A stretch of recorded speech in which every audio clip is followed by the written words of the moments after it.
Oh, yeah.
And I am under no obligation to give you one. All I asked was, where do I get a wristband? Who can you give me the name? I told you.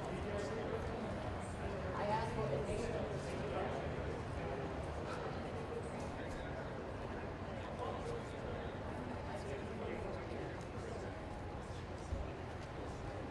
What's your badge?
Oh, oh yeah, okay. But I got it from up there.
She's just like, she's kind of like on the ground. Yeah, you should look up what she looks like. She's got a brown bob. So we've both been having, yeah.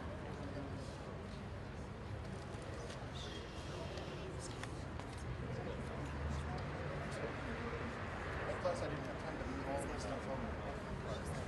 So much I can't shoot. I can't really do it because I've got this last like 3 days stuff on here. So I'm like, it's not fit my stuff.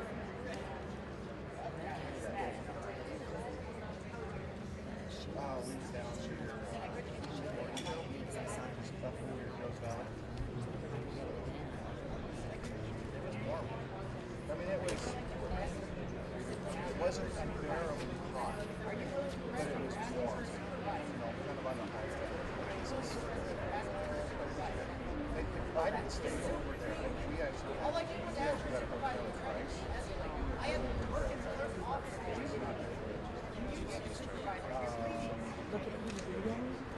But they were saying that at night we actually had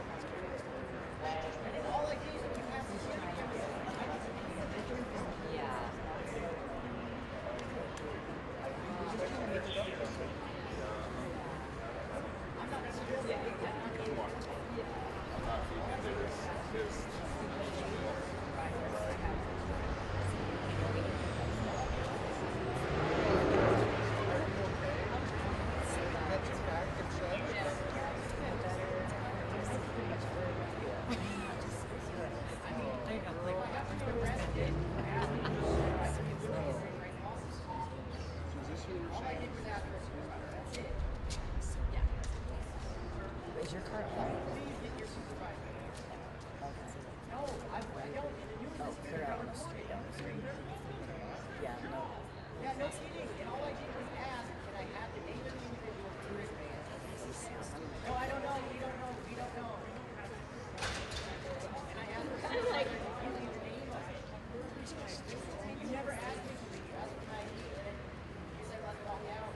Get it, and that was it. Yeah, it's too late. You need to get a wrist back. He's saying something about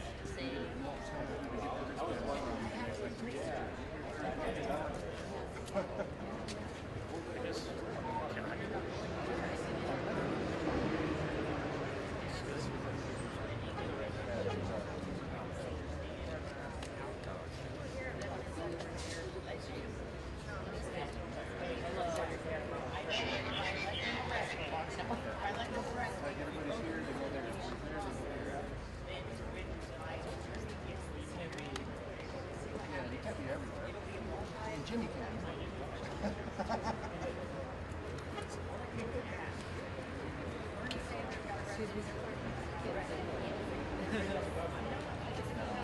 Excuse me, is there a station that's inside?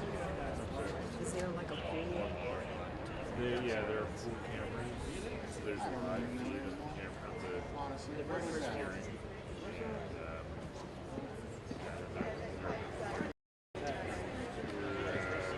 Oh, one camera. One camera.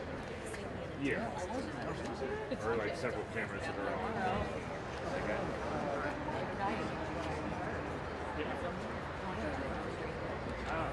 I don't know.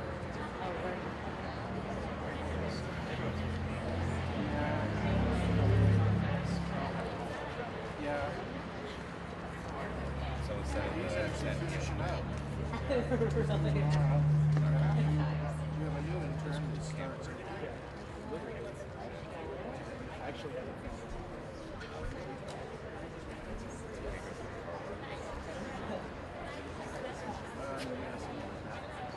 Is it true she's already inside? Who? Kirk? unless you have, well, the media that I believe is supposed to go in his class. His mom and his parents. I heard one of the guards saying 3 o'clock in the morning. I was told I would be going to overflow.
Turning to the state and defense, do we anticipate this being a long argument, or is it something that we can handle? There are some stipulations that we can address right now, and then the remainder we can address on an exhibit-by-exhibit basis. Mr. Grunander. Judge, I don't know that we have any stipulations, but with that said, it is correct, Mr. Novak's correct, we did meet and consult on this issue. I wanted to give the court just a brief roadmap, but part of that was exhibits 7, 8, and 9 that we propose introducing will be graphic in nature. And those were the exhibits I was referring to at the last hearing, where we would like to take a short break before they were published, if they are published, whether it be by way of video and or audio. Judge, I don't see any TVs or monitors here in the courtroom today with respect to publishing something that would go beyond counsel table and your Honor's bench. So I don't know how much this is of an issue this is going to be anyway, at least with respect to pictures or video. Thank you. That's a great point.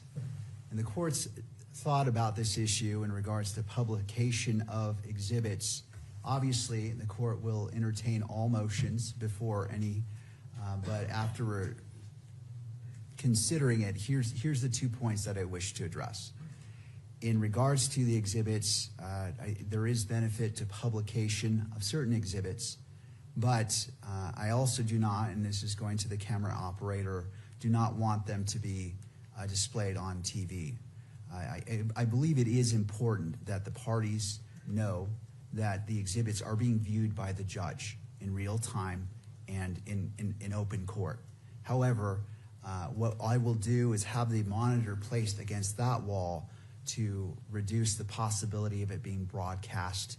And so on the exhibits that the court grants to be published in court, and not going to Mr. Novak's point, not to be given copies to, and the court is trying to be mindful that if it's shown on TV, that's essentially giving a copy to. And so the court is taking Mr. Novak's point in consideration. And so the anticipation is, and I know I'm catching staff a little bit off guard, is placing that television right behind Jeff, our bailiff, to minimize the accidental capture by the camera and allowing it to be displayed. I recognize that that is not the ideal spot for viewing, but I'm also trying to balance the rights and important considerations that defense has made.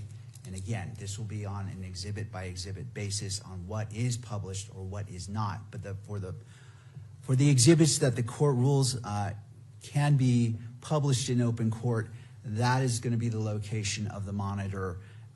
And again, the court spent a bit of time weighing what should be done, where the monitor should be placed to accomplish the purposes of publication, at the same time protecting, especially as it may relate to sensitive material if the court deems that to be publishable in the courtroom. Any questions that I can address from either side or clarification needed or thoughts that you wish to share? No, I think I understand completely. All right. Thank you. All right. And Mr. Grunander, as it relates to that,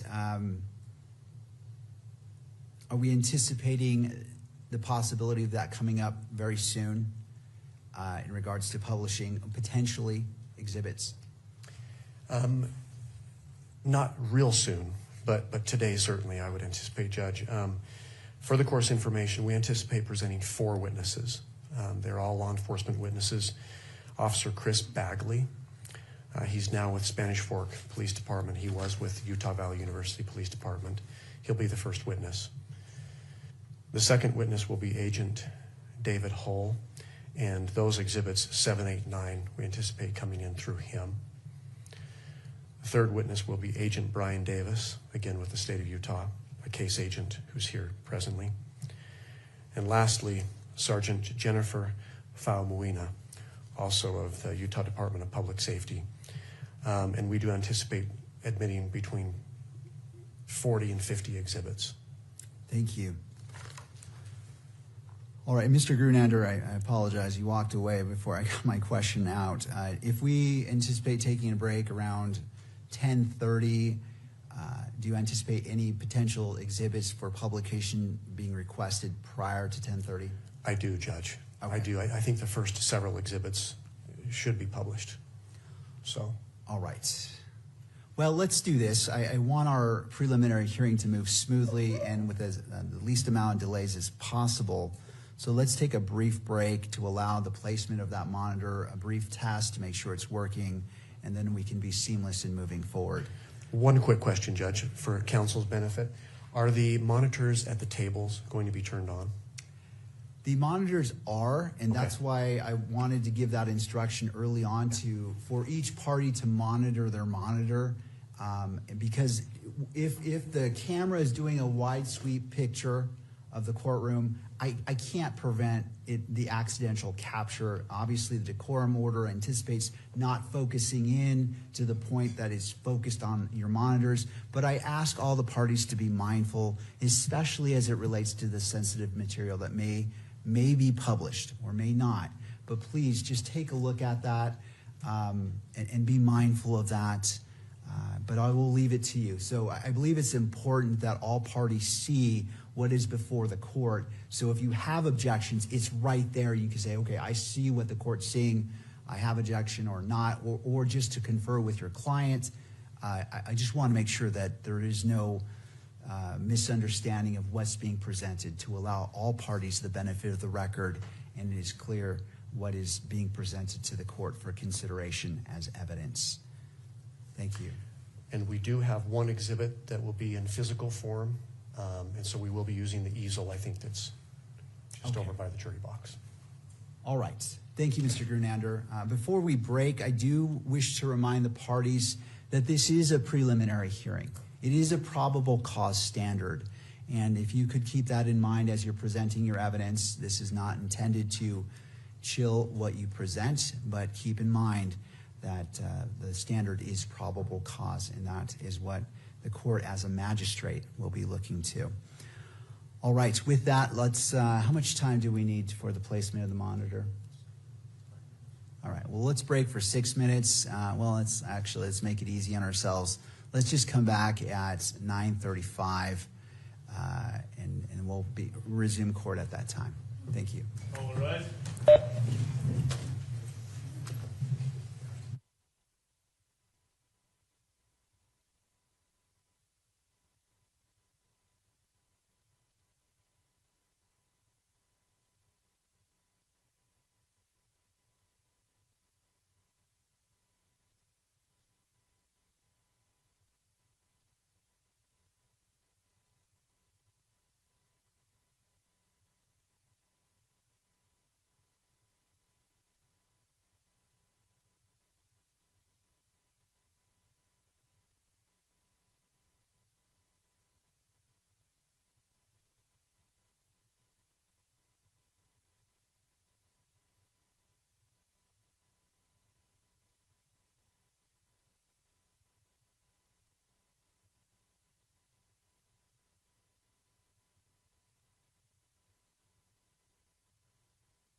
Please be seated.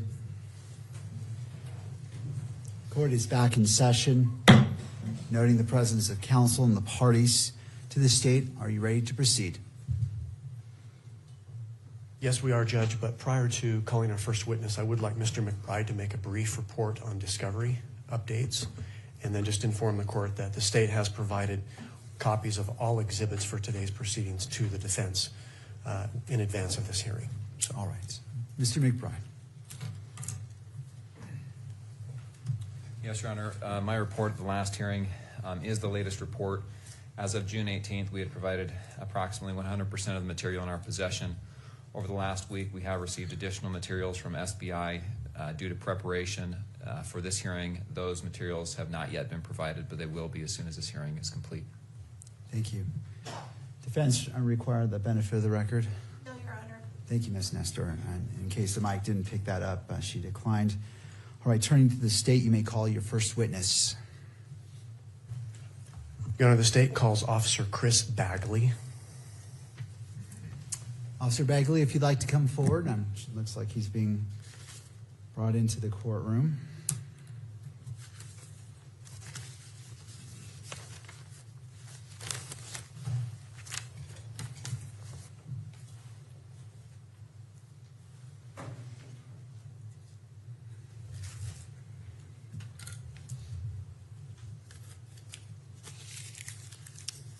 All right, Officer Bagley, if you wouldn't mind coming forward past the lectern and being sworn in.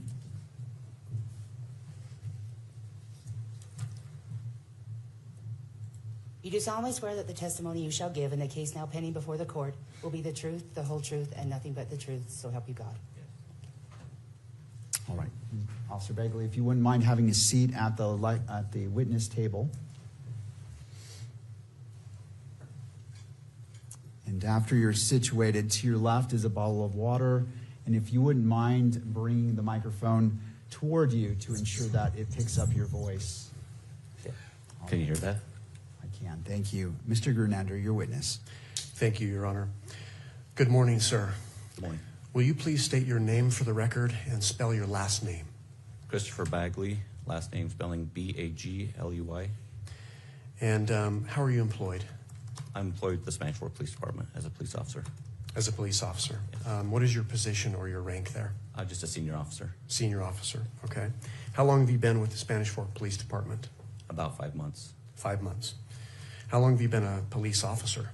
26 years. Okay. Will you briefly describe, for the court's benefit, your training, what you did to become a police officer? I did the Utah Post Academy, which is about 600 hours of training for basic things to become a police officer, report writing, arrest control, stuff to that effect. When you say Post Academy, is Post an acronym? It is. What does that stand for? Police Officer Standard Training. Okay. Were you certified through Post? I was. Okay. And what did that certification require? Going through that Post and graduating, all the academy, all the credits that you get it with hours, and then physical fitness, stuff to that effect, and then graduating from that to earn the certificate. Was there also testing involved? There was. At the academy? Yes. Okay.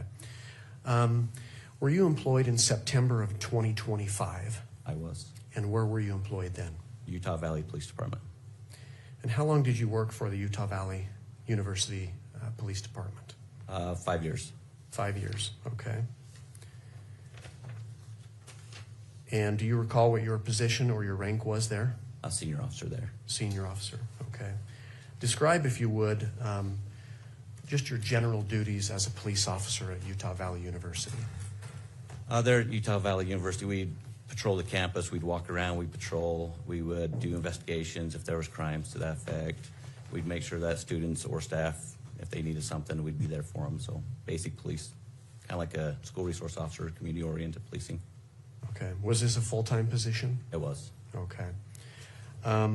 Did you work in law enforcement prior to UVU? I did. And where did you work? I worked at Utah County Sheriff's Office for 13 years. Before that, I worked with Springville City Police Department for 6 years, and also with the Salt Lake County Sheriff's Office for a year. What were your positions with those departments? Varies. I did K9, I did SWAT, I did motors, senior officer, FTO officer, detectives. Okay. While you were at Utah Valley University, did you have access to the video surveillance system on campus? Yes, I did. And how so? It was at our desktop where our police station is. We have desks, and on our desktops we'd have access to it there. Or we'd go into dispatch and they'd have a wall full of camera systems that we could look at. How familiar did you become with that system? Very familiar. Can you describe how you became very familiar? Like I said, it was one of our daily routines that we'd go in there. If we were looking for somebody or tracking something back, we'd go in. We'd go back to that time frame. We could trace somebody to track somebody through campus. I'd also turn around and make some maps, so it was easier for dispatch or somebody to click on an area in the campuses where the buildings were and be able to click a little bit easier and get a faster response. So made some maps and stuff like that. And how often did you use this system? Every day. Okay. Did you become familiar with the campus at Utah Valley University when you were working there? Yes. And explain how you became familiar with it. Like I said, we'd walk around. I would train other officers. We'd make sure that we knew all the ins and outs, the back doors. We'd make sure we knew where every classroom was, where every entrance and exit was. We'd secure the building. We patrol the neighborhoods. We patrol around campus. And then we also have off-site campuses that we drive to and make sure that they're secure also. Okay. You mentioned that you patrol the neighborhoods Yes. surrounding campus. Yes. What about the neighborhood to the north and east of campus? Yes. Okay. What was your purpose for patrolling those neighborhoods as an officer for UVU? One, it was right next to UVU, so we patrolled it. Sometimes people would run up in that area or be walking up that way. We'd have stolen bikes, stuff like that. So we'd go into the areas, look for stuff. Also, with Orem Police Department, we'd go back up them quite a bit for other calls, and a lot of it would be in the area. Okay, so back up just a little bit. So Utah Valley University is located in what city? Orem, Utah. Orem, Utah. Okay. How familiar did you become with the buildings on campus Very familiar. and the walkways? Very familiar. You mentioned the entrances and exits to the buildings. Yes. What about parking structures? Yes. Same answer for that? Yes. Okay. Are you familiar with the courtyard or the outdoor amphitheater on campus? I am. And generally speaking, where is that located on campus? It's more of the central, it's an outdoor area centered by a bunch of buildings around it. So it's in the center of the campus pretty much. Okay, can you describe what it looks like, this courtyard, this amphitheater? It's kind of like an amphitheater look. So you got some grass and a couple steps that go up. You got some cement on top with some bushes and flowers. You've got places where people can sit and eat. They come out and study and relax on the grass. And there's a waterfall with a little pond that comes down into a stream. So. Okay. Are you familiar with the surroundings, the buildings around the amphitheater? Yes, I am. Okay. In relationship to this amphitheater, this courtyard, where is the Hall of Flags located? It would be directly west of the courtyard. Okay. Is it part of the courtyard or is it just off of the courtyard? It's kind of the courtyard. It like butts up right against the courtyard, so it would be the west side of the courtyard. Okay, so to the west of the courtyard. Yes. Is there a walkway across the Hall of Flags? There is. Okay, There's an and inside one and an outside one. Okay, so what is the Hall of Flags then? The Hall of Flags is kind of like a bridge between two buildings that all the flags throughout the world are represented in there with some chairs where people sit down and relax with windows so you can see through all the way to the Utah Lake. Okay. What are those two buildings that are connected by this Hall of Flags? The Fugal building over to like the science building area. Okay, so you mentioned the Fugal building. Yes. Where's the Fugal building located in relationship to this courtyard? It's to the south of the courtyard. Okay. Does it run up against the courtyard? It does. The building, okay. What about the Woodbury Business Building? Where's that in relationship to the courtyard? That's kind of southeast, and it runs up right against the courtyard also. Okay, and in relationship to the Fugal building, where's that Sorensen? Or excuse me, that business building, the Woodbury Business Woodbury Building? Business is right directly east of the Fugal. Okay. What about the Sorensen Center? Where is that located with respect to this courtyard? The Sorensen Center is going to be kind of like a northeast of the courtyard. Okay. Does it, again, run up against this courtyard? Yes, it does. Okay. And where is it in relationship to the business building? The Woodbury Business Building is just directly south of the Sorensen. Directly south. Okay. The Losi Center, are you familiar with that building? I am. And where is it located on campus? Directly east of the courtyard amphitheater area. Okay. Does it run up to the courtyard? The Losi Center? No, not really. Okay, It doesn't so- run right up against it. So the Sorensen Building is kind of like right between those two. Okay. In relationship to the Sorensen building, what direction is the Losi building? East. East. Okay. Are you familiar with the LDS Institute building on campus? Yes, I am. And where is that located? That is going to be located north of the Losi Building, and just kind of like northeast of the courtyard. Okay. And is there a parking structure next to this Institute building? Yeah, there is. And where is that? That is going to be, so you mentioned the Institute Building is going to be north of the Losi Center. There's a parking structure that has several levels of parking. It's going to be directly west of the Institute Building. And then they also have a parking lot to the north of that across the road. Okay. With respect to the parking structure, Okay. can you describe for the court how one would enter this parking structure, driving and even walking? How do you enter and exit that structure? So on the north end of the parking structure is Campus Drive. You can drive in and exit on the level 1, so that's the ground level. That's where you'd enter if you're driving in or exiting back out on campus. Then goes up to level 2, and on level 2, exit is what's called Heat Plant Road. In between the Institute Building and the garage is a little road, and there's an exit right there that you can drive out. You can also, if you were to park in there, you could walk out right there at that exit only where I was talking about on that southeast side. You can walk out there, or on the north end of that garage, there are some stairs that go up all the levels, and it goes down to the bottom level and across the street through a tunnel to the LDS Institute Building. And then when you pop up on level 2, you can walk over to the Institute Building. Okay.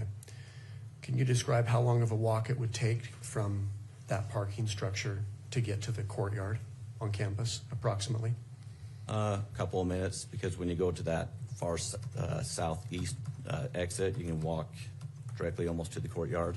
You can also walk along the south end of the LDS Institute Building up towards the Losi Building. Okay.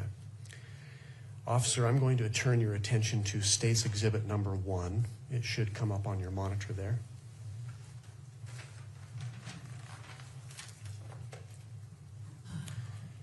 Let me know when you can see that. I can see it.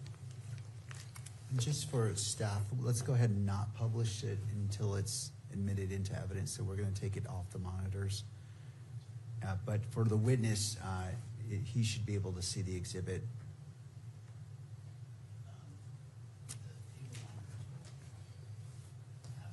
That's fine. So table monitors, witness, but not the main monitor. Thank you. All right, Mr. Grunander, thank you. Thank you, Judge. Do you see that's Plaintiff's Exhibit number 1, Officer? I do. And do you recognize that exhibit? Yes, I do. And what is that? This is an area of the buildings plus the courtyard in the middle of all the grassy area. So this is an area of the campus at Utah Valley University. Is it a photograph? Yes, sir. Okay. Are you familiar then with what's depicted in this photograph? Yes, I am. Does it fairly and accurately portray this area of campus? Yes, it does. Okay. Can you tell the court what direction the camera is facing when this photograph was taken? It's kind of facing north and a little to the east. Okay. Does it depict a number of the buildings that we've talked about today? Yes, it does. For example, the Hall of Flags, does it show the Hall of Flags? Yes, it does. The walkway of the Hall of Flags? What about the Sorensen Center? Does it show that? Yes, it does. The Woodbury Business Building? Yes, it does. The Fugel Building? Yes. What about the Losi Center? Can you see that from this photograph? Yes. Is this photograph a fair and accurate depiction of this area of UVU campus on September 10th, 2025? Yes.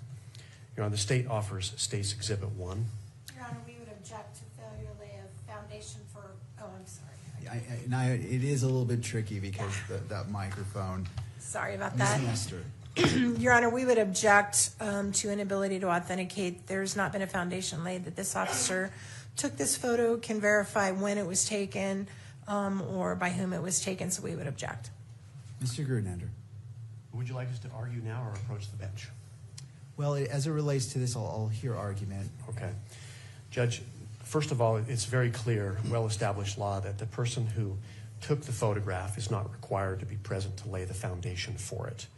What's required for foundation is that the witness has knowledge of what's depicted in the photograph and can testify to its accuracy.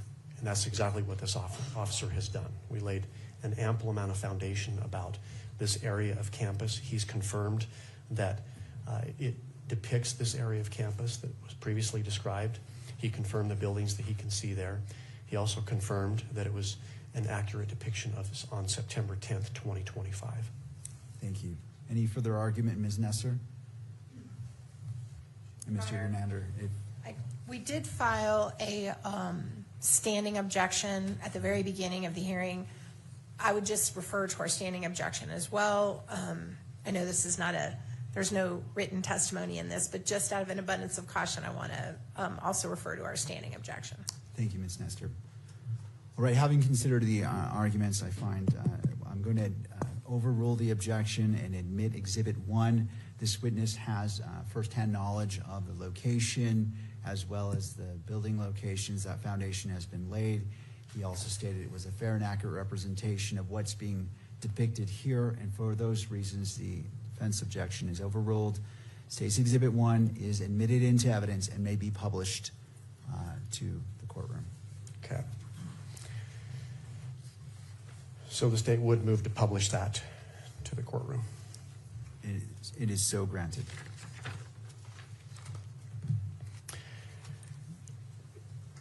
Officer Bagley, are you able to see the monitor that's here in the court that's pointed towards the gallery? Yes.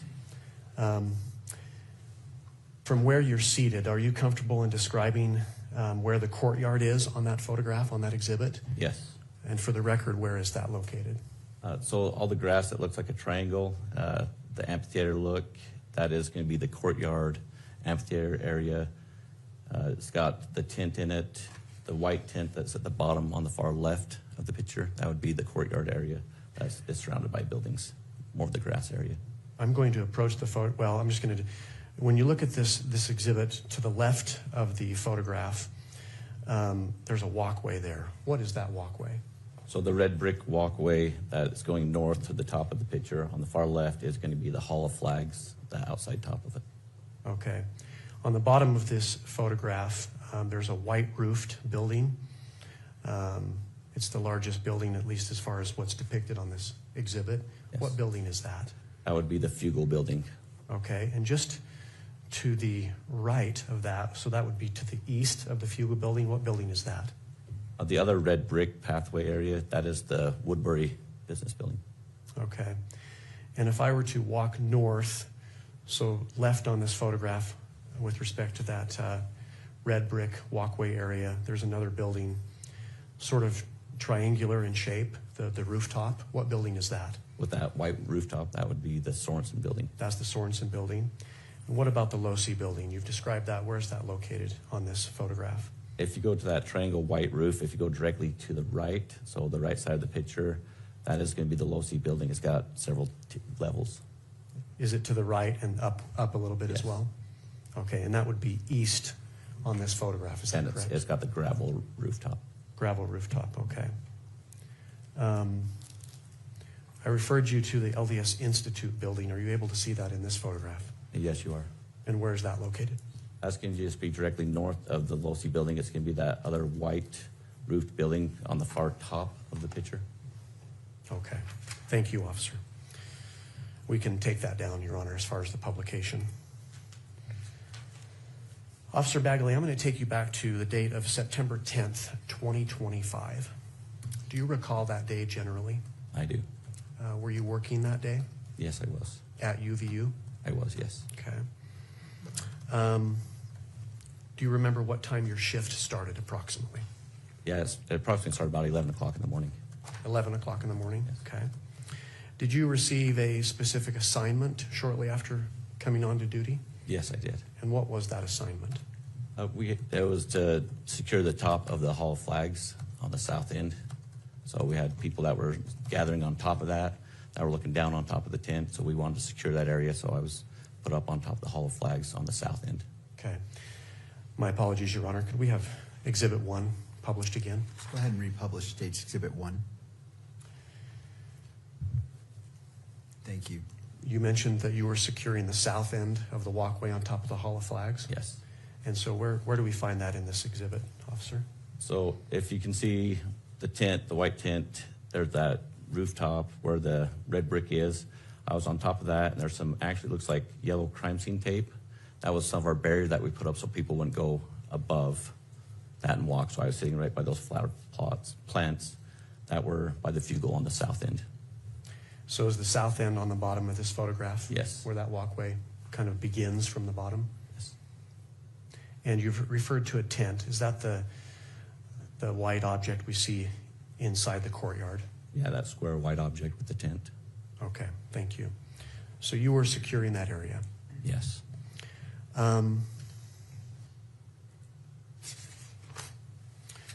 Did you have the opportunity that morning, you mentioned you checked on about 11 o'clock, Yes. that morning and later to walk around campus that day? Yes. Did you walk along the Hall of Flags that day, I did. that walkway? Yes. Did you visit the courtyard that day as well? Down below, yes, on the south end. I was down Okay. there.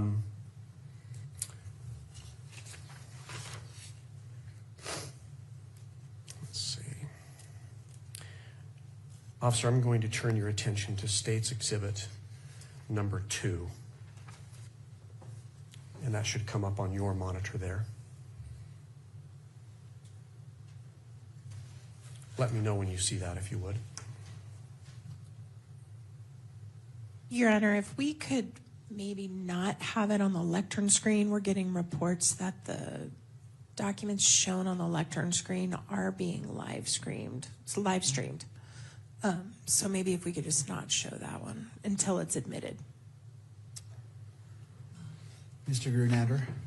I'll submit it to the court, Judge. I've got copies of these for myself, Okay. but I can refer to as I'm asking questions. All right. Well, I'll go ahead and grant the request by Ms. Nestor. We'll go ahead and there should be a power button to turn it off. I'm not sure where that's at. Thank you, Jeff.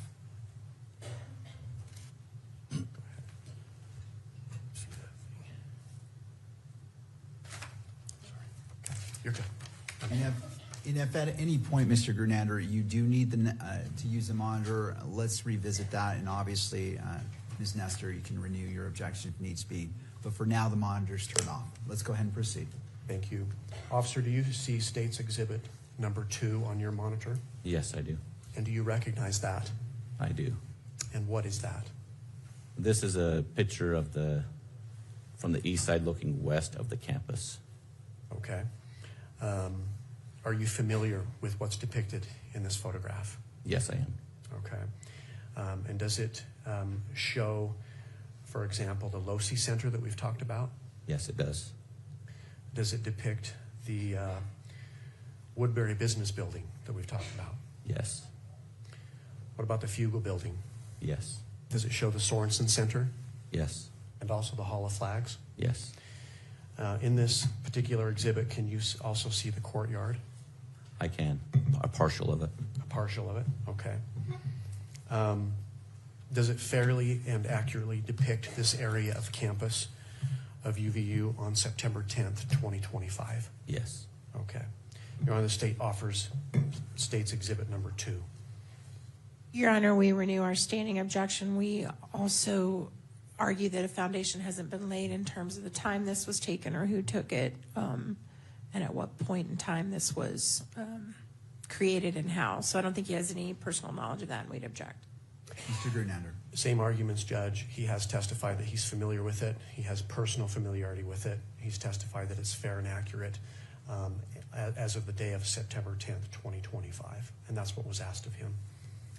All right. I will go ahead and overrule the objection by defense, noting that the witness has laid, he has expressed that this is a fair and accurate representation of what it purports to be, and he's familiar with it. He was there on the day, on September 10th, and because that foundation has been laid, State's Exhibit 2 is admitted and may be published.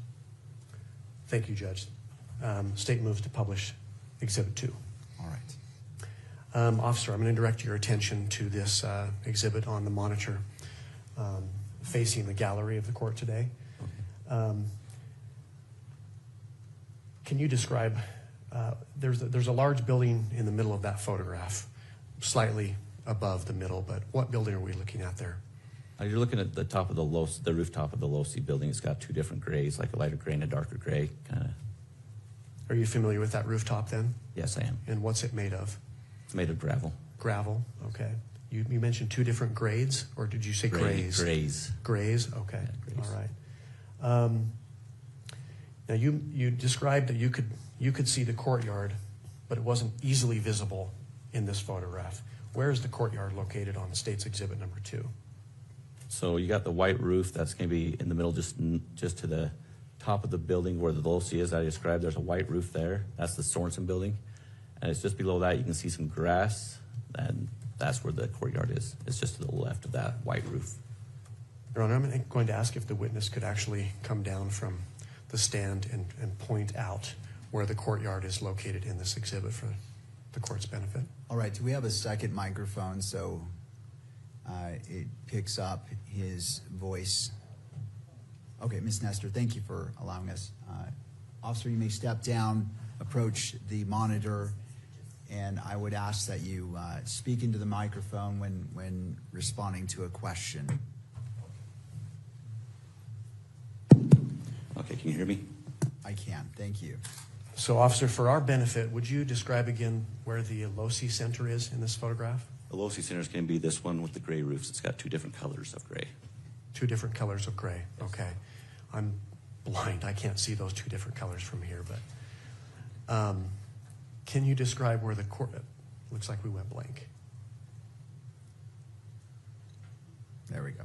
Can you point to where the courtyard is located on that exhibit? The courtyard is going to be here where this grass is in this area right here. Okay. And what about the Fugel building? Fugel building is going to be this building right here. And the Woodbury Business Building then? Woodbury is going to be this one right here with this red brick path. And the Sorensen Center? Sorensen Center is going to be this white roofed one that's right here. Okay. Now on this exhibit, can you see the LDS Institute building and the parking structure that we've talked about? No, not really. You got the back side of the Institute building, which is right here, and the parking structure's over there. So Okay. you can't see it in this. Mr. Gernander, let me stop you just for the benefit of the record, because the record is picking up the audio. When you're pointing it to, and I know it may be a little bit laborious to do this, but as you're identifying, indicate the general location on it, or the left side, right side, middle, upper, lower, just so the record knows to some degree where you're pointing. In that way, because the video isn't being captured, so if you would do that, it just creates a more complete record. Yes. Thank you. Understood. That's fair. Thank you, Judge. So again, let's point to the courtyard, and if you'll describe as best you can where that is located on the photograph. On this photograph, the courtyard is going to be this grass area that's going to be towards the top of the picture. The baseball field's behind it. It's closer to the surrounding buildings. There's some grass in there. That would be the courtyard area. Okay, we've talked about the Hall of Flags and the walkway above that hall. Where is that located on this photograph? The Hall of Flags is going to be right by the courtyard, just to the west of it. There's a red brick towards the top of the picture. There's a red brick pathway that goes from the Fugel building, which is on the left of the picture, towards the right of the picture, which is the science building area. Okay, and then the Sorensen Center, is that the building in the middle with the large white roof? Yeah, it's going to be kind of towards the upper part of the picture, middle of it. It's going to be a white roof. That will be the Sorensen Center. And just to the north and east of the courtyard? Yes, north and east. Okay, and then finally, if you would describe the low-C building, the location of that on this exhibit. The low-C building can be pretty much in the middle on the right side, so middle to the right. It's going to have two different colors of gray, a darker gray and a lighter gray. There's a red pathway, and that will be the low-C center. Okay. You mentioned, officer, that there were different stories on the low-C building. How many stories does the low-C building have? There's 4. 4 stories? Okay. You mentioned that you were familiar with the rooftop. Do you know how to gain access to the rooftop of the low-C building? Yes, there's actually an outside stairway right here that comes up. It's going to be just to the south of low-C building. There's a red pathway right directly in the middle of the picture. Off to the south of that, on the left side of the picture, is an outdoor stairway. Is that open to the public? It is. And how would someone access the roof from that stairway? If they came up, they would put them right here on this pathway that goes between the low-C center and down towards the computer science building. There's a red pathway. There's actually a little handrail, like a little guardrail, probably about a couple feet high, that somebody could jump over. Is that area restricted? Is it off limits? Yes, it is. There's kind of like a natural barrier with the guardrail, and from there on, there's no path. It's gravel roof, so it's not paved like everything else. But someone could hop over that railway? Yes. Okay. Thank you, officer. You can take your seat again. Thank you.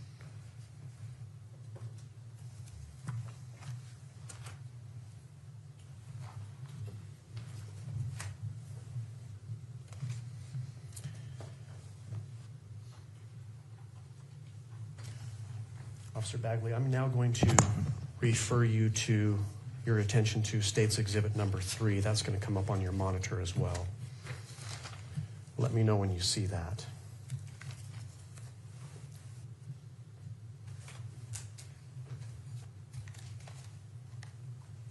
Yes, I do see it. Okay. And do you recognize that? I do. And what is that? This is a drone picture of the campus, more of the courtyard, looking eastward. Okay. I've asked you about several buildings on campus. I'm going to ask you about those same buildings, whether they're depicted in this exhibit, okay? Do you see where the Hall of Flags is located? Yes, I do. It's down towards the bottom. It's a red brick pathway. It would be the Hall Flags. Okay. What about the Fugal building? Fugal building is going to be to the right of the picture. It's going to be a white roof building off to the right, directly south of the courtyard. And the Woodbury business building? Where's that at? Woodbury is going to be another red path. That's going to be just to the east of the Fugal building. It's got a gray roof and some red path. The Sorensen Center? Sorensen Center is going to be on the left of the picture. It's going to have a white roof, different levels, and that would be the Sorensen Center. Okay. The Losi Center, where's that located in relationship to the Sorensen Center that you've described?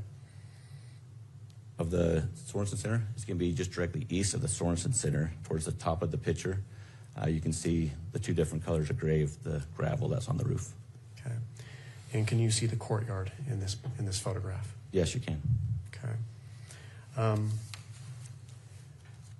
Is this picture a fair and accurate depiction of this area of Utah Valley University's campus on September 10th, 2025? Yes. State offers Exhibit 3, Your Honor. Your Honor, we renew the standing objection. We also object again that this individual can't identify when the picture was made or how it was made or by whom. Mr. Gernander. Same response, Judge. And just for the record, I was also point the court to State v. Purcell, which is a Supreme Court case here in the state of Utah, 1985, which essentially stands for the proposition that if a competent witness with personal knowledge of the facts represented in a photograph can testify that that photograph accurately represents those facts, the exhibit's admissible. He's also spoke about the date being September 10th, 2025. The showing that's required here is essentially a prima facie showing. We're not required to show proof beyond a reasonable doubt, for example, that it was accurate that day or even a preponderance of the evidence. But we'll submit it on that, Judge. All right. I'm just taking a brief glance at the case you cited.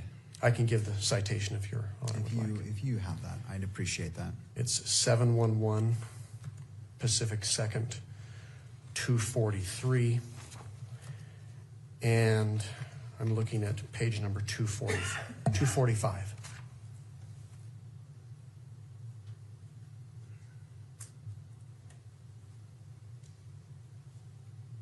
All right.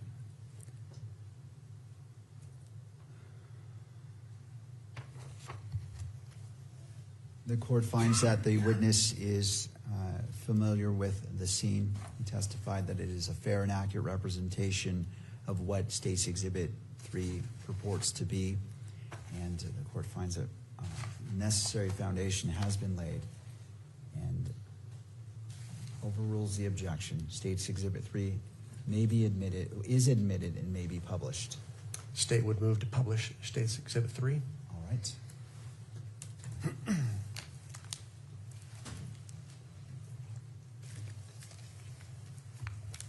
May I approach the witness, Your Honor? You may.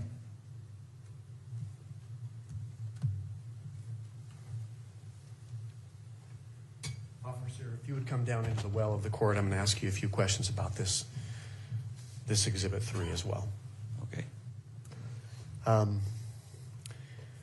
Can you point out where the Hall of Flags is located and describe that for the record? The Hall of Flags is going to be down here on the bottom of the picture. It's going to have a red brick pathway with some flowers along the top of it. You mentioned that you were securing an area of that. Yes. That hall, that walkway. Where were you stationed? I was down here by the end of the flower pots, which is down here on the south side towards the Fugal building on the far right of the picture. Okay. In relationship to where you were stationed, where is the Fugal building then? The Fugal building is just to the right of me, so it would be on the south end of me. Okay. And so it's on the right side of the photograph there? Far right side of the photograph, yes. What about the business building? The business building is just going to be in the middle of the picture on the far right. It's going to have some red brick pathways. It's going to be multi-level, and that would be the Woodbury building. Okay. The Sorensen Center, where is that located on the photograph? Sorensen Center is going to be middle to far left of the picture. It's going to have a white roof on top of it, multi-level. Okay. And the Losi Center, where is that located? Losi Center is going to be towards the top of the picture, kind of off-centered a little bit, but it's going to have the 4 or 5 floors that are, the 4 floors that are sitting right there. Okay. Can you describe those stories, what we're looking at? Where do you find 1, 2, 3, 4, and possibly 5? So this is ground level where the courtyard is. So this, as you go over in towards the Losi building inside, there's an elevator that would be ground 1, level Okay. 1. Level 2 would be the second one where these red ATVs are sitting on the grass right there in the middle of the picture. If you go up from that, that would be the 3rd level. And your 4th level, which is the actual top level of the building, is that very top one with the windows that you can see. Okay. Is there an atrium on the top of that? There is an atrium. It's got a little sphere on the top of it. It looks like a little square right on top of the Losi building. That would be an atrium. Now, you mentioned 2 shades of gray on the rooftop of the Losi building. Yes. Can you see that on this exhibit? I can. So where the atrium is a lighter gray gravel. And on the west side, because I'm looking east, on the west side, there's 2 ventilations for the Losi building, 2 vents on top of that. It's in the darker gray gravel. You mentioned you're familiar with the rooftop of the Losi Center, correct? Yes. When someone is standing on the Losi Center, can they see down into the courtyard? Yes, they can. And where is the courtyard located from It's the going to rooftop? be in the center of the picture with the grass and the atrium-style steps. Would that be west of the Losi Center then? Yes, it would be directly west of the Losi Center. Okay. Now, in a couple of the other exhibits, we saw a tent that was down, set up in the courtyard. Can you see that tent set up in the courtyard in this photograph? You cannot in this picture. You can't. It would be where I explained where the Hall of Flags is. It's directly underneath the Hall of Flags, like just on the grass right there. Okay. Is there a clear line of sight between the tent and the top of the Losi Center, the rooftop? Yes, there is. Okay. Is some of it obstructed? Yes. Obstructed by what? The Sorensen building that's right here, this white roof that's going to be, this kind of obstructs a little bit of the view of the courtyard. So where would you have to be standing or perhaps lying down on the Losi Center to see into the courtyard where that tent was? On the far south side of the Losi building, you could have a line of sight towards the courtyard. And that's the top roof? The top roof, yes. With the darker shade of gray that Yes. you see? Okay. Thank you, officer.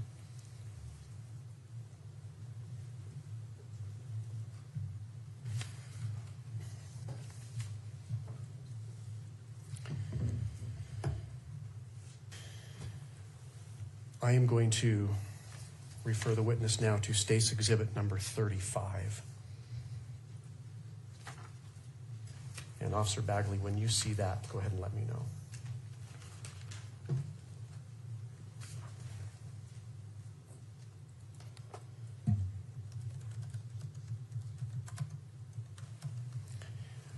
Do you recognize what that is, officer? I don't have it yet. Oh, okay.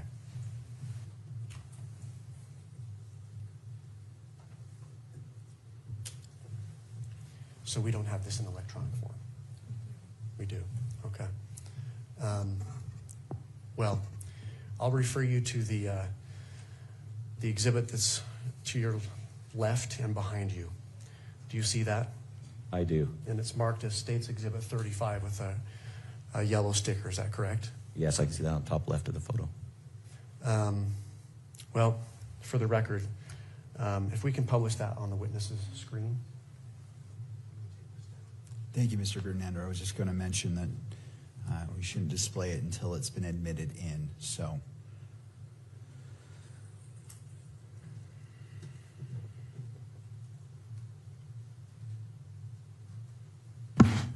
Do you see State's Exhibit 35 in your monitor? Yes, I do.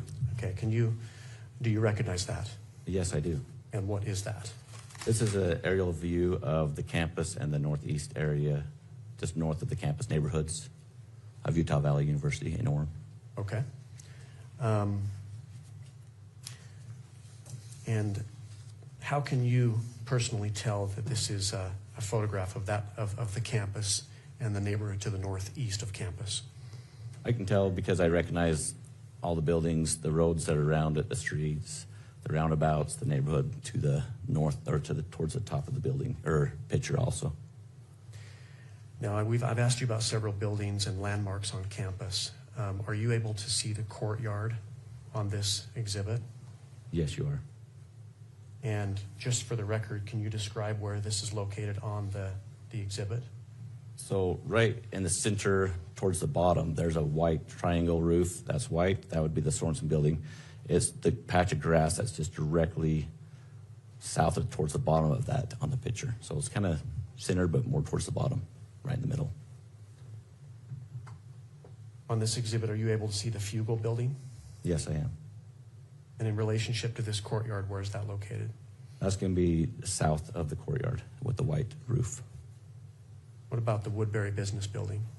Woodbury Business Building is going to be to the east, and it's going to have a red brick path top. Okay. Can you see the Hall of Flags on this? Yes, you can.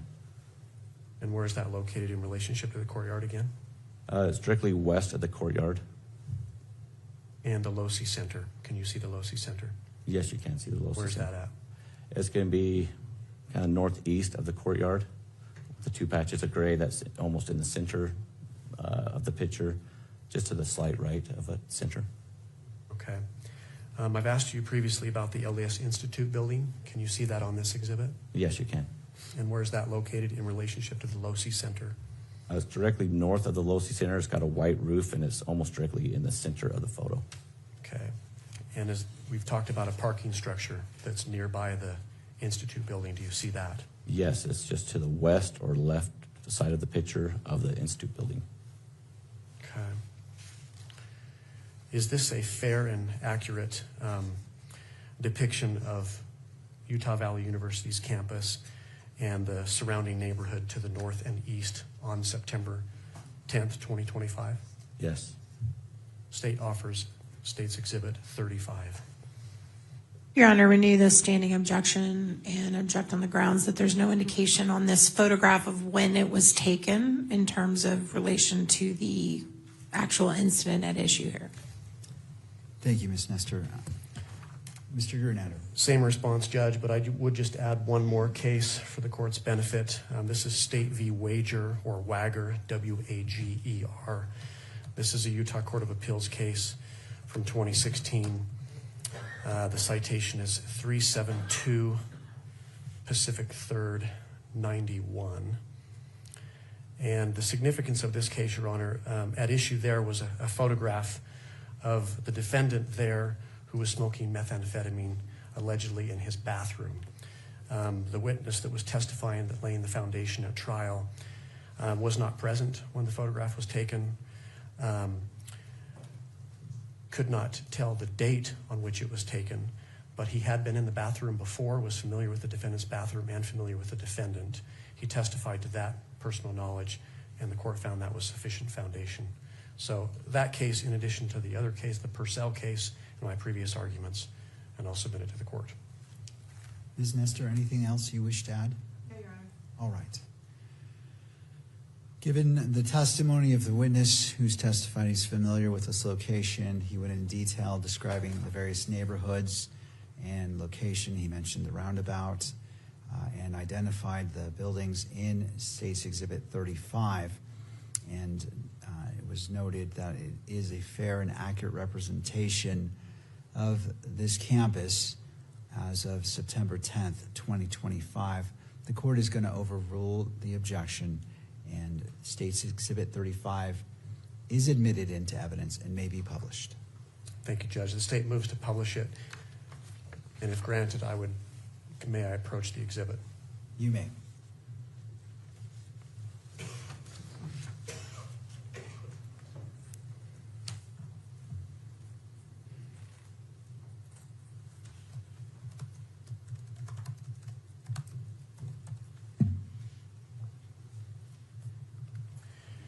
Officer, I've asked you about a number of the buildings located on campus. I'm just going to ask you a couple of questions about those and to help orient the court to what the judge is looking at, and then ask you about some of the streets in the neighborhood, okay?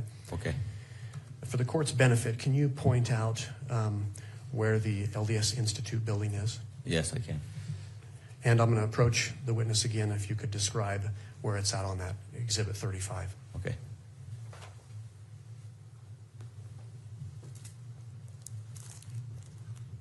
Okay, can you hear me? Yes. Okay. So you want the LDS Institute building? Is what you're Yes, asking? please. That is this white roof right here is the Institute building. Is that in basically the center of the exhibit? It's almost exactly in the center of the exhibit. Okay, and where is the LOSI Center located on that?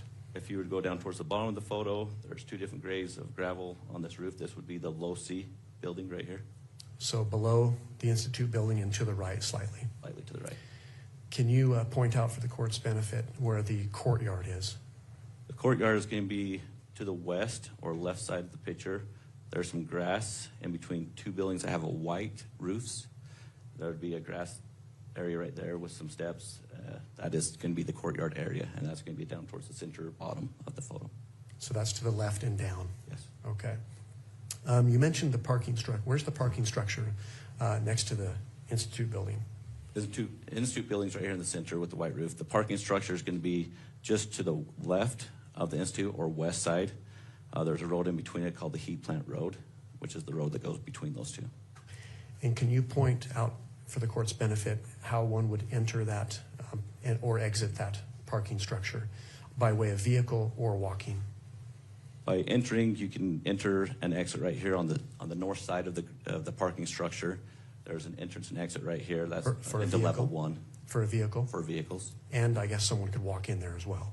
Yes, if they were to park into this LDS Institute parking lot over here on the north side of that, there's a tunnel that goes underneath the road that still comes out into the parking structure itself. And then they can exit out here on the second level onto Heat Plant Road, which is that road between the LDS Institute building and the parking structure is the Heat Plant. They can exit there and go back towards Campus Drive. So you could walk out either up here on the northeast side of the parking structure and cross over to the LDS Institute, or you can come out here to the southeast side and you can exit there and walk down to the courtyard or behind the LDS Institute building towards the LOSI Center. Okay, thank you. You mentioned Campus Drive. Where's Campus Drive located on that? Campus Drive starts right up here towards the top left of the picture. It's almost like a T. And it's the curved road that comes all the way down in front of the Institute building and the parking structure. And it goes all the way around campus, comes back down to the bottom of the picture where the roundabout is, and that would be Campus Drive. Okay. Are you familiar with where 800 South is in Orem? Yes. Is that depicted on this exhibit? It is. Where's that at? It's at the top of this photo. It's going to be the long straight road. That's right here at the top of the photo. Okay. What about 850 South? Are you familiar with that street? I am. 850 South is going to be towards the right of the photo, top right of it. There's going to be a street that goes east to west. It looks like a horseshoe, kind of. It's going to be the road that goes east to west. In the middle of that horseshoe would be 850. Okay, so 850 is parallel to 800 South. Yes. And just below on this photograph. Yes. Okay. Are you familiar with 600 West? I am. And where's that street in relationship to 850 South? That would be on the far right side of the horseshoe, so towards the right side of the picture, and it's going to be the right side of that horseshoe. And that runs north and south? North and south. Okay. What about 720 West? Are you familiar with that street? Yes, I am. And where's that at? That's going to be to the left side of the horseshoe. That runs north and south, and it comes down towards the bottom. Okay. And finally, 925 South. 925 Is that south depicted? is going to be on the bottom of the horseshoe that connects those other two wests. Okay, so just in summary, will you describe the horseshoe and what streets make up that horseshoe? So the horseshoe comes up off of 800 South, and directly south of that, you'll have 850 South, which is going to be running east to west. On the left side is 725 West of the horseshoe, and it comes down into 925 South, which wraps back around to 600 West on the far right side of the horseshoe, on the right side of the picture. Okay, thank you, officer. You can be seated.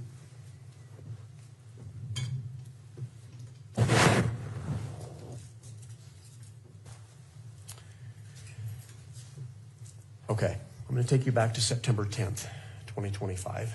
You mentioned you were on campus. You had a particular assignment. Mr. Granado, I'm sorry. We're just going to pull down the exhibits. Okay. Thank you. You may continue. Would you like me to take this exhibit down, Judge?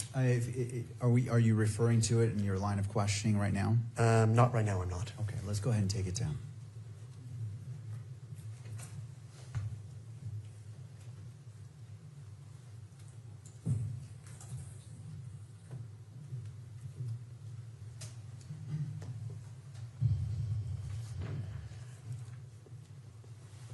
So you were securing the Hall of Flags walkway, correct? Yes. On the south end. Yes. What was happening that morning, that day at campus at UVU? I came in to do a shift for a special event where we had a guest speaker come in and was going to talk to the students and people around the neighborhood. Do you know who the guest speaker was? I do. And who was that? It was Charlie Kirk. Did you see Mr. Kirk that day? I did. When did you first see him? When he arrived on campus, just behind the west side of the Hall of Flags, I saw him pull up. And can someone access the courtyard through that area? Yes, they can. How so? Where he pulled up underneath the Hall of Flags is a opening to where you could drive a car underneath. So there's access right there. You could walk or drive underneath the Hall of Flags. And you saw him arrive? Yes. Okay. Can you describe what you were seeing? What did you observe? On that day, I observed Charlie going back, doing some meet and greet with some people, getting some photos taken. He then came underneath the Hall of Flags and went to his tent, and he was there answering questions and talking to individuals that would ask him questions. The tent you're referring to, is that the tent that we see when it was set up in the courtyard? Yeah, that white square tent. The white top? Yes, he was under that. Fast forward to about 12:20 or so a little bit after noon, the noon hour. What happened? What did you see and what did you hear?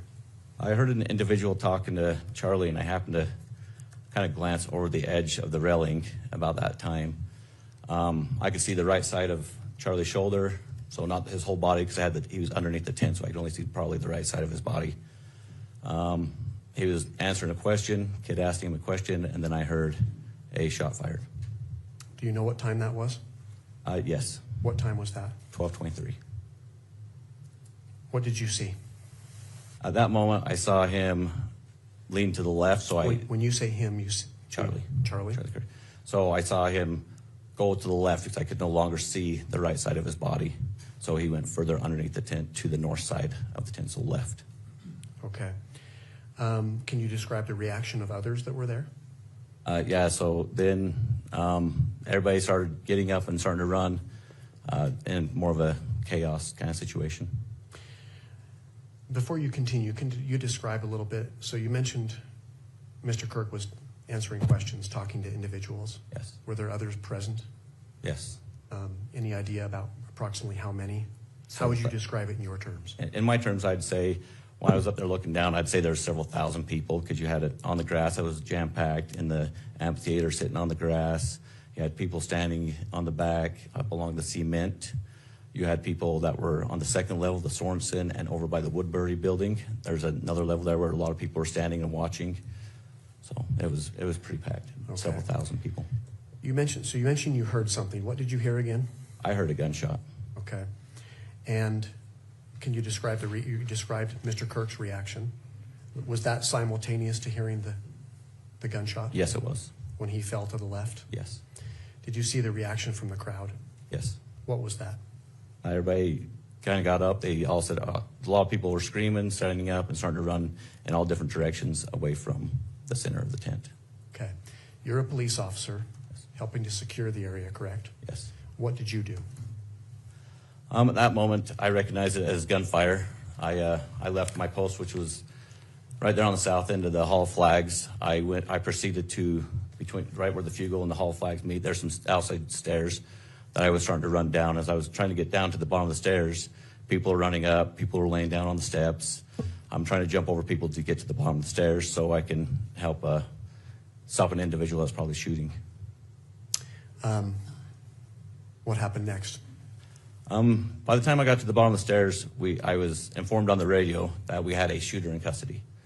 So I thought, at that moment, I was like, oh, that was kind of fast. Obviously, it was close range probably because we had an individual in custody. Another officer came on and said we had an individual in custody. So I decided to, since the threat is gone, now I can assess for anybody that's injured and start looking for any medical needs that's needed at that moment. I started canvassing the area. As I canvassed the area, I was looking for anybody that was injured. I saw a kid on the ground that was on about the second or third tier in the grass next to a wheelchair, and he was almost convulsing. I thought he'd maybe been shot. Talked to the dad as I was running over there. He said that he was just having a seizure, that he was fine, he was not injured. So then at that moment, I observed that there was no other injuries that I could see at that moment. Okay. Was your attention drawn to anything else at that time? Yeah, so after we got some people kind of cleared away a little bit, I thought I needed to start preserving the scene because we had a crime scene. And with some of my experience and training to that effect I decided now we need to contain the scene and help preserve as much evidence as we can. So I started pushing people off the grass out of the courtyard area because I knew that's where the crime scene was. So as we started pushing those guys out, my chief Long, that was right next to me, I looked down and saw an empty pistol holder that was sitting just on top of the grass. And at that moment, things had died down just a split second. I realized that the shot I heard was more of a rifle shot and not a pistol shot. And what causes you to say that? Just from being around firearms through all my trainings, the difference is, a handgun is more of a short bang pop sound. With a rifle, you have more of a longer, violent bang or crackle sound. It's more of a violent kind of sound. It's longer, so that's why I recognized it. Okay. Is a rifle sound louder typically? Yes. Okay. Going back to when you heard this gunshot, could you tell where it came from? As far as direction? Yes, I knew it came from the east of me. From the east of you. Yeah. Okay. So you see this realization comes to your mind. What did you do next? At that moment when I saw the holster, the empty holster, I turned to my chief and I said, that was a rifle shot. And he said, I agree. And I looked up at that moment, right in the line of sight, I could see the Losi building had a direct line of sight. So I proceeded to go look at that and see what was going on up there. Okay. Can you just briefly describe your route to the Losi Center? So from the courtyard, you can go into the Sorensen Center, and like I said earlier, there was on level 1, there's some elevators or there's stairs. I ran up 4 flights of stairs, got to the 4th level of the LOSI building, and proceeded to the south of the LOSI building. There's some stairs, which is at breezeway between the computer science building and the LOSI building. There's some stairs that go up to the top of that, and so I went to the top of that. Is that the stairway that you previously described? Yes, on the outside of the LOSI building. Okay. And it's a public stairway? Yeah. Okay. Did you make it to the rooftop? I did. Do you know about what time you got there? I got it there at 12:44. Okay. What did you do when you got on top? When I got on top, I hopped over the guardrail.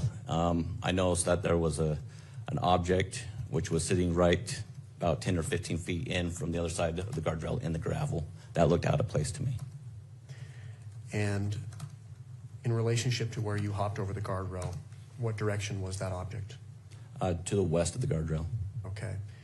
And did you recognize the object? I did. And what was it? It was a red and black screwdriver. Okay. Did you touch that object? I did not. Okay.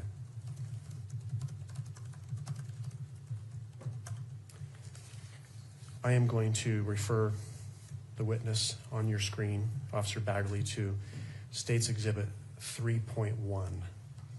Let me know when you see that. Yes, I see it. Do you recognize what that is? I do. And what is that? That's a picture of the screwdriver that I saw that day on top of the rooftop of the LOSI building. Okay. And that's how it appeared on the roof that day? Yes. Is that a fair and accurate portrayal of the screwdriver you observed and found that day? Yes. Your Honor, the state offers State's Exhibit 3.1. Ms. Nestor? Your Honor, we renew, we renew our standing objection and object on the grounds that there's no foundation laid as to when the photo was taken or by whom. Thank you. Same response, Judge.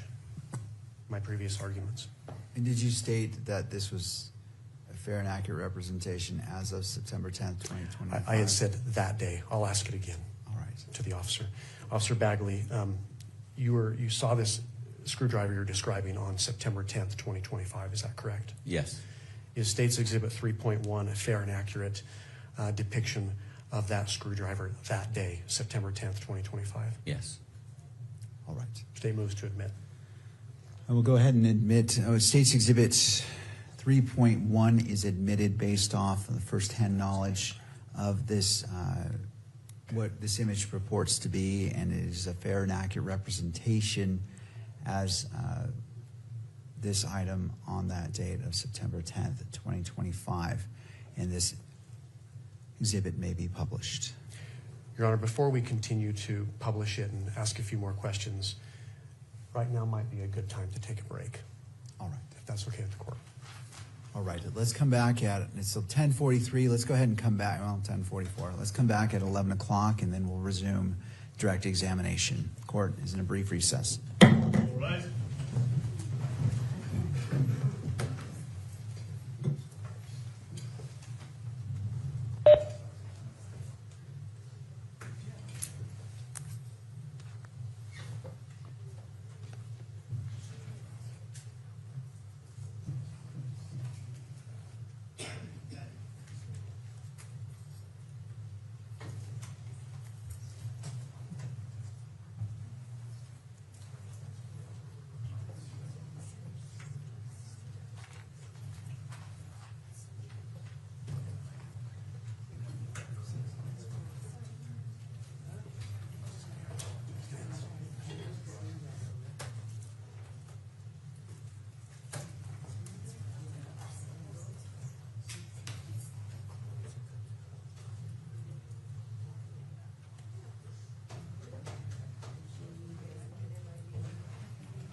set up.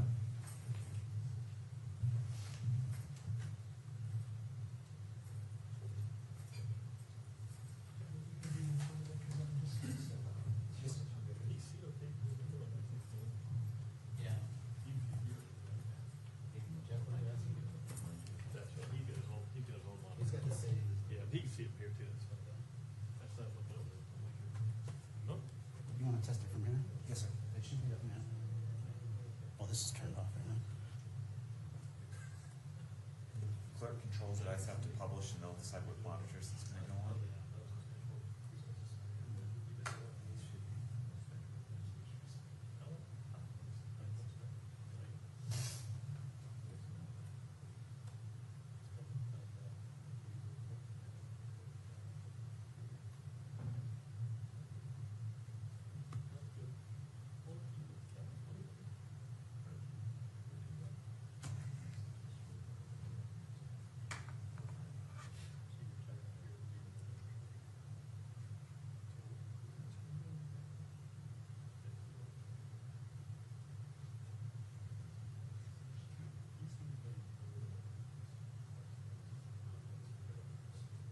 Yeah, I still want to set up now.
I'm actually just going to leave it here for the rest of the day.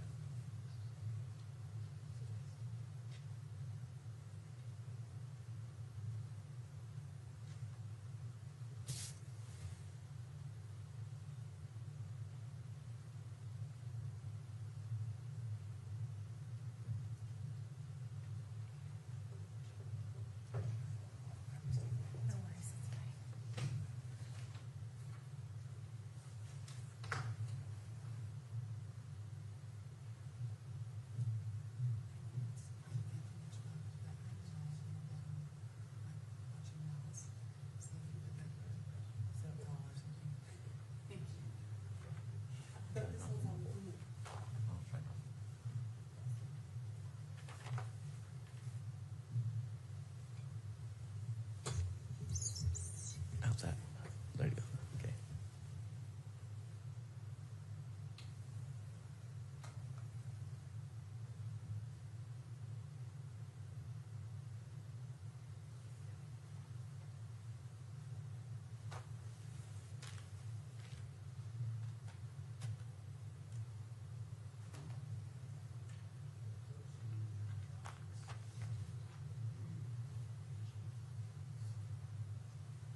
sure that's in there.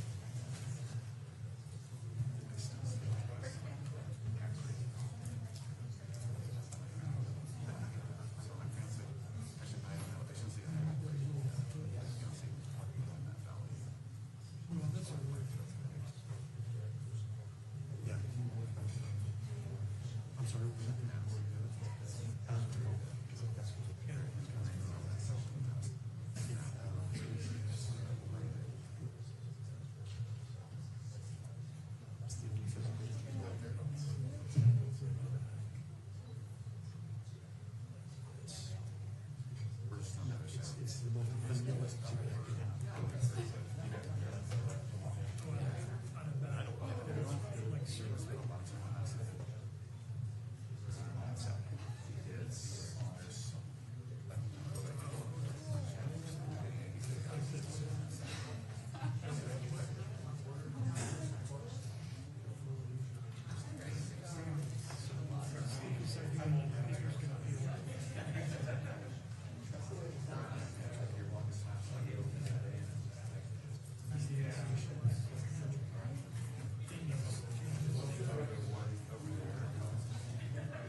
Please be seated.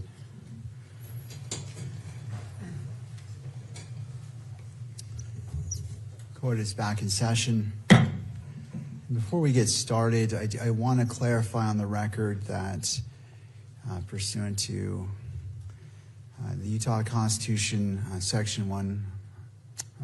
Article 1, Section 28, where victims and victims' representatives are entitled to be treated with dignity and respect, that if they choose to leave the courtroom, they can come back whenever they wish. They're not prohibited to coming back solely at the break. So I just wanted to clarify that in case there was any question about that.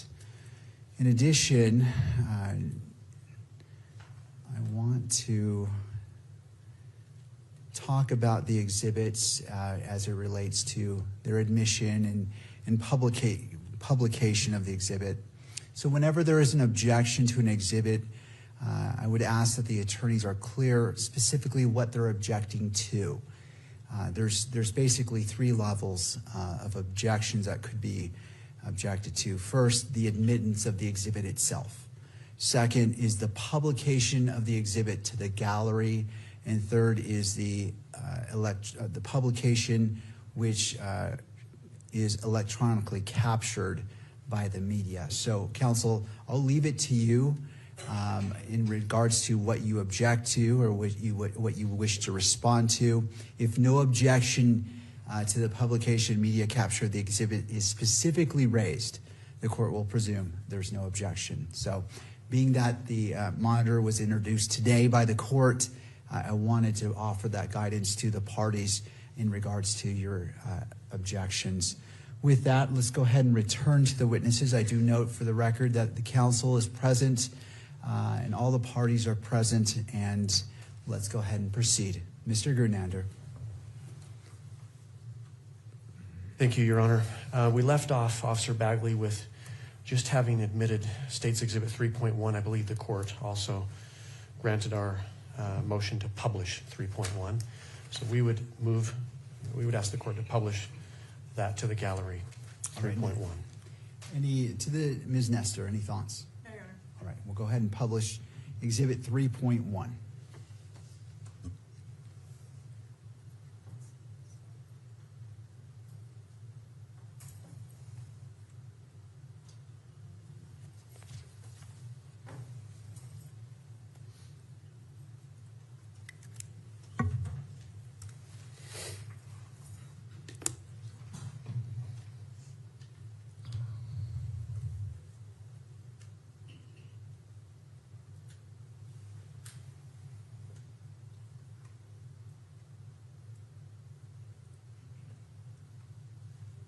Looks like it's just taking a second to come up on the screen.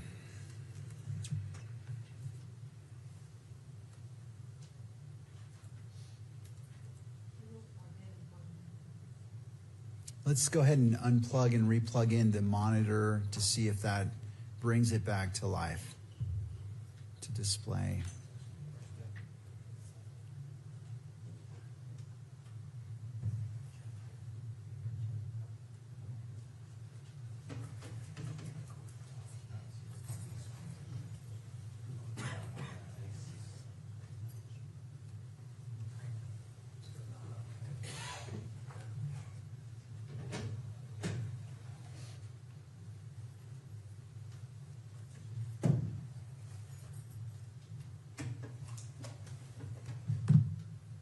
Looks like it's noticing a flicker on my screen here. Hands up. All right.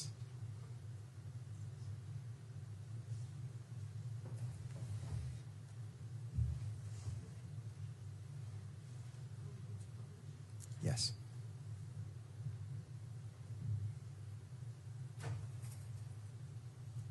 All right. Mr. Gernander. Thank you, Judge. Officer Bagley, so you testified that this is the screwdriver as you saw it on September 10th, 2025, correct? Yes. I'm going to, and this was on top of which roof? The Low-C building.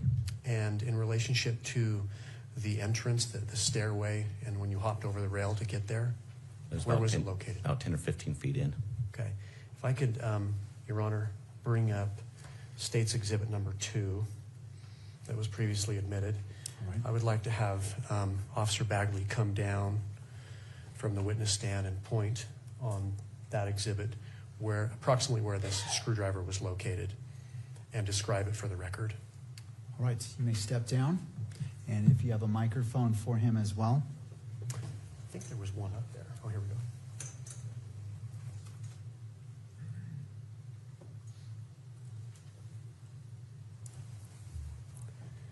So if you can describe where you saw that screwdriver, point to that. Yeah, so this is the Losi building right here with the light gray. Here's the guardrail in the center of the picture with the red brick. Just over that, about 10, 15 feet in, about right there. About right there. Okay. Now on this exhibit, Exhibit 3.1, there's an evidence tag, yellow number 5. Was that present when you found the screwdriver? No. Okay. So that was left there by an evidence tech. Yes. Okay. Thank you. You can take your seat again.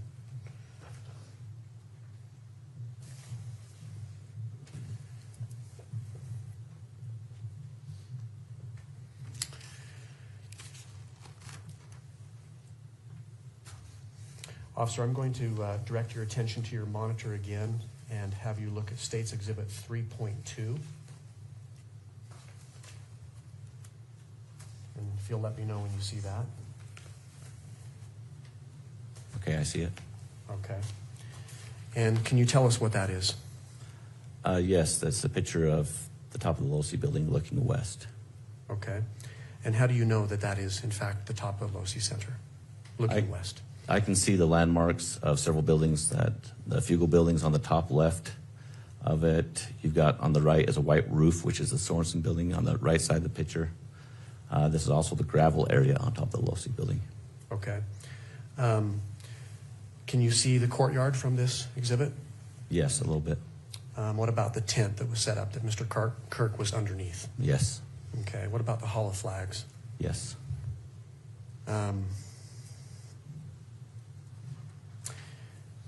Did you mention that this was facing west? What direction are we looking? We're looking west towards Utah Lake. Okay.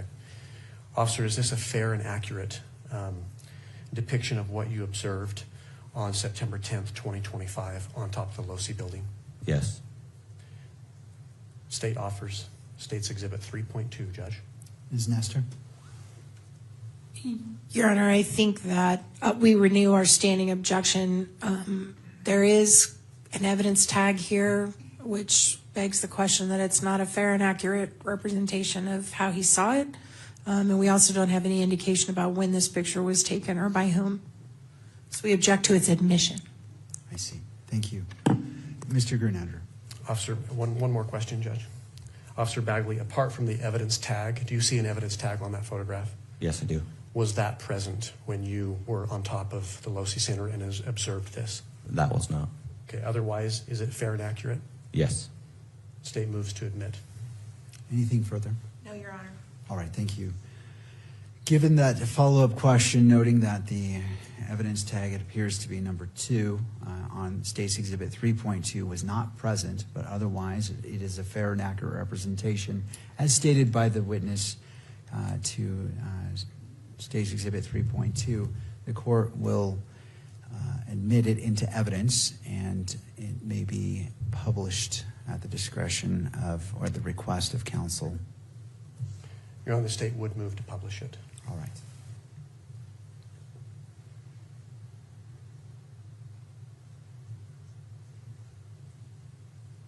Officer Bagley, will you describe what it is that we're looking at here? Yes, on the top of the photo, you got the mountain range on the back. That's going to be looking west. You also have Utah Lake, which is towards the top of it. As you come down towards the center, on the top, you've got a pond, which is the ponds over at Utah Valley University. I've come down from that, from where the water meets that red bricked part, more towards the center is the Hall of Flags. And just below that, where you can see the grass and the white tent, is where Charlie Kirk was sitting looking west. And we're on top of the Losi building. And is this depicting a particular corner of the Losi rooftop? Yes, it is. And this is the top rooftop? Yes. Is it the same level where we observed the atrium that's to the north? The atrium's up just a little bit higher. So this is the top level of 4. Level 4, okay. And what area of the rooftop are we looking at here? You're looking As far on as the gravel? southwest side of the Losi building. Southwest side, okay. Is there a line of sight down into the courtyard? Yes, there is. In that area? Okay. What else do you observe on this exhibit that's significant to you, officer? There was some disturbance in the gravel right where, and around the area where in the area where the yellow marker is there was some disturbance that caught my eye there. Okay. And does this photograph do it justice? No. And how so? You can't really see the impression I saw at the time of when I was up there on that day. I saw a distinct impression in the gravel, and this does not show that. Okay, so you could see more with the naked eye? Yes. Okay. I'm going to refer the witness to State's Exhibit 4 on your monitor there.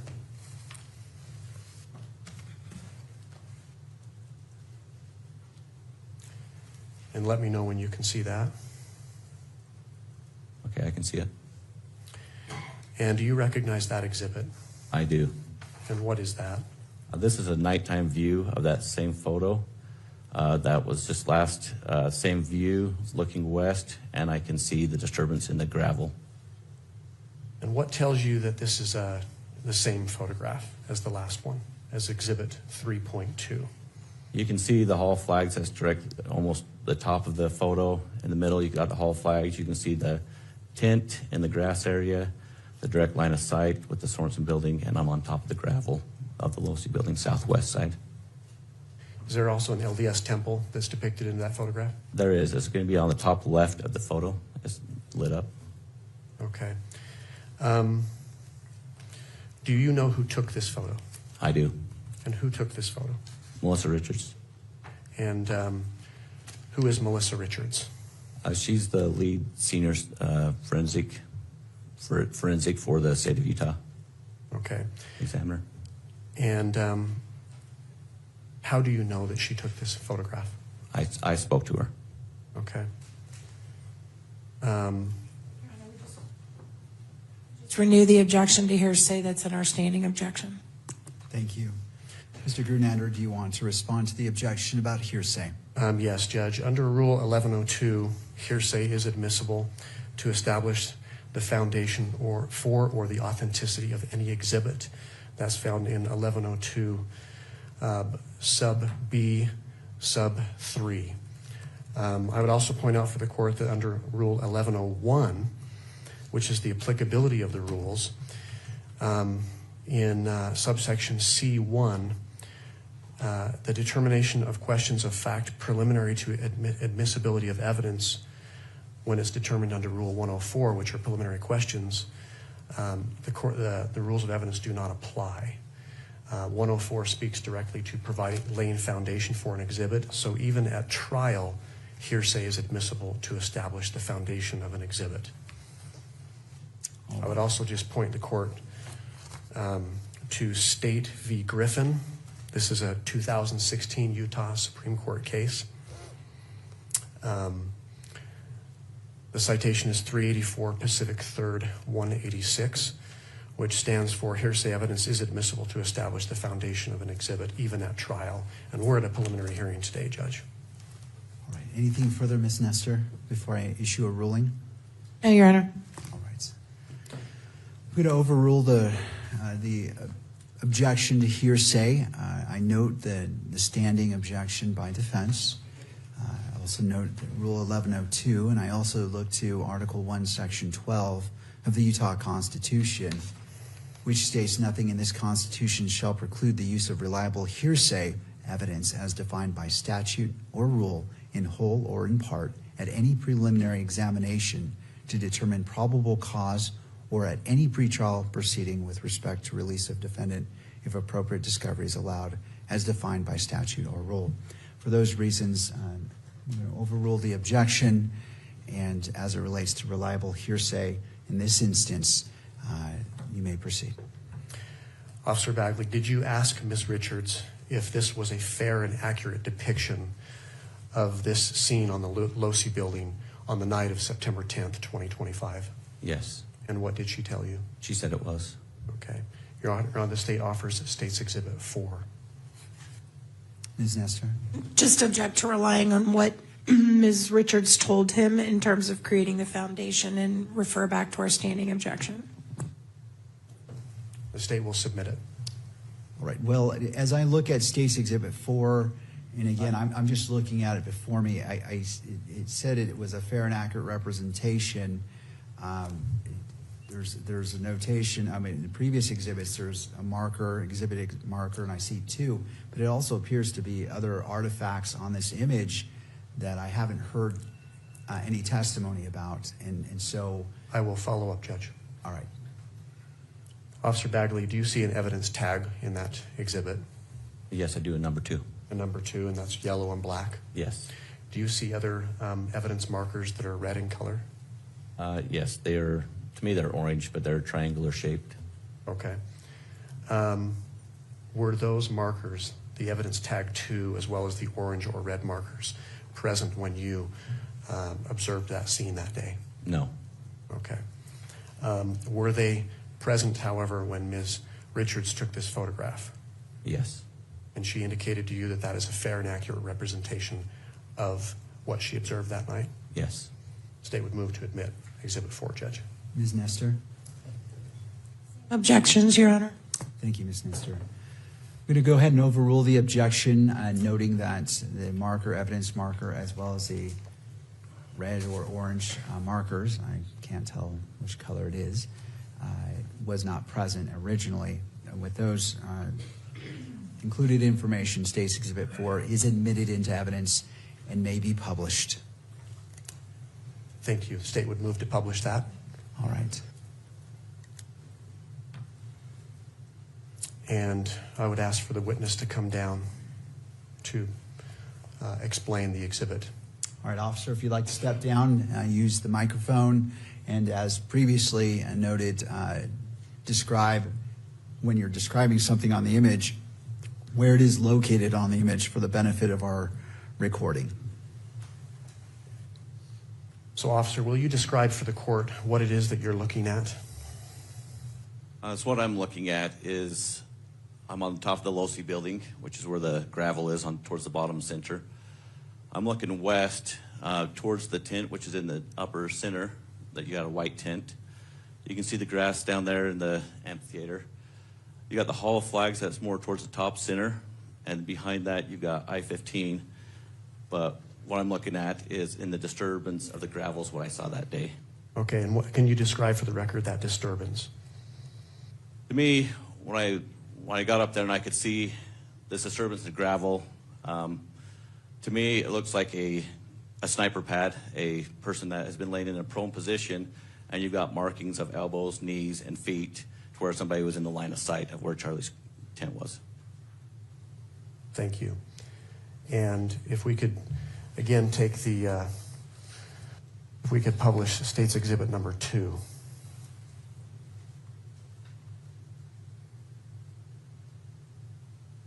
You recognize that, right, officer? Yes, I do. Where on the Losi rooftop did you observe this disturbance in the gravel? If you go to the center of the picture, if you go to the center of the picture in the darker gray part of it, on the left side, so the south side of the Losi building, it would be right in the line of sight of the Charlie Kirk tent that's straight in front of it. Okay. Or the southwest side of the roof. Thank you. You can take your seat.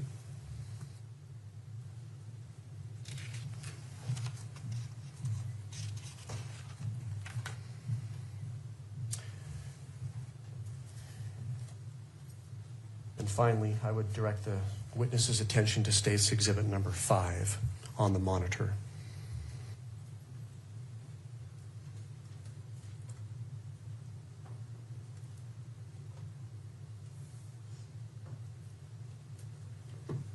Let me know when that's there. It is. It Yes. is there. Do you recognize that exhibit? I do. And what is that? This is going to be a picture of the side profile of that last photo we looked at with some red or orange markers and a number 2 with also a tape that's there on top of the Losi building. What was that tape that you said? There's a measuring tape, it looks like. Okay. Are you able to tell which direction the photographer was facing? Yes, And what direction is that? it's facing south. This is a nighttime photograph, correct? Yes, Do you know who took this picture? I do. And who took the picture? It was Melissa Richards. The same individual that you spoke about before? Yes. Did you ask her whether this is a fair and accurate depiction of what she observed that Yes. night? Yes. What did she say? She said it was. With respect to what you observed that day, apart from the evidence tag, the yellow tag, as well as the orange or red markers, is this a fair and accurate depiction of what you observed? Yes. What's different about what you observed as far as what's on the photograph, the previous exhibit, compared to this? You can see more of the length of an individual. So you can see that more, there's 2 elbows, 2 knee areas, plus also towards the far right of the photo is also a marker where like somebody laid a gun down. Okay. It's like a prone position. Your Honor, pursuant to Rule 1102, as well as other authority that's been cited today, the state offers State's Exhibit 5 into evidence. Your Honor, we renew all the same objections we made to Exhibit 4. Thank you. Given the foundation that has been laid and that the witness has testified that this is a fair and accurate representation of the scene, noting the tape as well as the markers in that, State's Exhibit 5 is admitted into evidence and may be published. State moves to publish Exhibit 5, Judge. All right.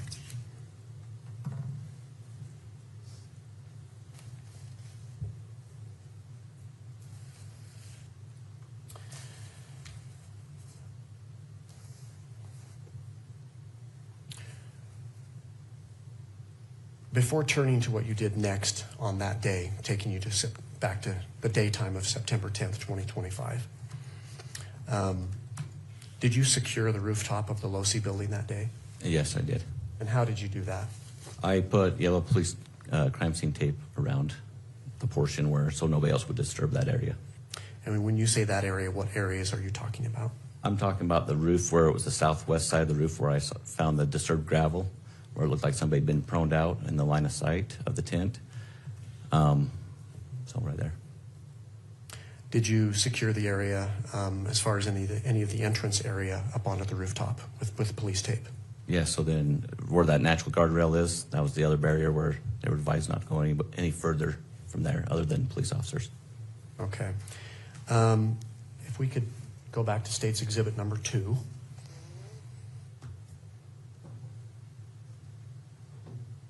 If we were to zoom in on this photograph, are you able to see the police tape that you put up on the rooftop of the Losi Center, officer? Yes, you would be able to. Kimberly, if we can zoom in.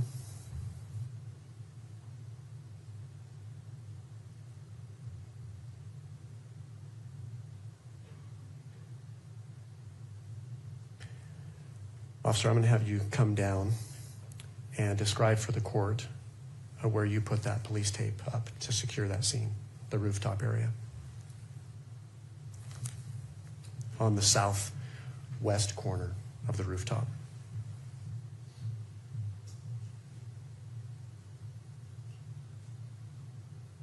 So this is the top of the Losi building. You got your 2 different grays.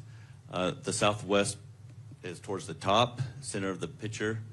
You can see some yellow tape that spans from over here on the far right side of the picture by these black pipes, goes around a silver vent, comes back down around to the corner of that silver to keep everybody out of that area where that prone position was at.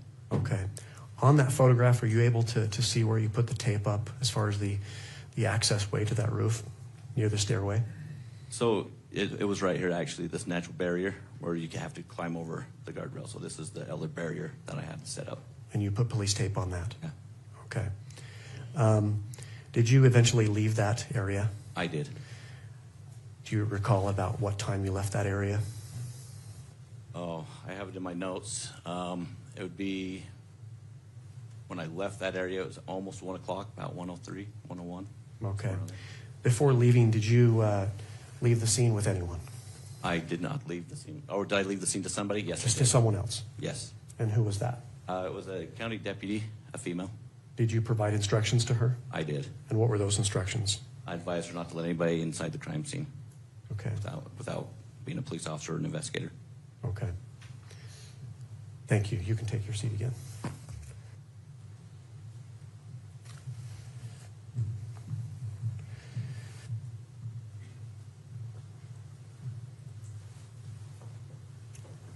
Officer, upon seeing this disturbance in the gravel, you've described what it looked like to you. Yes. Someone lying down in a prone position, correct? Yes. What did you do next? So when I got to the top of the Losi building during that day, I noticed the screwdriver, kept going to the edge, found that prone position. At that moment, I realized, because it was direct line of sight, plus the disturbance in the gravel, where I could see somebody laid down in a prone position or a sniper position, and asked dispatch to get on the then I realized that we probably didn't have our shooter in custody. From that moment, I asked dispatch to get on the camera system and to see if anybody was on top of the Losi building during the time of the incident. Were you advised of anything? I was. Dispatch came back and advised me that there was a male individual on top of the roof that was there at the time of the shooting. Did they describe what his movements were? They did. They stated that he ran to the edge, dropped down, crawled, got in a prone position. I'm going to stop you right there. Ran to the edge. What direction and what edge? Running west and southwest of the Losi building.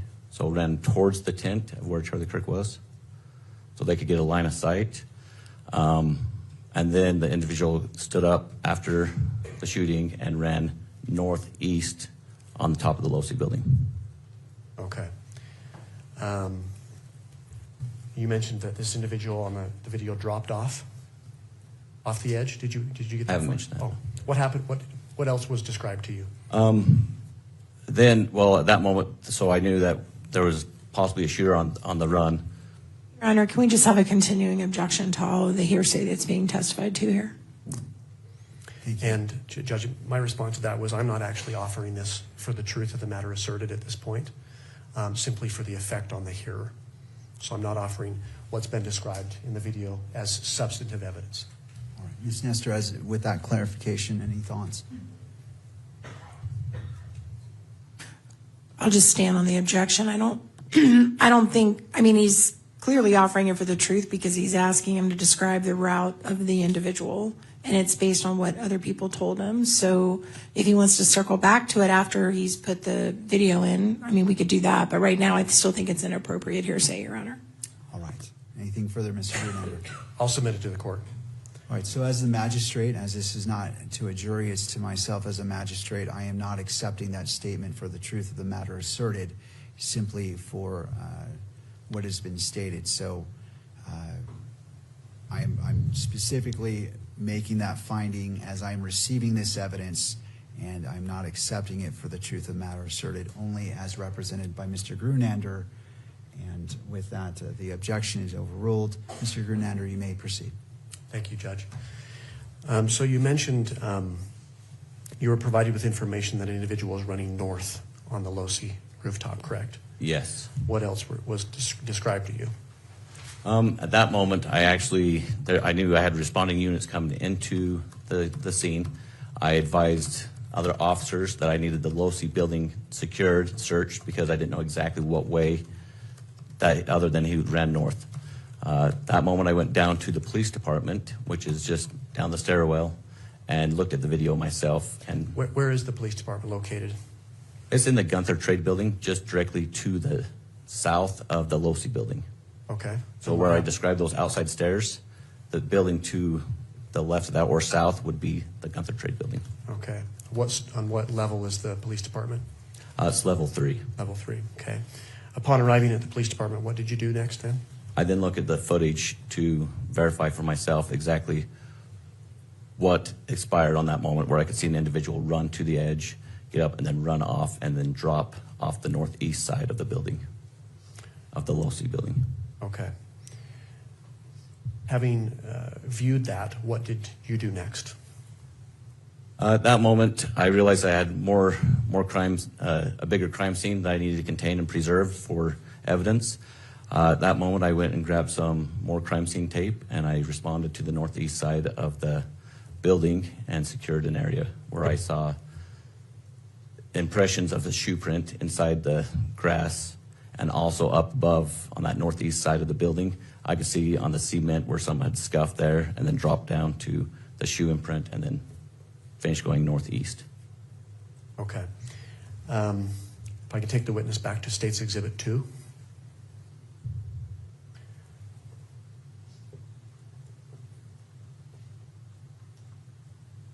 You mentioned seeing an individual drop down. Could you come down and point that area out to the court? Yes.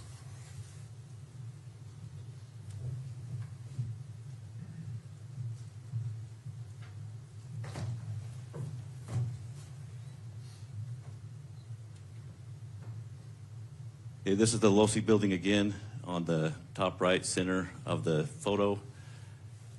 Southwest side is where the individual was laying down prone in the line of sight, came behind the aquarium or atrium, came behind that on the west side of it, came up to the north side of the Losi building on the east on this white square piece on the far right of the picture.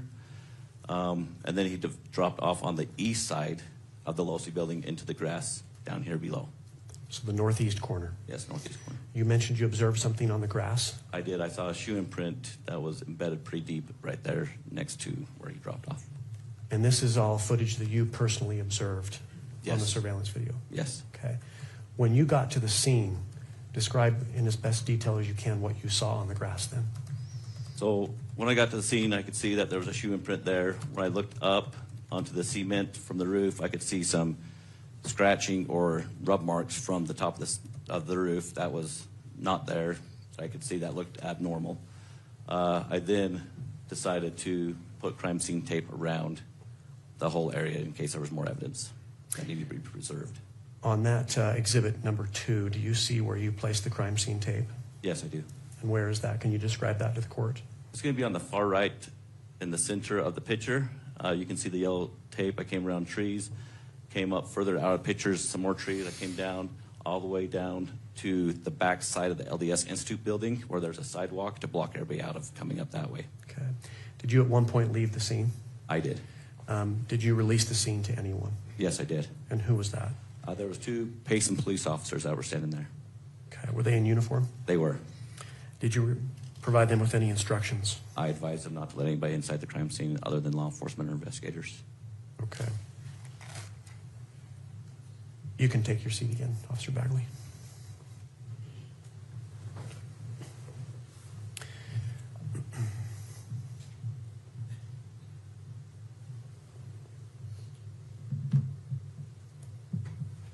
You've talked about the disturbance in the gravel that was observed on the Losi building. Yes. Did you walk through that disturbance in the gravel? I did not. Did you otherwise touch it in any way? No.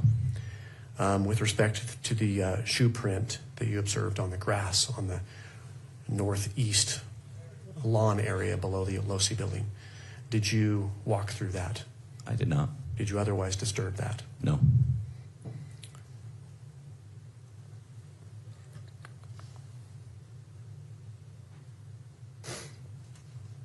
Officer Bagley, what did you do next? From that moment, I then released the scene. I went down to the Fugal building and knew that where the Incident Command Center was at, so I could relay information that I'd found to responding units and people in charge. If I can have just a moment, Judge. You may. State will pass the witness, Judge. All right. Ms. Nestor?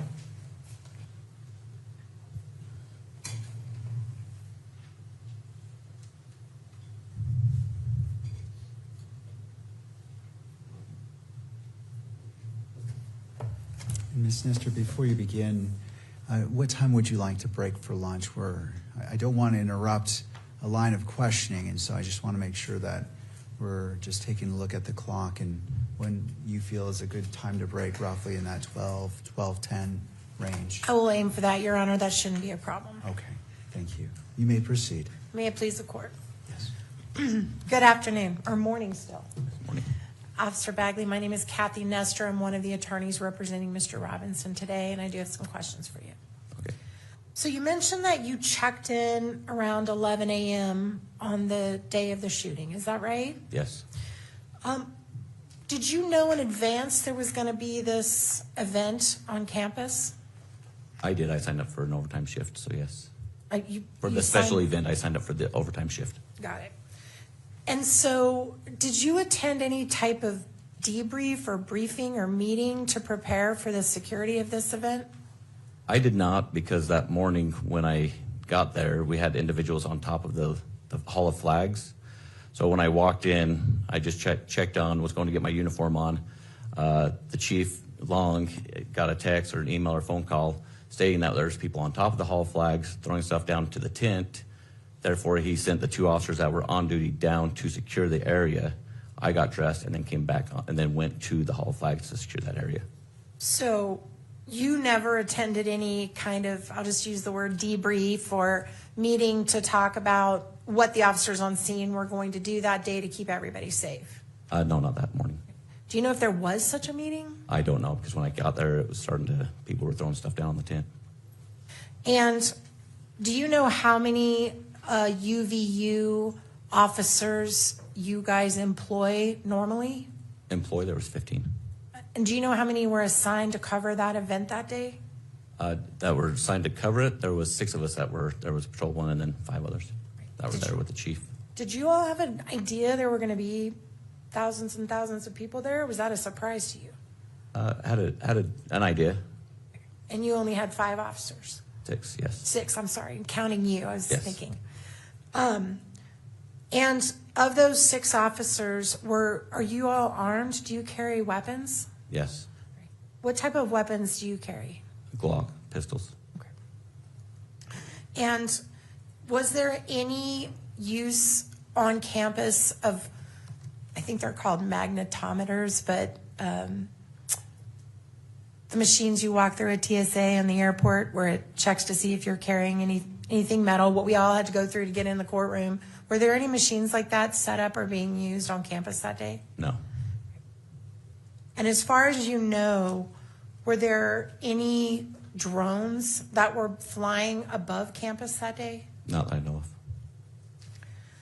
And did anyone ever talk to you about covering anything near or on top of or in the Low C building? Were you ever assigned that area before the shooting? No, Do you know who was? I don't. And when you got up to the roof that afternoon, was anybody around that was law enforcement? No. Nobody on the roof? No. Nobody on the stairway? No. Nobody on the walkway? No. Okay. And in the state of Utah, is a campus a gun-free zone? Are students allowed to have guns on campus? It's an open carry state, so yes. And did you see anybody that was armed that day other than law enforcement? I did not see.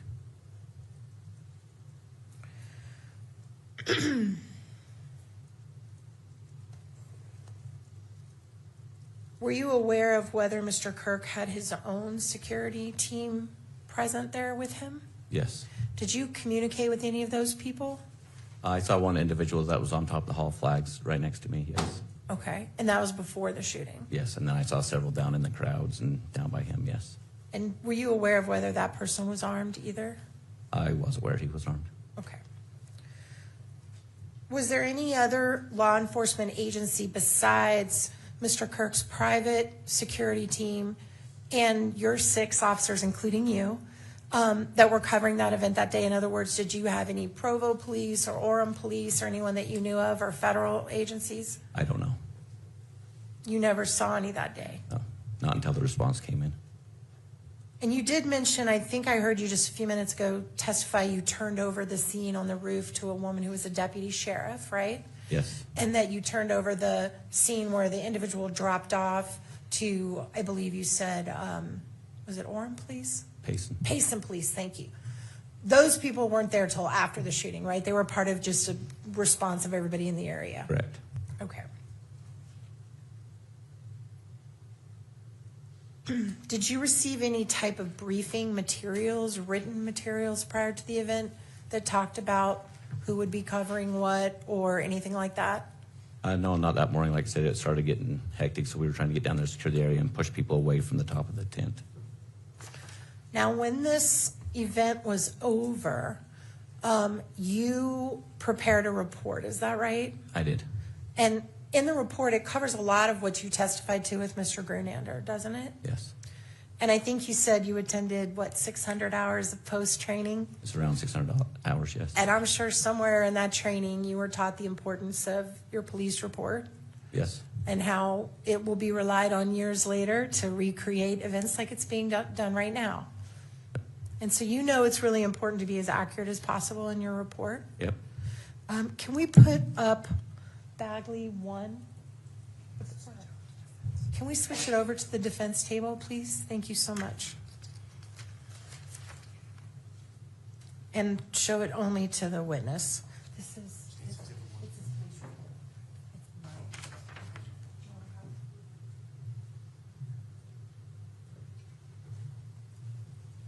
All right. Do you see that report in front of you? I do. And is that the report that you prepared, or did you prepare this report? I didn't. I did a supplement on it. I didn't prepare the report. So, because the incident was a big agency assist, so obviously it says it has all the responding officers to that effect. Oh, we need to go to the page. Thank you for pointing that out. Can we please move to page 3 or 5, maybe?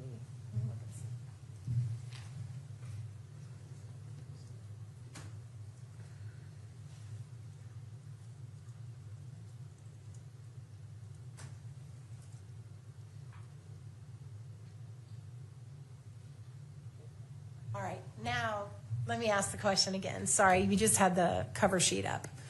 Is that your report? Yes, this is. All right, and did you prepare that? I did. When did you prepare this report? It looks like it was done the next day, either that day or the next day, because I wanted to make sure that I had it done where everything was fresh on my mind. And do you have a copy of it in front of you? I do, as a matter of fact. May I just step in and just make sure that it's the same one? May I approach, Your Honor? You may. Hope you're good.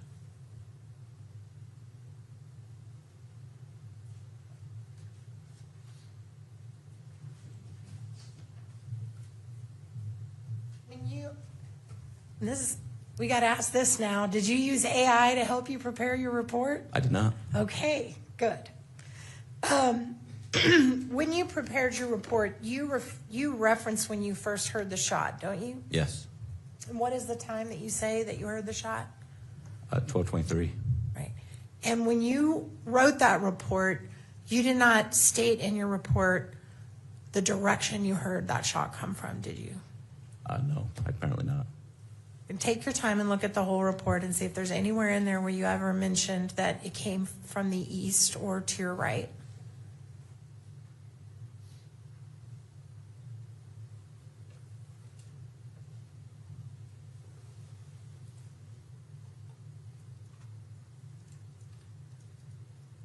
I don't see his direction. Okay. And you also, I believe, in your report, you also don't state whether or not, you don't mention anything about thinking it came from the Low-C building or anything like that, right? Later on, when I recognized when I saw the empty holsters, I think I actually said that in there, where I see the empty holster, that I realized the line of sight. Okay. So let's talk about that holster for a minute. So you heard the shot, and you only heard one shot, correct? Yes. And then you came down from the walkway above the tent, right? Yes. And you came down to really the grassy area that we've all been looking at, the courtyard. Yes. And there was kind of chaos, people running around. Yep. Yes. And while you were down there, you saw what you said was an empty holster. Yeah, as I was clearing people out and making sure that the evidence was preserved, about towards the top, after a little bit, I saw an empty holster sitting there. And when you say towards the top, can you be specific and tell us where you were? So On the south side, in the courtyard, there's some tiers of seating where the grass is different levels, and was towards the top, maybe just right before the cement is where everybody's standing, so there's different levels, is towards the top on the grass. And when you saw the holster, can you describe to me what it looked like? An empty concealed holster For what type of for weapon? a pistol. Okay. And did it have any markings on it? I didn't even, no, not that I noticed. And what happened to that holster? I have no idea. Did you ever take custody of it? Nope, Did you ever tell anyone else to take custody of it? nope, You just left it on the grass? I did. Was it ever fingerprinted to your knowledge? I have no idea. Okay.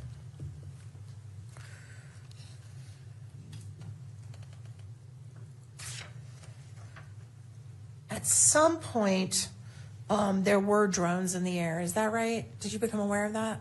Yes, I was made aware of that. Right. Do you know who put the drones in the air? Sergeant Cam Nelson with the Provo Police Department. Right. So it wasn't UVU. No, Did you guys even have drone capability? Did you have a drone on campus that you used? no, All right. So someone would have had to bring one after the shooting onto campus because you wouldn't have had one there. true.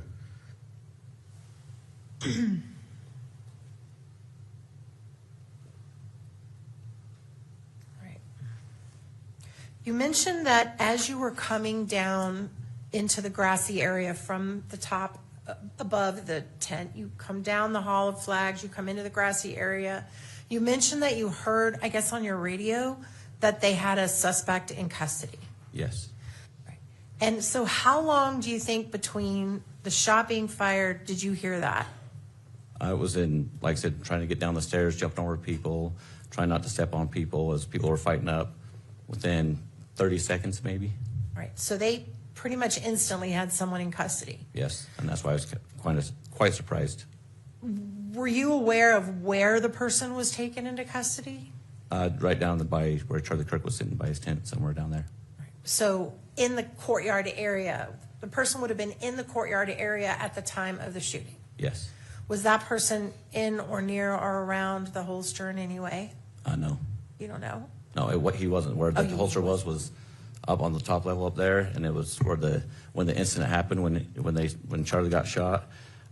Within seconds, the other officer that was down by him said that he was in custody with the prisoner of the shooter. So it had been within right there. You didn't, at that time, it was your understanding the person they took into custody was close by Mr. Kirk, is that right? Yep. But it didn't occur to you that, well, that's not where I heard the shot come from. They must have the wrong person. I should talk to somebody. During the chaos moment, no. They said they had a person in custody. I figured those guys saw something I didn't see. They took the person in custody, and I thought that was him. Okay.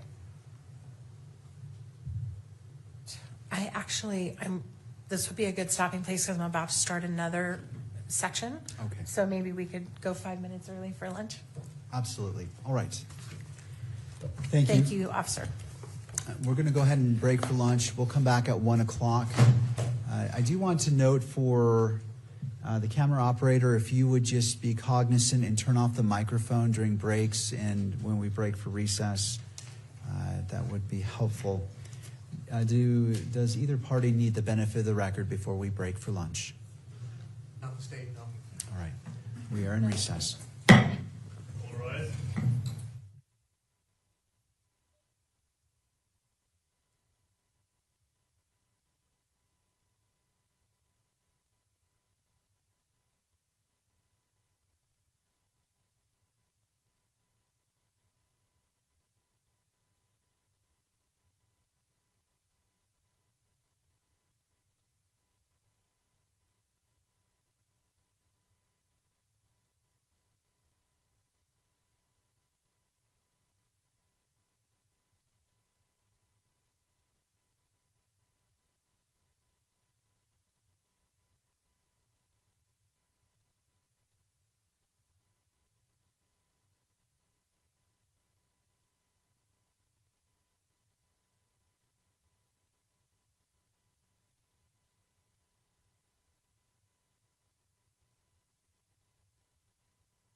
Please be seated. Court is back in session. Noting the presence of counsel, I believe we left off cross-examination. Ms. Nestor, are you ready to proceed? Yes, may it please the court. All right, you may. Good afternoon. Good afternoon. I do want to circle back before I start my new section on I just want to specify two things. First of all, we talked about that you had no briefing or no materials about security on campus for this particular event. Did you ever have any operational or tactical plan that you were given for that event? For this event, no. Okay. And you also mentioned that you've done SWAT in the past. Yes. Were you a sniper? I worked well with them, but I was not a sniper. Okay. So when okay, just strike that. Also, we talked about the holster that was found. Are you aware if there were any other guns confiscated on the scene that day? I'm not. You don't know one way or the other? I don't know. All right, now I want to go through with you your timeline. You mentioned that you started at the Hall of Flags, right? And then you came down. It took you a minute to kind of navigate the stairs with the crowd and the chaos and everything. And then you were in the grassy area of the courtyard for a bit. Is that right? Yeah, so about 30 seconds to get down the stairs, and then I went right down to where the tent was. And that's where you found the holster. No, the holster was up higher. So I went down by the tent, so it's lower level. So as I came down towards where Charlie Kirk was shot, I went down towards the tent to assess to see what was going on down there, because I didn't know exactly what. I heard the gunshot, didn't know exactly what was going on. I'm sorry, I missed that you went down to the tent. So let me ask you about that. So what did you do when you got down to the tent? When I got down to the tent, Charlie was gone. They put him in an SUV and left. At that moment, there were still some people running around, so I decided to preserve the scene as much as I could with trying to escort people out, and that's why I went back in and started pushing people off the grass area to conserve any ammunition or any casings or anything to that effect that would be around. I wanted to make sure people were off and there was as much evidence preserved as possible. So just to be clear, by the time you got to the tent, Mr. Kirk had already been removed and taken from the scene. Is that right? Yes. Okay. So in your professional opinion, what was the perimeter of the crime scene? What do you mean by the parameter? So, the perimeter, like how far did this crime scene stretch? Like where did you want people to move off of? Oh, well, at first I wanted them all off the grass because, like I said, I thought we had a suspect in custody, so to me it would be a close encounter, so I was trying to push everybody off the grass in case there were shell casings or to that effect that got on the grass. So after I pushed them off to that part and getting up to the top where I saw that empty holster, when I saw that empty holster is when things started slowing down for me a little bit. All the chaos and stuff that's when I realized that it was a rifle shot, not a handgun shot. Okay. And that's when you saw the Low-C building and it occurred to you should go check it out. Yes, it was right in my line of sight. And correct me if I'm wrong, but the whole time that this is going on, you had an active body camera on your collar, is that right? I was right here on my your chest. Yes. Okay, and it was on. Yes. And it appears to me from reviewing your body camera that there was another individual who was with you that went to the Low-C building who was in civilian clothing but appeared to have a gun. Who was that? I don't know who he was exactly. He had a badge on, and I had somebody with me to back me up as I ran up the stairs to make sure I had somebody with me. So you don't know what agency he's from or where he's from? No. And it looked like he had a pistol. Yes. Is that right? A handgun, yes. Or a handgun. Yeah. And so the two of you go to the Low-C building. Yes.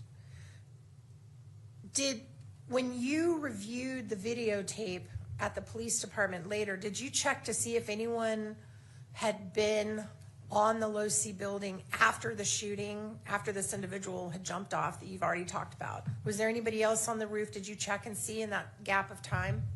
In that gap of time, no. So once I put up the barrier, I only walked up to about that point, then I went down and reviewed the video from that moment on. So were you able to see Are you able to say for one way or the other if anyone else had been on that roof in between when the person jumped off the building and when you came on the roof? Are you able to say one way or the other? There was people up there looking for an individual that ran that way, because when I first got told the individual ran heading north, that we didn't know where the shooter was, so we started climbing up and looking, clearing the building. And it wasn't until I went to the PD and actually saw him jump off of the building that I knew he was off the building. Let me rephrase that, because I think I either asked it badly or you misunderstood me. So let me go back again. So from the time that the individual that you spotted on the video jumped off the roof, right? The individual that you thought was in the prone position. Okay. Between that and when you got on the roof, did you ever check to see if anybody else had been on the roof in that period of time? Yeah, and I didn't see anybody. So you I did didn't watch? notice anybody. Yeah. You didn't, did you look on the video to see that entire, okay, that's what I'm asking. So you did not review the video to see if there was someone between you, that individual jumping off and you coming on, if anybody had been on or disturbed that scene in any way? Okay. But once you put the tape up, then we're confident from that point on the scene was preserved, right? By the way, where did you get that tape? Officers responded on the scene that he was down on the bottom and threw it up to me, so. Okay. So you didn't have it on you? No. And you didn't leave the scene to go get it? No. Someone threw it up? Yes. Great.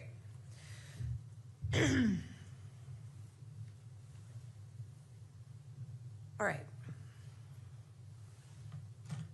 While you were on the roof, did you encounter any spent casings?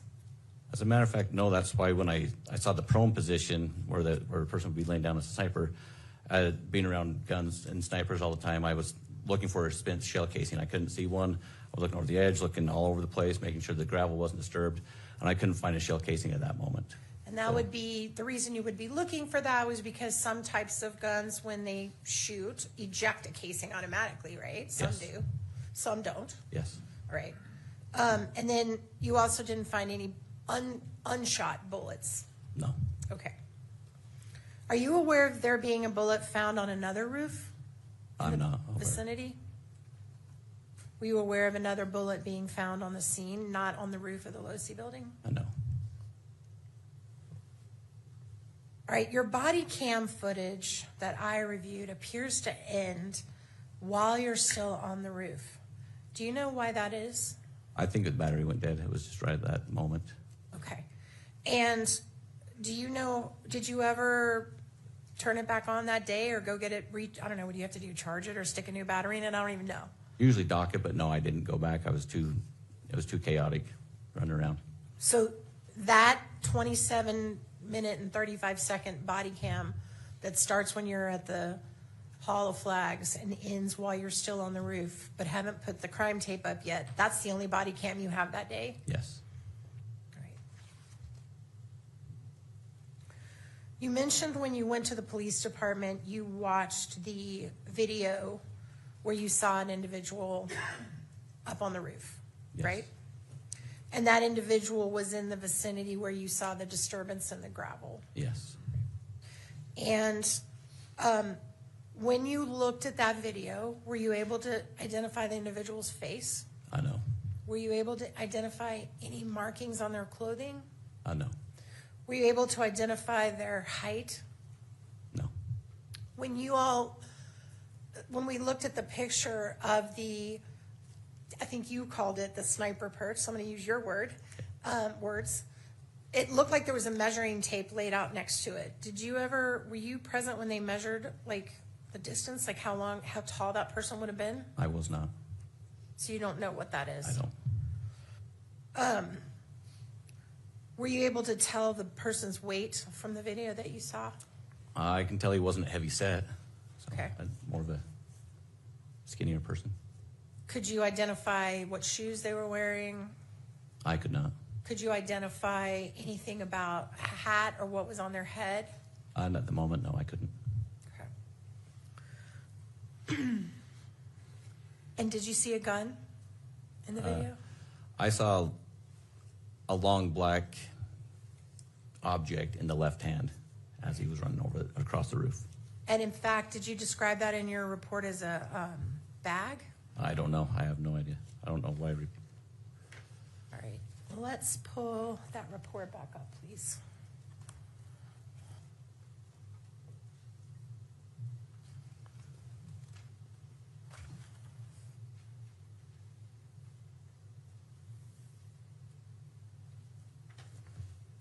Oh, never mind. I don't think you mentioned what you saw. So in your report, let's pull that back up, please. Page 5 on the Bagley 1.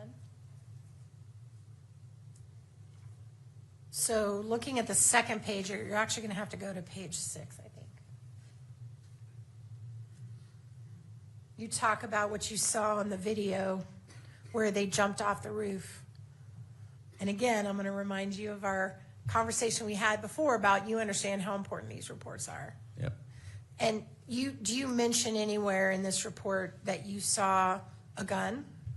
I did not. I just had no object. Did you mention that you saw that object? Is that on here? Nope. Okay, so you left that out.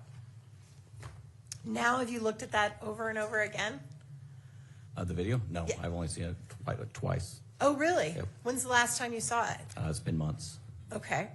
The last time you saw it, were you able to tell what that object was in his hand?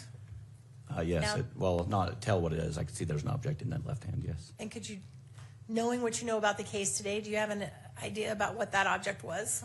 It looks like a rifle or something to that effect, a long object. It looks like a rifle? Like a long object, like skinny and long. You can see it's like almost like it's covered over something. So you saw the cover, which was the towel, right? Yes, and the shape of it is long. Okay. You know. So you can see a towel, but you can't see an actual I don't know gun. if it was a towel or a blanket. I don't know what it was. But you can't see an actual gun. No, video. like an object, like a form of a gun, like a long object. Okay. All right.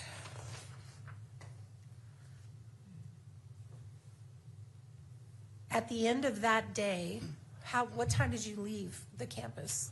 It was probably like 9 o'clock that night, maybe somewhere around there. And did you come back the next morning and work some more? I came back the next morning, yes. And you worked all day the next day? On and off. When you left at 9 p.m., did you or anyone else know who the shooter was on that day? No, not that I know of. And when you came back the next morning and worked that afternoon, all that day, did you or anybody on that campus know who the shooter was? Not that I know of. Okay. So nothing that you found that day or anyone else to your knowledge on campus was able to identify who the shooter was? That they know. Right. Well, during the time I was there, no, that I knew of. I also want to talk to you about that giant picture that was showed to you. Do you know? Exhibit 35, I think. Yes, it's Exhibit 35. Do you know who took that picture, where it came from? I do not. Do you know how old it is? I have no idea. Okay.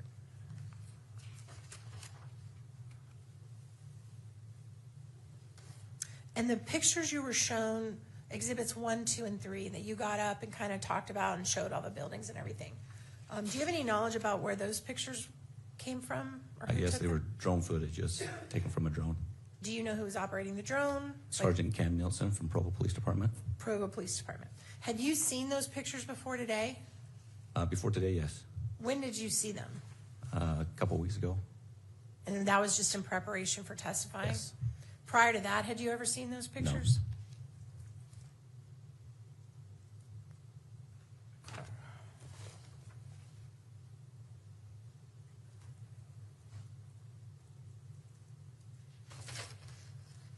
Can I have the court's indulgence for just a moment, Your Honor? You may, Ms. Just one Esther. moment.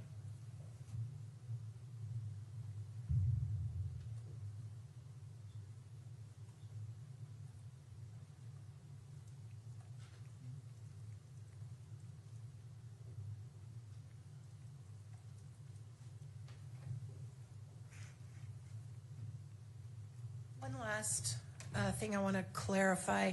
We heard you testify that Ms. Richards, or I don't know if she's Deputy Richards. She's a state employee for the forensic lab. So Ms. Richards. Melissa. She is the one who took those nighttime pictures of the stuff on the roof. Yes.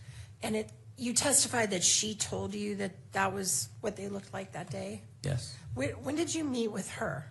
I talked to her on the phone. It was several weeks ago in preparation for the trial. So prior to a couple weeks ago, you never discussed those pictures with Yeah, her? because I'd never seen them. Oh, so a couple weeks ago is the first time you saw them? Yeah. Right. And did you write any kind of supplement to your report, to add on to your report, other than what we've gone through today, that one report you wrote? Have you ever written another one? I have not. Okay. That's all I have. Thank you, Your Honor. I tender the witness. Thank you, Ms. Nestor. Mr. Grunander, redirect. Just one question, I believe, Judge. All right.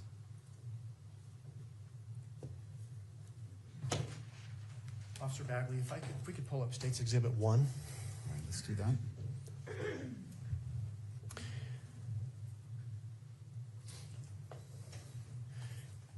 You've talked about this handgun holster that you observed Yes.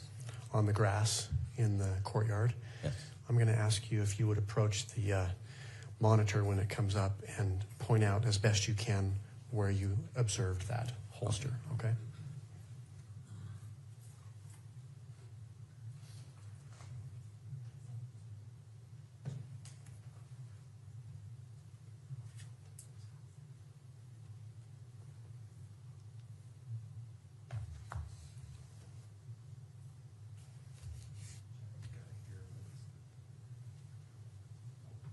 Oh, here we are.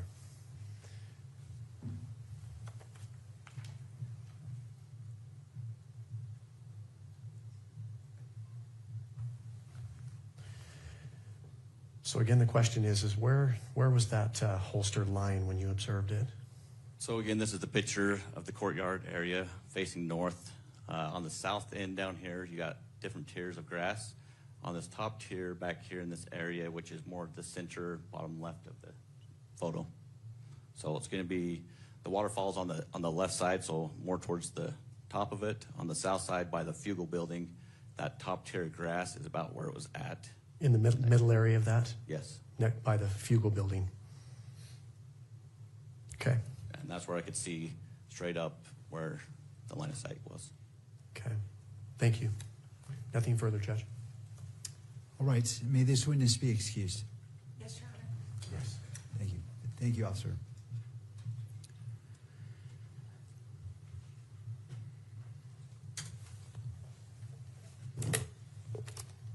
Just for the benefit of those in attendance, that you may have noticed that I drink some water. Please, if you have water and what's been previously approved, don't hesitate.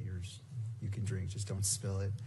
And let's go to the state. Ready to proceed with your next witness. Thank you, Judge. The state calls David Hull. All right. If you'd like to come forward and be sworn in. You do solemnly swear that the testimony you shall give in the case now pending before the court will be the truth, the whole truth, and nothing but the truth, so help you God. All right. If you'd like to be seated right here at the witness seat, and once you're situated, there's a bottle of water to your left.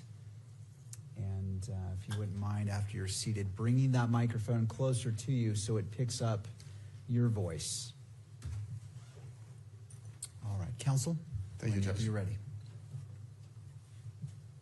Good afternoon. Afternoon. Would you please state your full name and spell your last? David Hull, Hull. And are you employed? I am, yes. Who are you employed by? I'm employed by the Department of Public Safety. And how long have you worked for the Department of Public Safety? I'm in my 12th year. Are you a peace officer? I am, yes. Are you post-certified? I am, yes. When did you receive your certification? 2015. And since that time, has your certification remained intact? In other words, has it lapsed or been taken away or anything like that? No, it's been continuous. I think you said you're in your 12th year. Did you already say that? Your 12th year with the DPS. Have you worked for any other law enforcement agency besides the DPS? No, just the state of Utah. What is your current assignment with the Department of Public Safety? Currently positioned as an investigative sergeant at Peace Officer Standards and Training. Was that your assignment in September of 2025? No, it was not. What was your assignment then? I was under the State Bureau of Investigations, Major Crimes Division as an investigator. Okay. Is SBI an acronym or an acronym that's commonly used to describe the State Bureau of Investigation? It is, yes. I can refer to it as the SBI, and we're all on the same page, right? Yep. Okay. How long were you with the SBI? A little over 7 years. And what exactly did you do? What was your assignment with the SBI? I spent just under a year in the Alcohol Bureau and the undercover unit, and then the remainder of that time was with major crimes. Major crimes. What did that entail? Predominantly investigating crimes that are considered to be major in nature. Predominantly violent crime, including homicide, sexual assault, in some cases fraud cases. Kind of covered a whole gambit of things, but predominantly violent crime. And throughout your career with the DPS, have you done any training related to murder investigations specifically? Yes, I have. And could you just briefly describe what that specific training entailed? I've done internal and external courses around lead homicide investigation, officer-involved critical incidents, child deaths and unexplained deaths in children, aquatic homicide, and then just continuing investigations related to homicide itself. And throughout your career with DPS, have you either played a role in or led a homicide investigation? I have, yes. How many do you think? Either directly or indirectly, I've probably been involved in approximately 40 or so. And is that throughout the state of Utah? Yes, we assist throughout the state of Utah. Were you working September 10th of 2025? I was, yes. And did you work shifts? Did you work a certain shift that day, or how does it work at the SBI? Kind of work 24/7, 365, but predominantly Monday through Thursday, office hours. Okay. On that date, were you asked to respond to the campus of Utah Valley University? I was, yeah. I was at the office in Taylorsville, and I was asked to respond down to Utah Valley University. Okay. What did you understand was going on at UVU that day? I didn't know much. I had been told that there was some kind of an event and an individual had been shot. Did you have a name? Someone had told me that Charlie Kirk had been shot. At that point in time, were you familiar with Charlie Kirk? I was not, no. Okay. Did you end up responding? So when you found out that there was an event, that it was Charlie Kirk that had been shot, that was while you were still up in Taylorsville at your office? Yes, we hadn't been asked to respond at that point. Another agent in the office showed me a video of the shooting, and I went back to work because we hadn't been asked to respond at that point. At some point, though, were you asked to respond or directed to respond to Utah Valley? Yes, we were. We were asked to make our way down to the university to provide any kind of assistance that was needed. Okay. And do you recall who directed you to come down to Utah Valley? I believe it was Lieutenant Jensen. And is that something, responding to a scene like this, on a report like that, is that something that's done frequently within the SBI?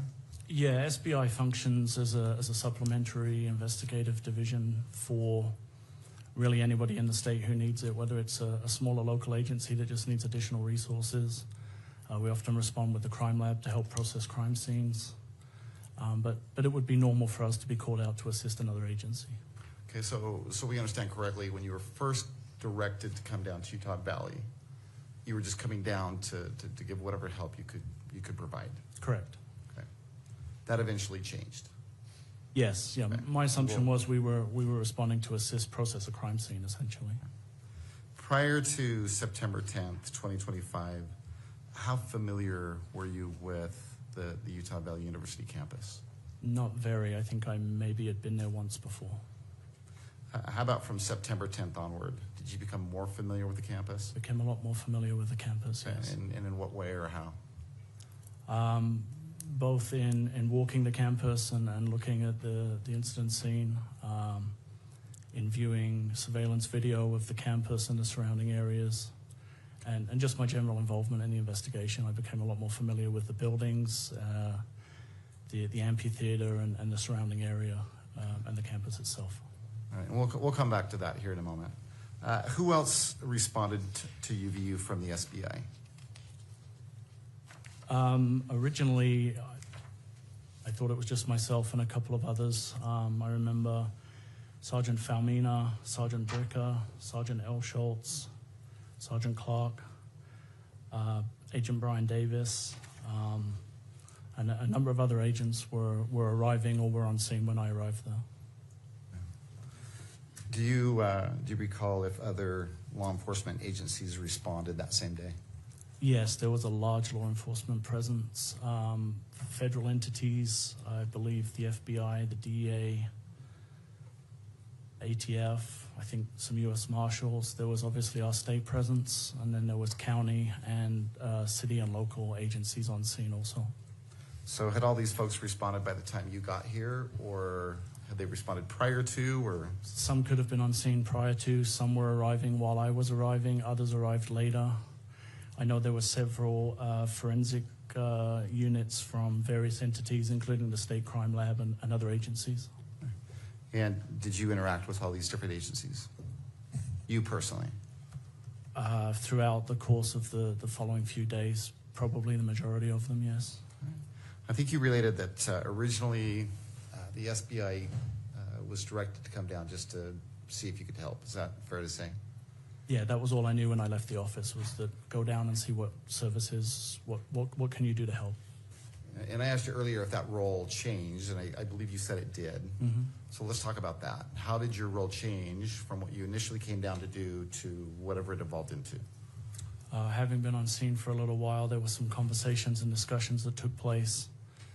And I was informed by my lieutenant that myself and Agent Davis would be taking lead on the investigation on behalf of the State Bureau of Investigations.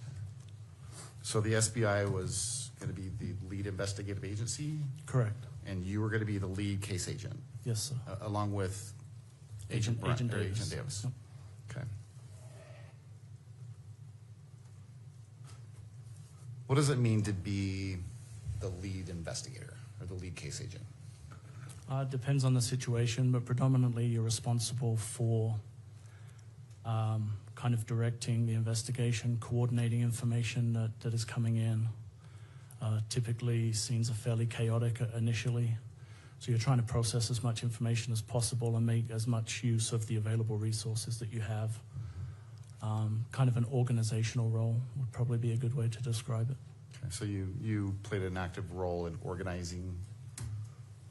In coordination with the administrations of all of the agencies that were on scene, yeah, we were trying to coordinate efforts and get to pertinent information as quickly as possible. Do you recall whether assignments were made, at least with the SBI agents that responded with you?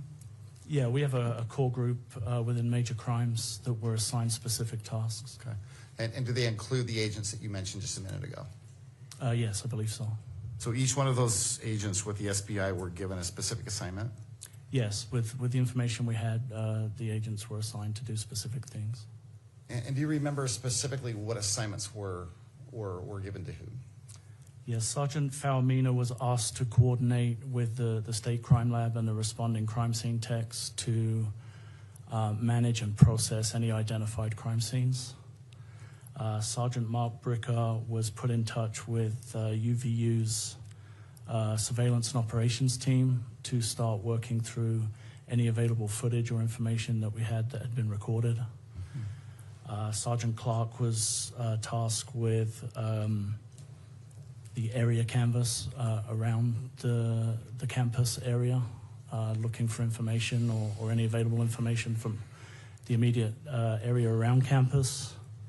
Sergeant Elschultz was working with the SIAC and other administration to try and manage the flow of information that had started to occur. Okay. You said that initially when you showed up, things were a bit chaotic. Yes. Did that have something to do with all the different agencies that had responded? Yes, and I think initially there was still some uncertainty as to whether we were working with an active shooter or an active crime scene. The campus is spread over a large area, and so getting that deemed to be safe is quite a process and involved a lot of people. Gotcha. Do you know if the campus was deemed safe eventually?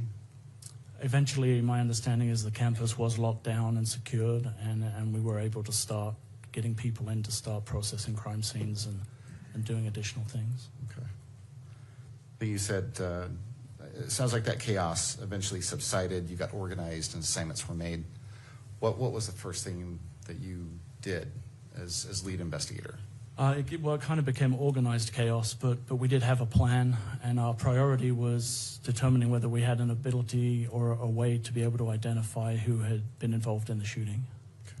That was our primary focus at that time. Did that include collecting information that was becoming available? Yes, we were getting a large volume of information from the general public, phone tips, people sending videos.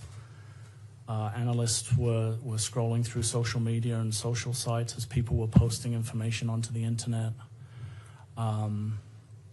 So there was a lot of information coming in, a lot of things that needed to be processed through and worked. Okay, were videos coming in? Yes, cell phone videos were coming in. If you imagine there's 3,000 people at an event and everybody has a cell phone, there was a lot of information that people were willing to share with us. Right. Do you know whether you or someone else with the SBI collected or received a video from an Amanda Wright? Yes, yeah, I know a cell phone video was collected from Amanda Wright. Okay. And do you know or Amber who? Wright. I'm sorry? Amber Wright? Oh, I'm sorry, Amber. Well, you tell me, Amanda or Amber? Amber. Okay, I apologize for that wrong first name. Do you know who or how that video was collected? Yeah, I spoke with Miss Wright directly on the phone to arrange a time to go and collect that video. Unfortunately, she wasn't available that day, but Agent Davis was able to go meet with her directly and collect the video. Do you recall what date you actually spoke to Miss Wright? If I can refresh my recollection, Well, I specifically... Sure, let me ask you this before you do that. Yes, sir. So you have in front of you what, your police report? I have some notes and a timeline from my Okay. investigation that was part of discovery. And referencing that timeline or those notes, will they help you recall the date that you called Miss Wright? They will, yes. Okay. Why don't you go ahead and refer to that? Don't read from it out loud. Just take a minute. Let me know when you've come across that information and once you've refreshed your memory. Your Honor, when he's done, may I take a look at the materials as well, please? You may. Ms. Wright was contacted on April 7th. Okay. Did you want? All right. Ms. Nestor, if you'd like to come forward, you may. approach, Your Honor?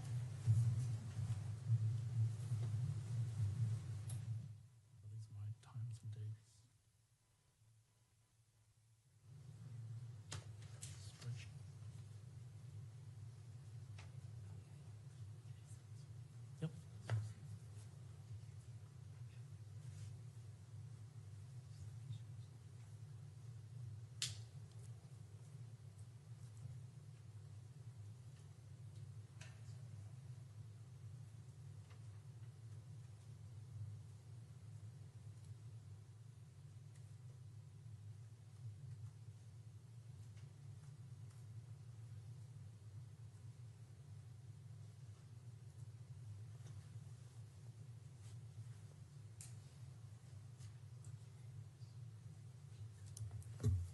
Mr. Sturgill, when you go back, if you wouldn't mind shifting the lectrum to my right. Your right? Yes, it just appears when the camera's focused on you, just the way it's positioned, you're in front of the witness, and we just want to make sure that. It won't go far. Yeah, it's only going to go that far, Judge. All right, Is that going to be far enough? I think that is sufficient. So, all right, thank you. I appreciate your help with that. I just checked from the. Are we still connected? We'll see. Okay.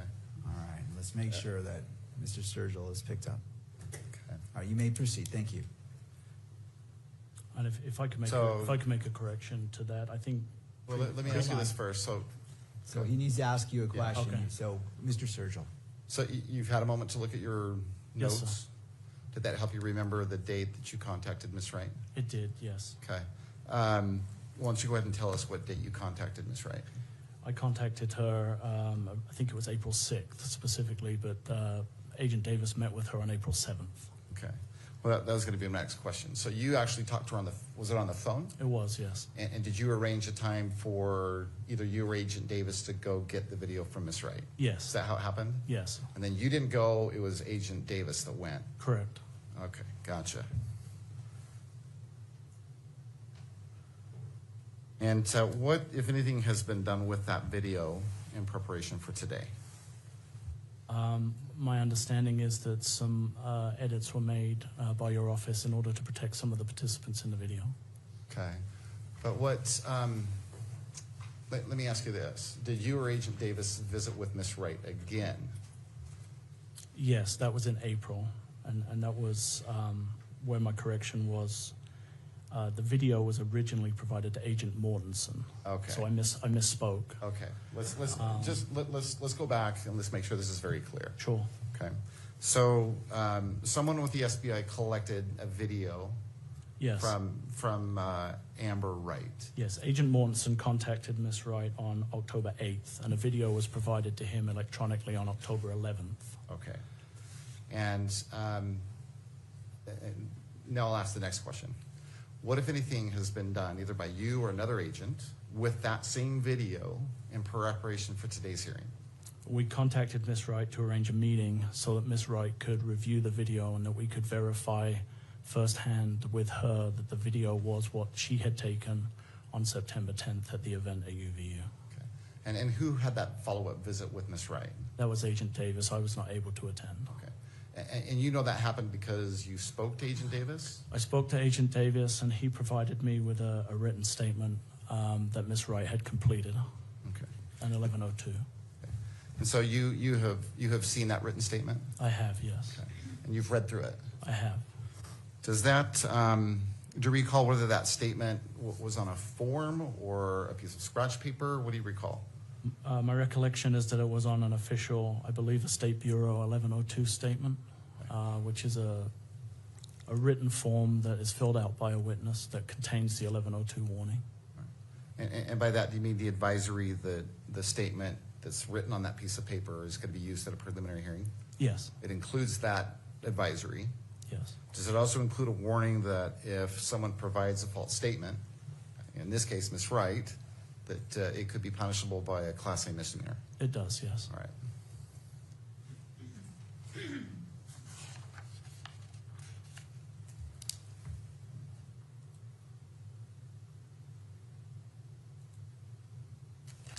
And what do you recall is the essence of that written statement from Ms. Wright? I mean, what does it basically say? Object, Your Honor. At this point, we want to assert our standing objection to the constitutionality of allowing in Ms. Wright's statement when she is not here present in court to be cross-examined.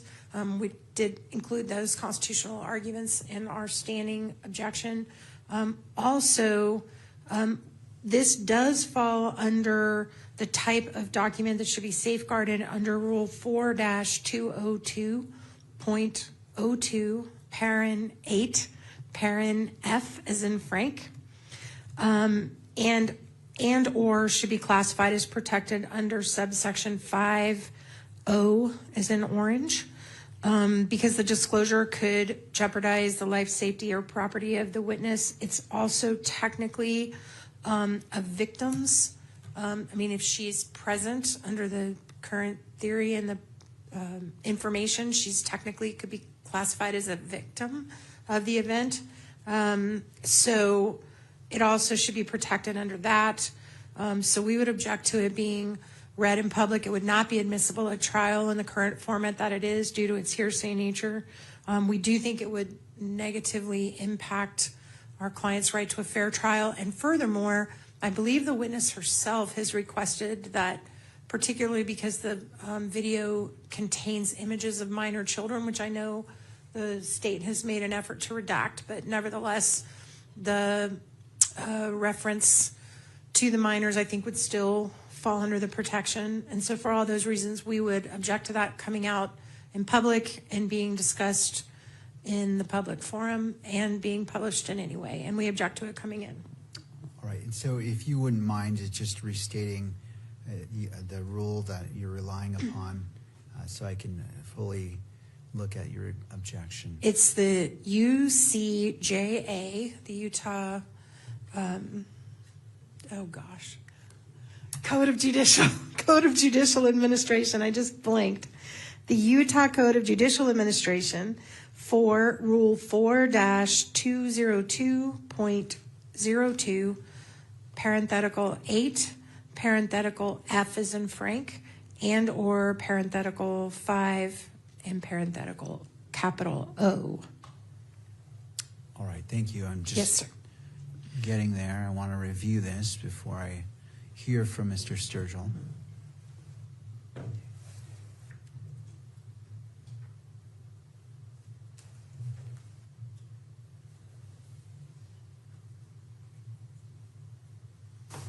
All right, I've reviewed that. Mr. Sturgill.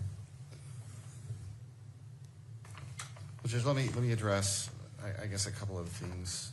Ms. Nestor actually brought up, I think, both the 1102 statement that we intend to introduce and sort of referred to the video. So let me address each of those one at a time. With regards to the 1102 statement that was prepared by Ms. Wright, Judge, it was gathered in compliance with the Utah Rules of Evidence 1102, specifically subsection B8. It's a statement that was gathered by an SBI agent.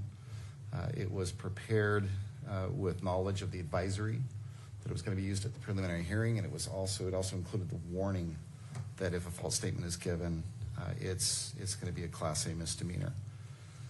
Judge, I don't know what additional foundation you'd like. Well, that's kind of where I was going, Judge, is I was trying to lay a little bit more foundation just to introduce that statement alone. I haven't got yet to the video. But with regards to the 1102 statement, it has been collected in compliance with Rule 1102. As I stated, B3 or B8. As we all know, Rule 1102 allows reliable hearsay, as does the state constitution, Article 1, Section 12.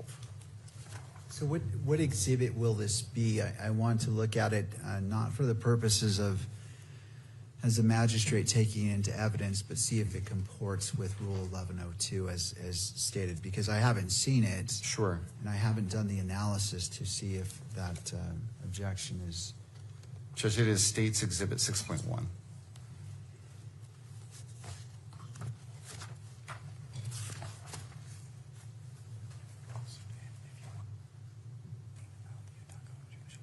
And Your Honor, just for the record, we just want to make a record too that it's difficult for the court to make a reliability finding when the individual is not here to be tested and cross-examined. And for those same reasons that we list in our standing objection, we just want to reiterate to the court that we think it really hampers you from making that reliability determination.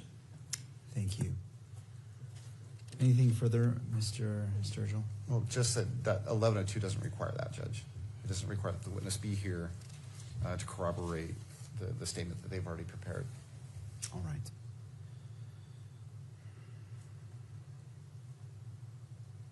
All right. I've had a chance to review State's Exhibit 6.1, taking into note what Ms. Nestor noted, UCJA 4-202.02 and referencing the section she did. Well, and Judge, I don't mean to interrupt, but I had not yet addressed that rule. I would simply just add to that judicial rule, it has nothing to do with admissibility. It's simply publishing it. Right, and I'm sorry. So let me just hear your full argument. Yeah, I didn't realize you wanted to hear all of it. I thought you were going to rule on the 1102, but... well, I want to focus on the 1102. I want to keep this clean. So let's Right. focus on the 1102, Right. and we'll stop Sure. there, and I can make my ruling. And then if there's any objections, I just need to take it one step at a time to be thorough. So Sure. I'll hear all your arguments about the 1102 statement. I'll return to Ms. Nestor for any final thoughts, and then I'll make my ruling, and then we can move to the next stage. I appreciate that, Judge. And I think I think I have addressed the 1102 question as far as admissibility under Rule 1102. I thought that's what you wanted to rule on first, and then I would address the UCJA 4-202.02. And if you want me to do that now, I can do that. And it's just simply that it has nothing to do with admissibility. It has everything to do with publishing that. And Judge, I think if you'll look at that written statement, I believe Ms. Wright's personal information, for the most part, has been redacted. Other than that, and beyond that, Judge, I'll leave it up to your discretion. Well, as it relates to, let me take it one at a time. Let's start with the last statement. What I have in front of me, Plaintiff's Exhibit 6.1, has her full information here: address, phone number, social security number. Okay, Judge, I apologize for that. I thought we'd provided a redacted version of that. Yeah.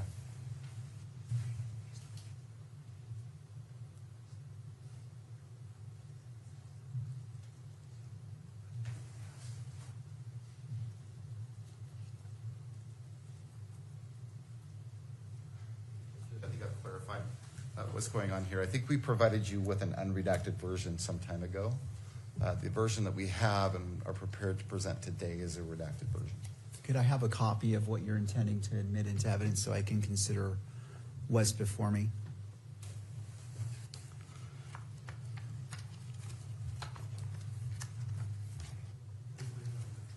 Yeah. Judge, we can bring it up electronically. We don't have a hard copy of that. All right, I want to make sure that's not coming on screen. It's just coming on my screen to review it. All right. Okay. No, and that's fine. It's not. It's just for my. That I can look it on my screen because I'm trying to evaluate. So if you just want to put it back on my screen. All right. Well.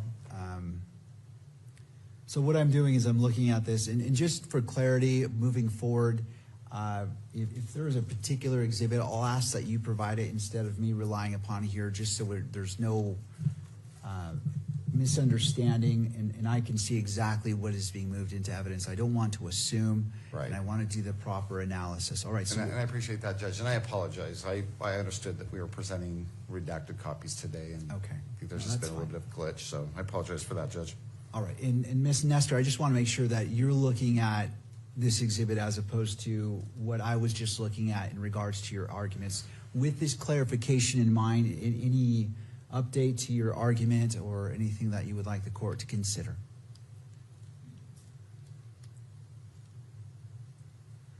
The only other issue I think that exists with this that I haven't already raised is that there's clearly two different authors in the body of the document. One wrote something on the very top line, and then it looks like Ms. Wright wrote the rest of it, which we don't have any indication of who wrote that top line and when they filled that in, if it was before or after she signed the document. So I have some concerns about authenticity with respect to that as well, and that's all I have. All right, and as I'm determining it, it does appear that the writing is different. Did you want to lay additional foundation, Mr. Sturgill, or provide information for the court? I'd be happy to do that. Do you have in front of you State's Exhibit 6.1? I do, yes. Okay. You've heard the discussion that just took place. It appears as if there's two different styles of writing on that form. Yes. Okay. I imagine that you have the writing that includes the personal information for Ms. Wright, and then directly below that, I think there's a line there that appears to be arguably writing prepared by someone else. Is that in fact accurate, that that is a different That's correct. author of that writing? What do you know about that writing on that first line just below statement of incident? Because we were asking Ms. Wright to verify a specific video, the file name for that video was written on the statement in her presence. And then that video with that file name was then shown to Ms. Wright to verify that it was, in fact, the video that she had provided to us. Okay. And so was it you or SBI agent Davis that prepared that? Based on the writing, it appears to be Agent Davis's writing, but it's not my writing. All right. But that is the routine, or is that kind of how you commonly do this? In this case, because we were specifically asking them to verify a specific digital file that had a specific digital name, and we didn't want there to be any errors in how that name was presented, we wrote the file name on the document for the individuals. Okay. All right. Anything further, Ms. Nestor, with that additional information before the court makes its ruling? Your Honor. All right. Thank you. And could you leave that on the screen for me, please?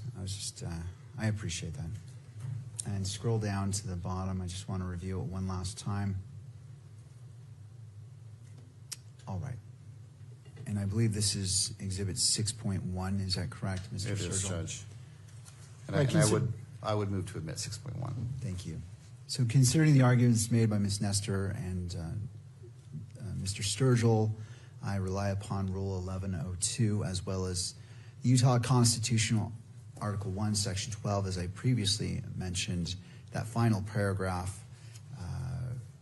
It states, nothing in this Constitution shall preclude the use of reliable hearsay as defined by statute or rule in whole or in part at any preliminary examination to determine probable cause or at any pretrial proceeding with respect to release of the defendant if appropriate discovery is allowed as defined by statute or rule. I have examined this and clarification was made. The previous version of this would fall afoul of having identifiable personal information of Ms. Wright, and so that was removed, and this one with the redacted portion of the identifiable information, personal information for Ms. Wright is before me, and based off that, State's Exhibit 6.1 with redactions is admitted into evidence and may be published. Thank you, Judge.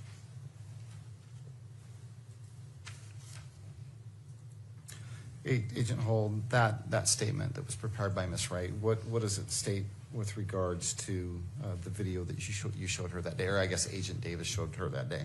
It states that she's confirmed that she did review the video and that it was a true reflection of the video that she took on September 10th, 2025.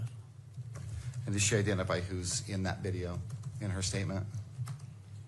Herself and her 2 young children. If we could just have a clarification on the court's ruling. So I understand the court overruled and published, and I accept the ruling, but I thought under the court's previous order that the media was not going to film exhibits. And they are filming the ones that are on that screen. So I guess I just need to clarify that, Your Honor. I'm sorry. No, and I appreciate the clarification. It's important. What my ruling when we came back from break was if you're objecting specifically to the exhibit and then to the exhibit being published in the courtroom and then the exhibit being published which can be captured by media, if that's not specifically addressed, I am going to allow it. So I didn't hear a specific objection to that. So I appreciate you bringing that up, but that's how I'm looking at every single objection, just for clarity of the record. Thank you, Your Honor. So just to make sure I correct the record, we are objecting to the publication of this under the UCGAA rules for the reasons I said, but I respect that you've ruled on that. And in the future, I guess we'll just make particularly clear we're objecting to publication because I do think anything that's getting on that screen is getting filmed. Okay. So thank you, Your Honor. Thank you, Ms. Nestor. And Mr. Sturgill, did you want to respond? I mean, it's the genie's a little bit out of the bottle on this particular issue, but any record you wish to make.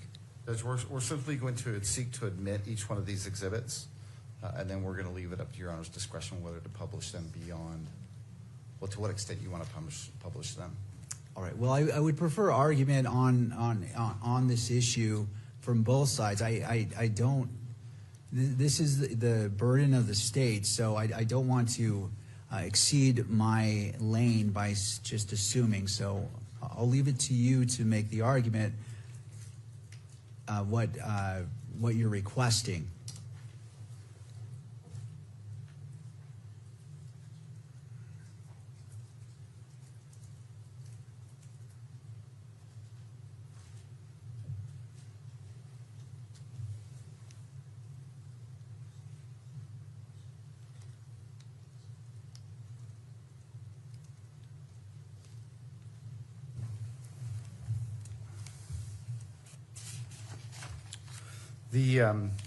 Sorry about that.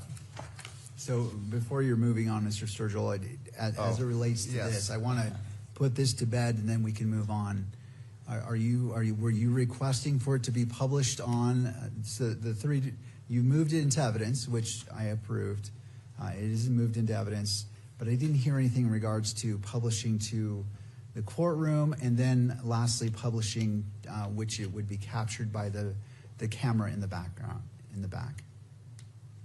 Judge, we believe these are public documents, and so we would ask that they be published both to the audience and to the public at large. All right. Well, given that we've gone past the gate on this one, it's been published. Right. But I think we're all on the same page in regards to how objections may be made and how the court is going to consider it, so we can move forward. All right. Thank you, Mr. Sturgill. Thank you.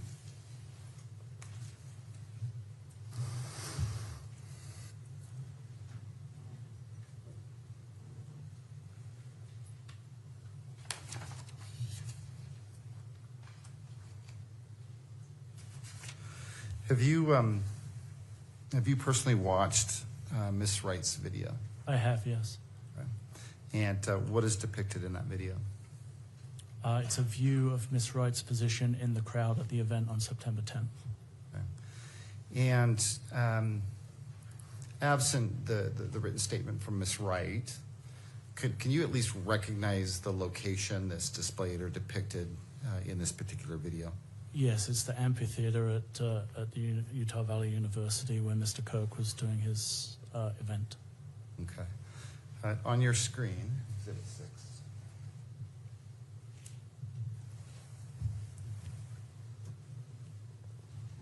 Do you see anything on your screen yet?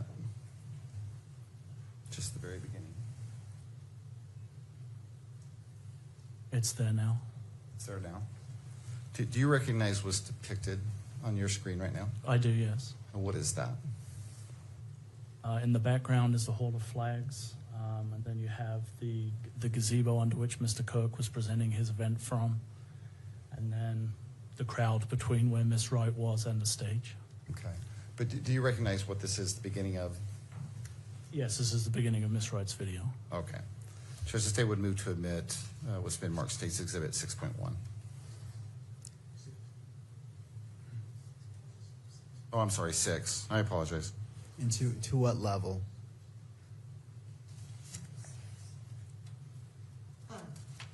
Hold on, Ms. Nestor. I just want to get the clarification, and then I'll certainly turn to you. So the levels of admitting into evidence, then the next level is publishing it to the courtroom, and then the next level is publishing it in a way that is captured by the media. What is your full request? Judge, we'd ask that, first of all, it be admitted, that it be published here within the courtroom, and then that it also be published to the public at large.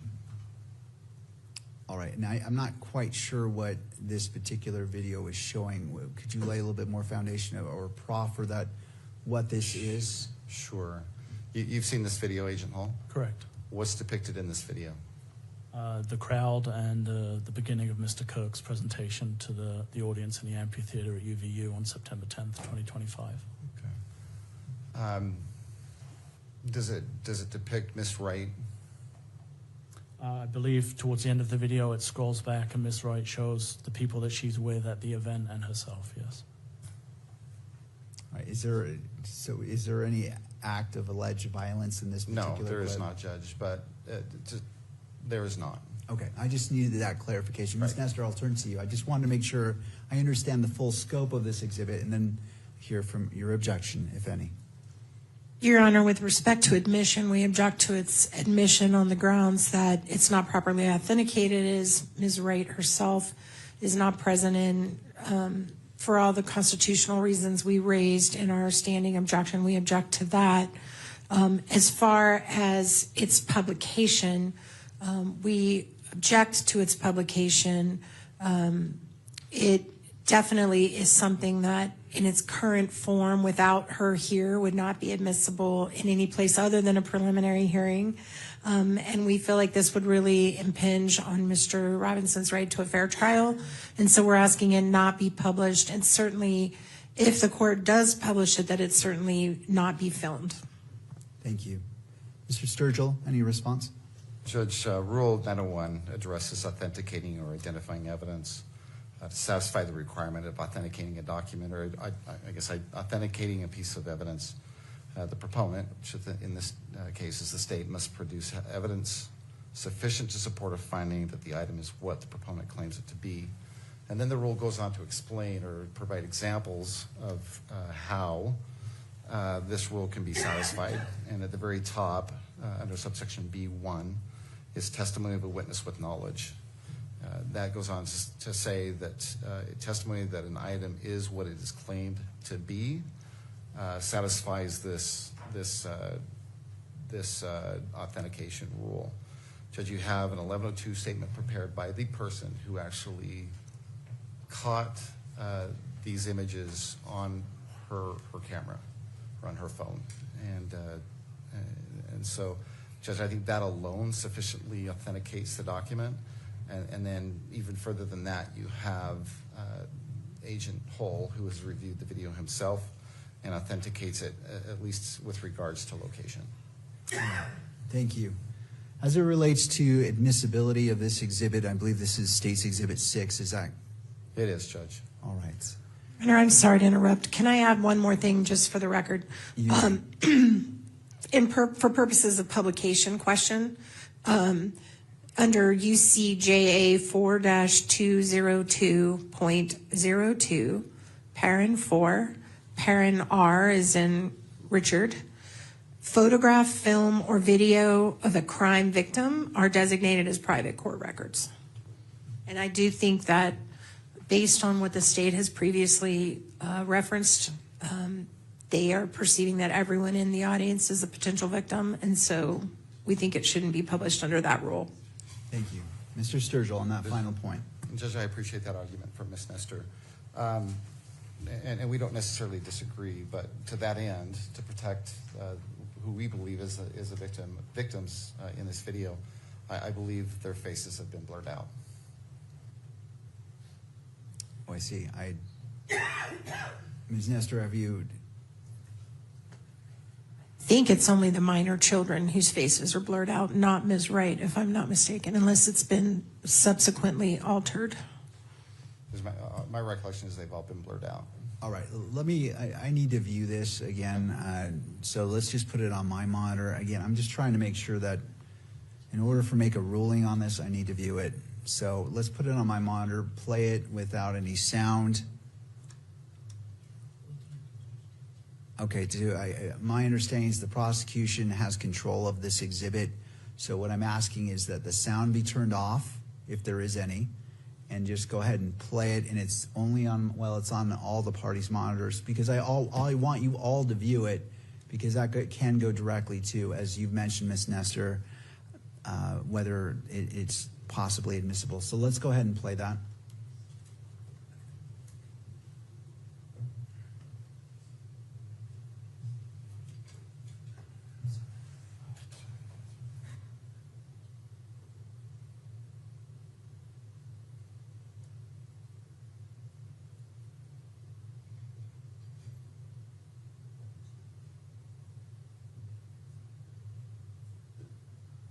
All right, thank you. Based off what I've watched, there was some blurring of faces, but not of all the faces, and so I'm going to rule that it is admissible.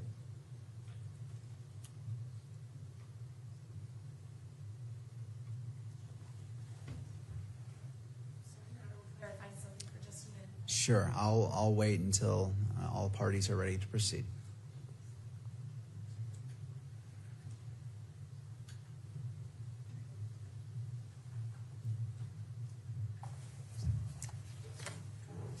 So anything further? I just want to make sure. No, Judge, you got a chance to watch that. I did. So I'm ruling that it is admissible into evidence. Again, taking into consideration the analysis the court's talked about in regards to 1102s and this particular piece of evidence as it relates to the 1102 video, or the 1102 statement 6.1, and I'm going to allow it to admit it into evidence. And because the faces of the alleged victims are not all obscured, there are some that are visible, it's not going to be published to in-court monitor, and obviously not to to be filmed by the media. So the court will receive it into evidence. The court will watch it again right now, and then we can continue to proceed. Very good. Thank you, Judge.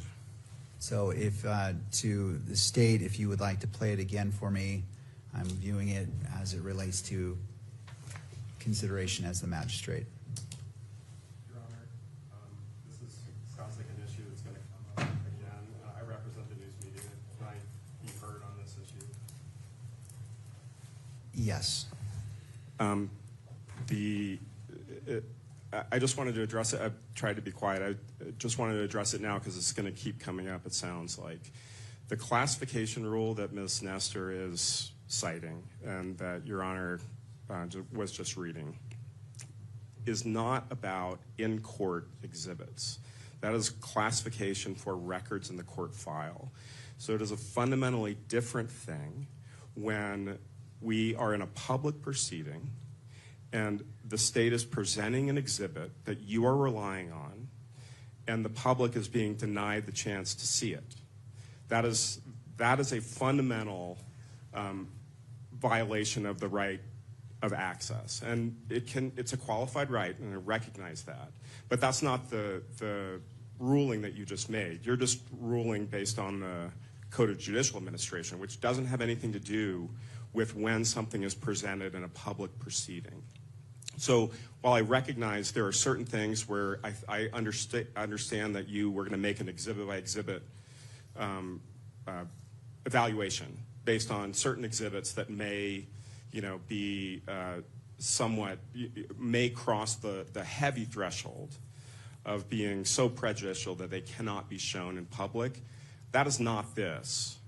And so I just wanted to make clear that the things that are in Rule 202 are not, when it is presented in open court as an exhibit for you to rely on, the public is entitled to see what you're seeing so that they can understand what your decision-making process is. And so this one, it doesn't sound like, this sounds pretty anodyne to me. It's not even depicting the shooting. I just wanted to clarify that the classification issue about when, we're filing things with the court and we say like this, maybe we file a motion to classify. That's not the decision that you're making today. The decision you're making today is the state is presenting something to you. You're watching it. You're making a decision based on it. And the people in the gallery have the right to see that. Whether you allow EMC of it is a different question. And we think that the EMC should be allowed to for reasons that we briefed. But I do think that it at least should be published to the courtroom. Thank you. Thank you, Your Honor. To the parties, do you wish to respond? State is not. We'll submit it. Well, Judge, I'm sorry. Oh, hold on. Okay, so I'm sorry. we'll go to Ms. Nestor Go first ahead. and then to the state. No, Your Honor, thank you. Mr. Sturgill. The only other additional observation I'd make is with regards to this video and this video only, the state doesn't believe that the defense really has standing to make an argument on behalf of the victims in this case. All right.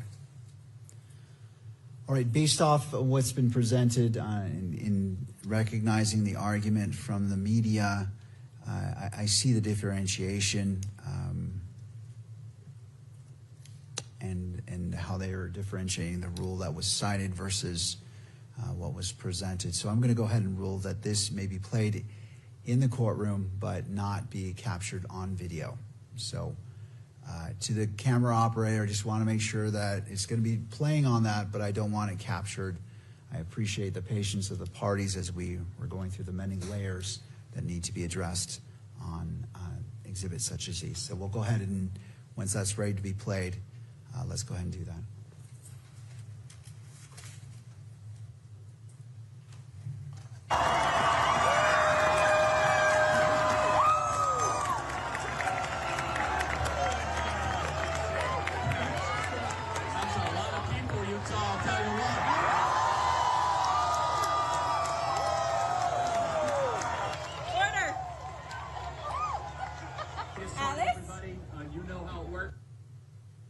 Thank you. And that concludes Exhibit 6. Correct. Thank you. Mr. Sturgill, you may continue. Agent Hull, did you or any other SBI agent collect additional video? Yes, there were other videos collected. What additional video did you collect? A cell phone video from Mr. Phillips was collected. And do you know who or how that video was collected? Yes, Agent Schultz made contact with Mr. Phillips September 29th of 2025, and that video was provided to him. Subsequently, in preparation for the proceedings today, myself and Agent Davis met with Mr. Phillips on April 6th, and he completed an 1102 and went through the same process as Ms. Wright. The only difference being on this occasion that because he is a minor, his mother witnessed it and also signed the statement. Okay. So you personally reviewed Mr. Phillips's video with Mr. Phillips? Correct. Okay. And you had him prepare a written statement? Yes, correct. Okay. Again, on this written statement, are there two different authors? Yes, I believe in this instance it was myself that wrote the file name on the form. Okay, and so you wrote, what part of the statement did you write? Just the name of the file that we were asking Mr. Phillips to verify. Okay.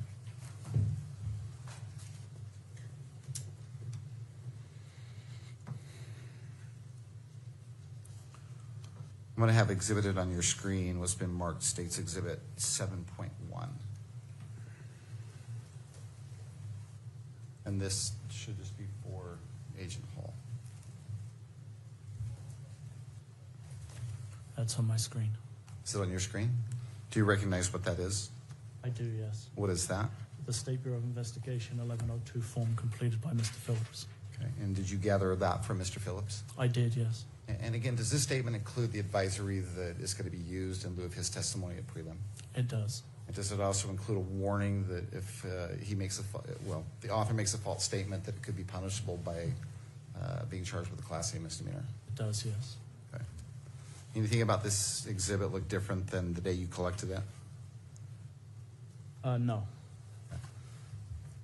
So the state would seek to admit Exhibit 7.1. Ms. Nestor?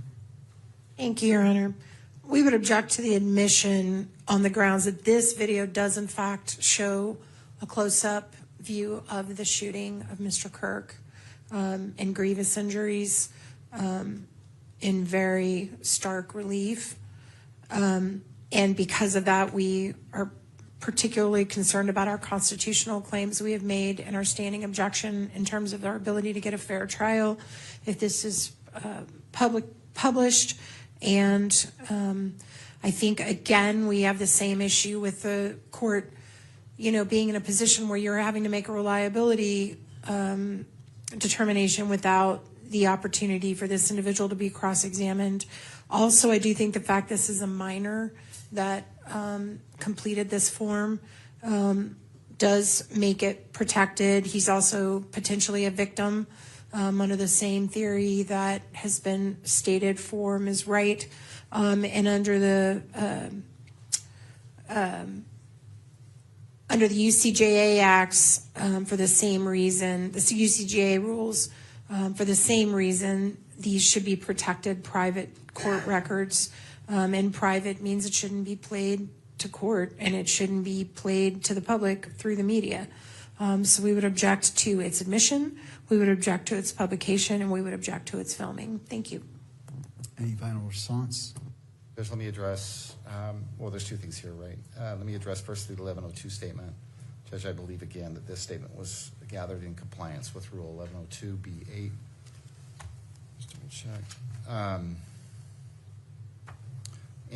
The agent has explained that although Mr. Phillips is a minor, his mother was present, and that explains, I believe he said, the second signature on the form. With regards to publishing it, the 1102 statement, that is, Judge, we believe again, the presumption is this is a public record, and that it should be not only admitted but published here in court, and also published so that the media can record it. With regards to, do you want to address the 1102, and then I'll move on to the video? All right, so we're staying focused on the 1102. Any final response, Ms. Nestor? No, Your Honor. Thank you. As it relates to the 1102 statement and to the state representative who is displaying it, could you scroll down? I can only see the top half of this. All right.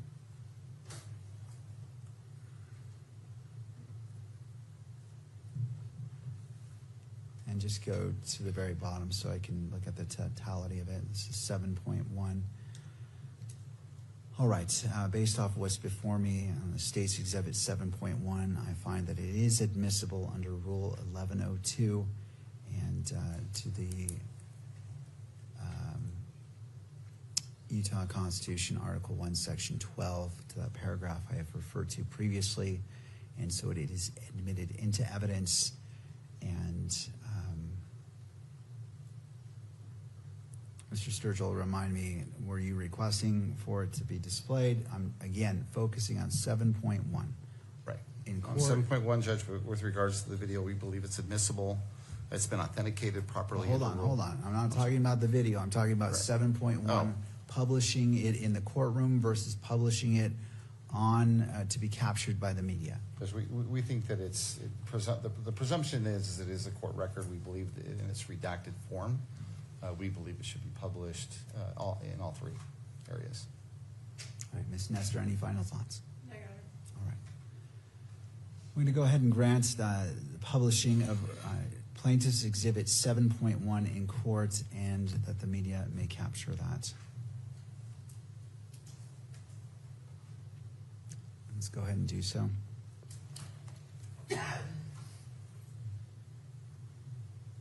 Scroll up.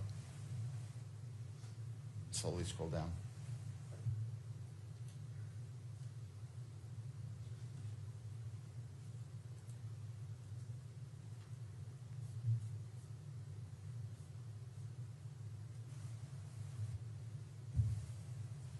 All right.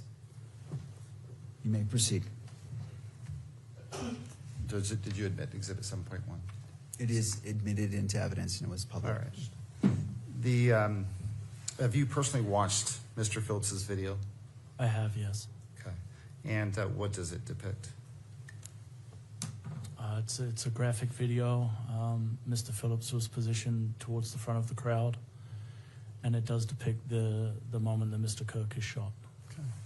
And independent of the 1102 statement prepared by Mr. Phillips, you watching that video, do you recognize at least the location of this video? I do. It's consistent with the event that Mr. Kirk was presenting at UVU on September 10th, 2025. Okay. Just at this point, the state would move to introduce or would move to admit what's been marked State's Exhibit number 7. We would simply ask that it be admitted. We would ask, however, that it not be published beyond that. Ms. Nestor. Due to the graphic nature and the sensitive nature of the video. All right. So as to the admission, the same issues that we raised as to the 1102, we would raise as to the difficulty of authenticating when the individual is not here present, and all the same concerns that we raised about the 1102 itself, Your Honor. Thank you. All right. Considering the... I'm sorry. May I add one more? I apologize. And also under Rule 403, we think it's more prejudicial than probative, and we would raise it for that reason as well. Any final response, Mr. Sturgill? No, Your Honor. All right. And this is Exhibit 7, is that correct? Correct. Exhibit 7, Judge. All right. I will admit Exhibit 7 into evidence based off the foundation that's laid. The 1102 is tied directly to this, and so for admission purposes, it is admitted. I am not going to authorize publication in the courtroom or obviously through media, but I will have it played on my screen. And so I view it, and I just want to make sure, and please, counsel, given the graphic nature of it, please guard your screens because I believe we all should be viewing this. This is evidence, and I want to make sure that you all are seeing what I see to ensure that that is accurate and it's a fair representation of the exhibit that you are familiar with. So whatever you need to do, I'll give you a moment, and if you could just give me a thumbs up if you're ready to proceed. Again, I want to act in a way that is dignified in respecting the rights of all persons. And for those reasons, I just want to make sure we are safeguarding to ensure this is not captured. All right. To defense, ready to proceed? Yes, Your Honor. All right. To the state? Yes, sir. All right. Go ahead and let's play Exhibit 7.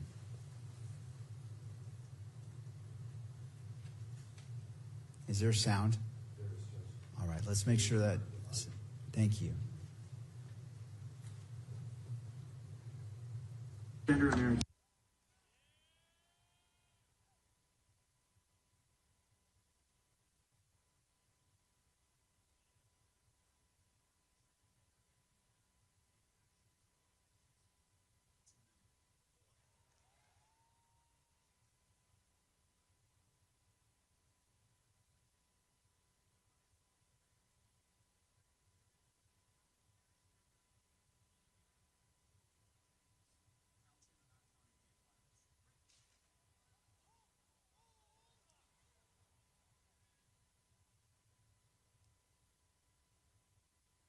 Thank you. That concludes playing of Exhibit 7.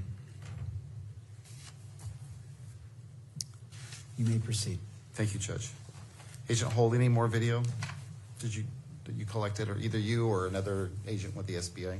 Yes, we were able to collect video. TPUSA had a videographer, Visual Impulse, who was taking coverage of the event, and they provided video to us that they had captured on September 10th of 2025.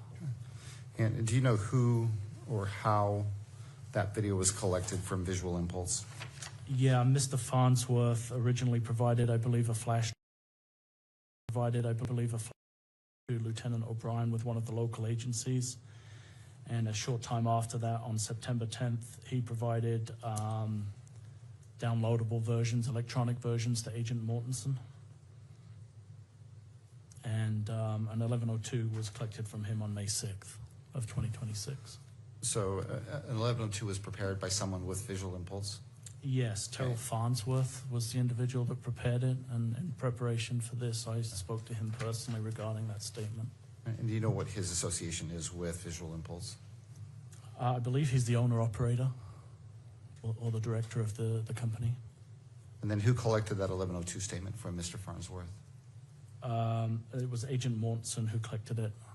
Okay, and you know that because Agent Mortensen told you, or? He provided it to me, and then, as I mentioned, I subsequently spoke to Terrell Farnsworth personally regarding his statement. Okay.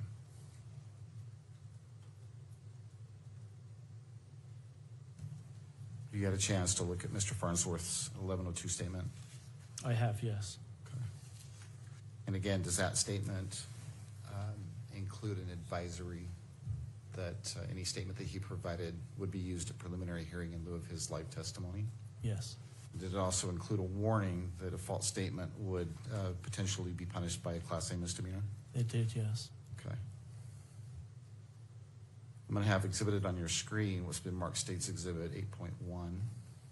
Let me know when that comes up. That's come up. I think it's a single page, is it not? I believe it is. Go to the top screen. Scroll down slowly.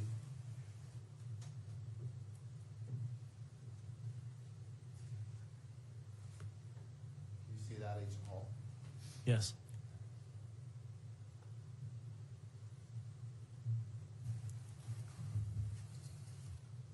You do recognize that? I do, yes. Okay, and again, that is what?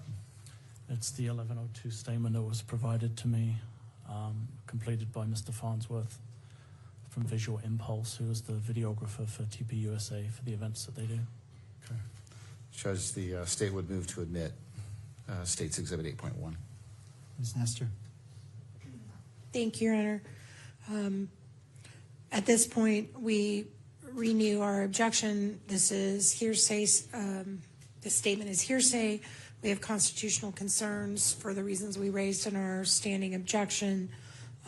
We also would like to cross-examine Mr. Farnsworth about whether or not and to what extent these videos may have been altered in any way. It is clear that clips were being made out of the larger videos, because he sent, even his own statement says he sent larger videos, and this is just a small portion of them. So obviously someone made clips, and we don't know who, and we don't know how, we don't know what they did.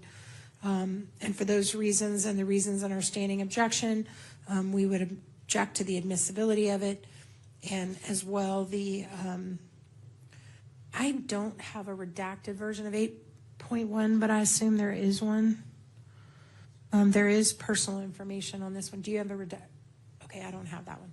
All right. And we would object to publication just on our concerns for fair trial, the same issues. Yeah, gotcha. Yeah, I think so. Thank you.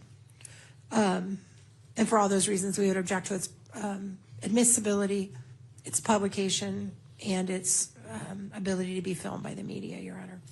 Ms. Nestor, I just wanted to check. Did you get a copy of the redacted? I was just handed it. Okay, I just wanted to make sure that right. you had copies. Thank you, Your Honor. So, okay, thank you. Mr. Sturgill, would you like to respond? Sure, Judge, thank you.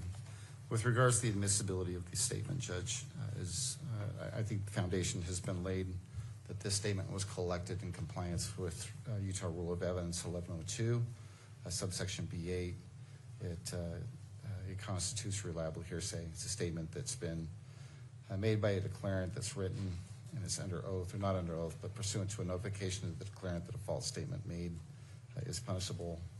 I think there's been foundation to support that. In addition, Judge, Article 1, Section 12 of the Utah Constitution makes it very clear the state at preliminary hearing can rely upon reliable hearsay. All right. Anything further before I make my ruling? Thank you. All right, applying the same analysis from the previous exhibits as it relates to the written statement under Rule 1102, and also under the Utah Constitution, Article 1, Section 12, in that last paragraph, I will overrule the objection and admit State's Exhibit 8.1. Let me hold off on that final phrase. If you could scroll down to the state representative and just stop right there. Thank you. I just want to make sure I fully review it before I make that ruling.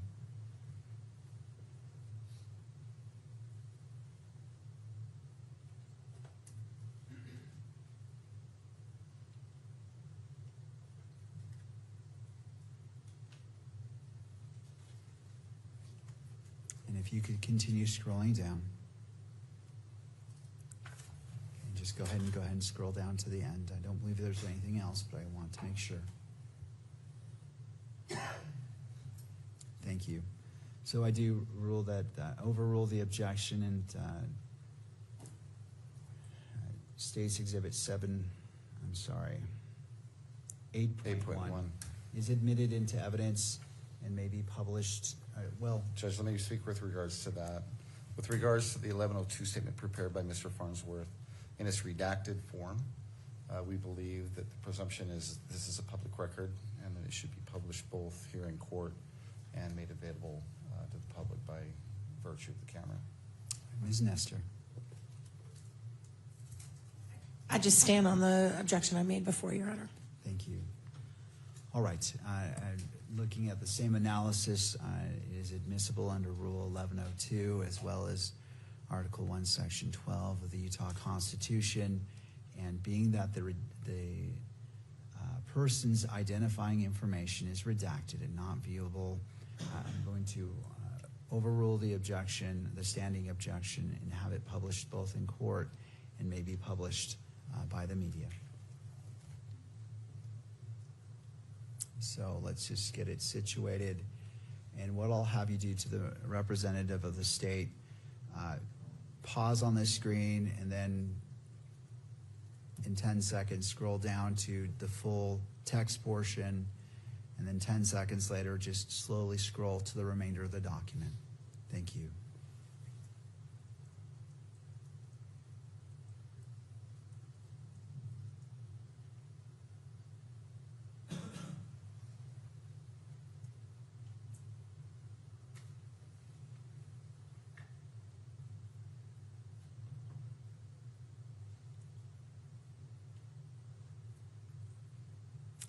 can continue. Thank you, Judge. Well, hold on, she's still going through it. She's going to show You were the whole talking to me. document. Well, I should have clarified. Thank you. All right, and that concludes State's Exhibit 8.1, the publication of that document. Mr. Sturgill. Judge, thank you. I appreciate that. Agent Hull, have you personally, so the video that's referenced in Mr. Farnsworth's 1102 statement, have you watched that visual impulse video? Yes. And what is depicted in that video? It's a view from the cameras that Visual Impulse had established at the event, actually looking out from the stage into the crowd. It too is graphic in nature and shows the moment that Mr. Kirk is shot. Okay. Does it also show Mr. Kirk throwing hats out into the crowd? Do you recall? If my recollection serves, Mr. Kirk used to do that at the beginning of his events, and I believe the video does show him engaging with the crowd prior to becoming seated on the stage. Okay. Judge, at this point, the state would seek to admit what's been marked State's Exhibit 8.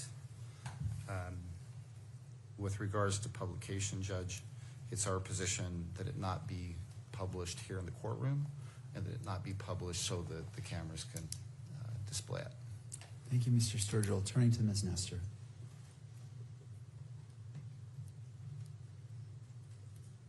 Your Honor, we would just renew our objections to authentication for admissibility purposes under 901 for the reason that I mentioned in the 1102, which is, you know, someone prepared these clips. We don't know who. We don't have that person here to cross-examine in terms of what, if anything, was edited. And for that reason, we think it can't be authenticated, and we object to its admissibility and our standing objection for constitutional grounds.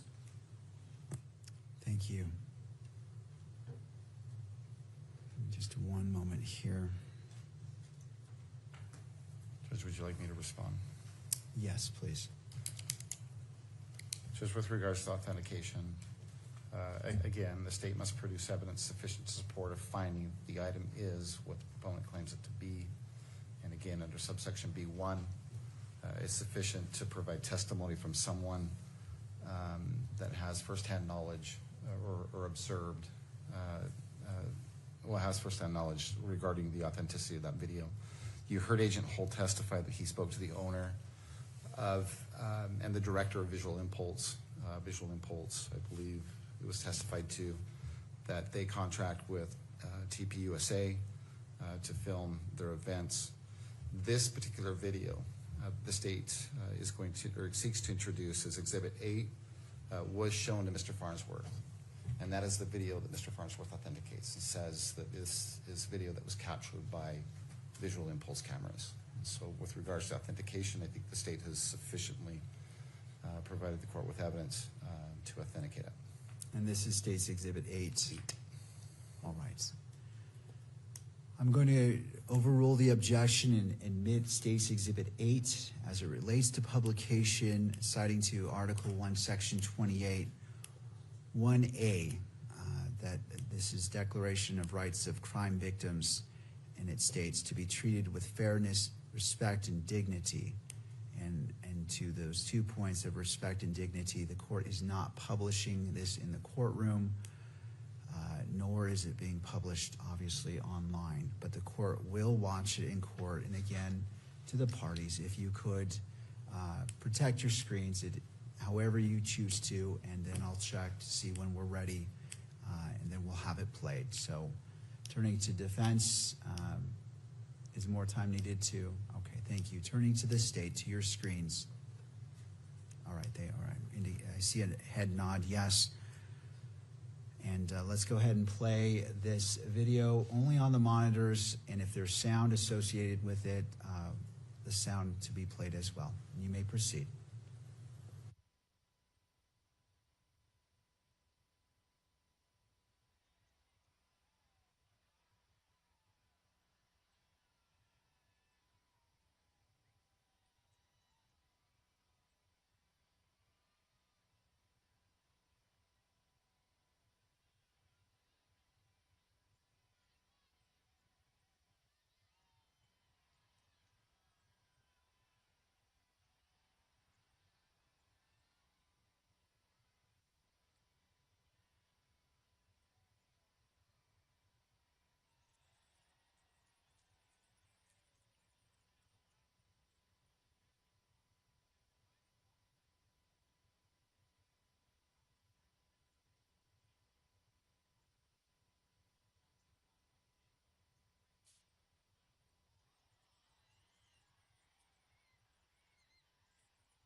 And that concludes State's Exhibit 8. Mr. Sturgill, you may proceed. Thank you, Judge. Is there any additional video that was collected by either you or another member of the SBA? Yes, the campus itself, UVU, is very well equipped with cameras throughout, and they were willing to work with us to provide video from those cameras, and so that was collected as part of the investigation also. With regards to the UVU surveillance video, do you know if video was collected from there behind where Mr. Kirk was seated at the time that he was shot? Yes, I'm aware that under the Hall of Flags there is I'll refer to it as a breezeway, but a way for people to move from one side into the amphitheater walking underneath the Hall of Flags, and I know there was a camera situated in that location. Okay. And do you know, with regards to that camera view, well, let me ask you this. So that particular camera view, there was surveillance that was provided to you or another agent from UVU? Correct. Okay. And do you recall who provided that video to you initially and who collected it? Initially, I don't know specifically for that video, but I know that whole process was overseen by Mr. Olson, who's responsible for that system. Okay. Do you have a first name for Mr. Olson? Curtis Olson. I'm sorry? Curtis Olson. Okay. And do you know what Mr. Olson or Curtis Olson's position is at UVU? I believe he's a director. Right. Is it his job to basically gather and forward any video that's captured by UVU? He has a long title, but I think it's Director of Infrastructure, but he is responsible for that system. Okay. With regards to this particular video, the video from underneath the Hall of Flags, what, if anything, have you done with that video in preparation for today's hearing? I went specifically to meet Mr. Olson, have him review the video that we had, and again, like with the others, I had him complete an 1102 statement for us describing his role and verifying the videos. I did that on July 2nd of this year. July 2nd of this year? Correct. Okay. Give me just one moment. Actually, I'm going to correct myself on that if I can refer back to my notes. Okay, please, yes. Your notes you have there with you again? Yes. And referencing them will help you refresh your memory? It will, yes. Okay, so don't read from it out loud, just look at it and let us know when you've refreshed your memory. Apologies, July 2nd seemed a little bit too soon. It was June 24th when I met with Mr. Olson. Okay, and you personally met with Mr. Olson? I did, yes. Okay. And did you personally review this particular video, or I guess the Hall of Flags video with Mr. Olson? Yes. Okay. And he prepared a written statement? He did, yes. And on that statement, was that a Bureau provided statement form? It was, yes. Okay. And on that statement, do you recall whether it includes an advisory that his written statement would be used in lieu of his live testimony? It did, yes. Did it also include a warning that if he provided a false statement on that form, that he could be punished with a Class A misdemeanor? It did, yes. Okay.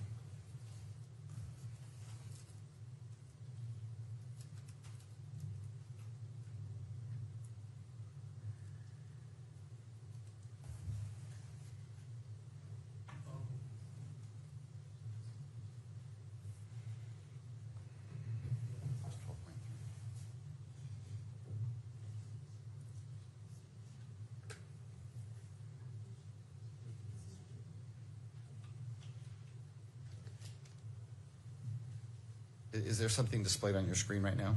There is, yes. This Okay, it is should Exhibit be 12.3. Yeah, it should be what's been marked as State's Exhibit 12.3. Do you recognize what that is? Yes, it's the State Bureau of Investigation's 1102 statement completed by Mr. Olson. Does it appear to be in the same condition as when you collected it? It does, yes. As the state would seek to admit what's been marked State's Exhibit 12.3. Ms. Nestor. Thank you, Your Honor. We would again renew our concern about hearsay and our constitutional concerns about that raised in our standing objection. Also, the concern is that the individual basically states they verified the recordings, but doesn't say how, doesn't say whether they viewed it, doesn't say whether someone else viewed it and told them, whether someone else viewed it and told someone else who told someone else who told them. There's just no explanation, and we don't think it's sufficient to meet your reliability analysis, and we object to admission, and we also object to publication. This is for all the same reasons, Your Honor. To the state. Judge, again, the state's position is that this written statement was collected in compliance with Rule 1102, subsection B8. It is a statement collected with both the advisory and the admonition. From what we've heard from Sergeant Hull, this individual, Curtis Olson, is the person it's his job basically to handle this type of information and turn it over to law enforcement. All right, I'll have, if the state representative can scroll through so I can review it in its entirety and just stop when the majority of that handwritten statement's visible. Thank you. Let me review that.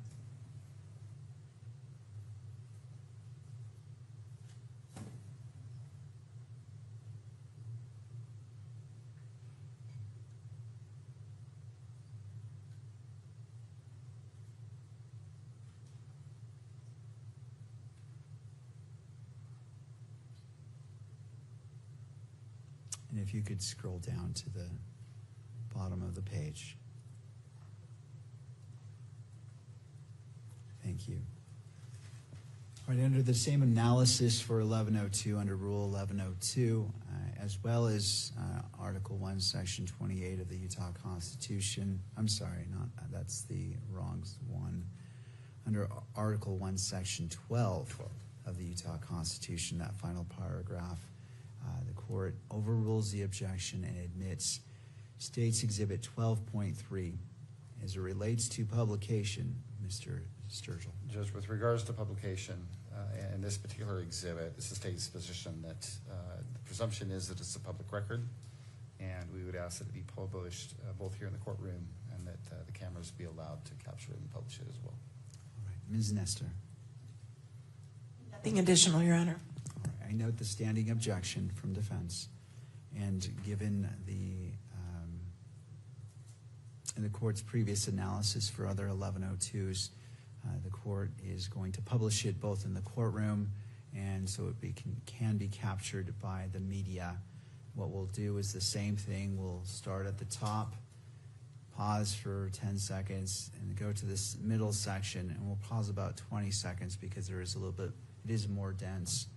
And then we'll scroll down to the very bottom for about 10 seconds, and then that will conclude that. So it's now on screen, and let's go from there.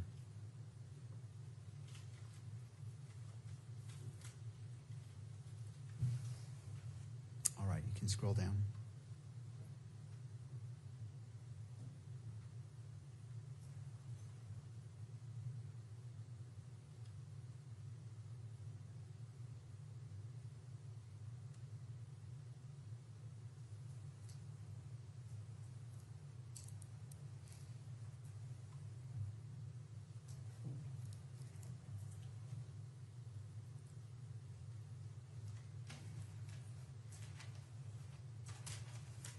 If you'd like to scroll to the very bottom.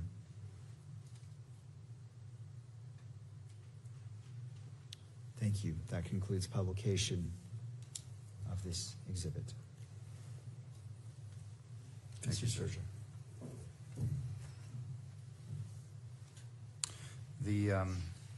Well, in Mr. Olson's 1102 statement, he references more than one video, does he not? He does, yes. Okay.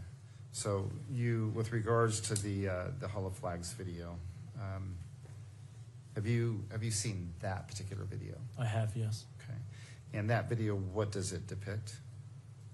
It's a view kind of looking what would be east, under the breezeway towards the back of the stage where Mr. Kirk was situated. It shows some movement behind the stage area, and I believe through the gaps you can see some of the crowd in the amphitheater. I think I've neglected to do this twice before, so I'm going to do it right this time. Would you please bring up Exhibit 9 without pressing play? Tell me when you see something on your screen. It's on my screen. Okay. Do you recognize what's depicted in that still image? I do, yes. What is that? It's the area underneath the Hall of Flags that I referred to as the breezeway. Okay. And is this the beginning of the video that Mr. It is, yes. Okay, that Mr. Olson provided you? Yes. Judge, the state would seek, the state asks or seeks to admit Exhibit 9. With regards to publication, this is another video that, due to its sensitive, the nature and the graphic nature of the video, we'd ask that it not be published here in the courtroom, nor published in any way that the media camera could capture it.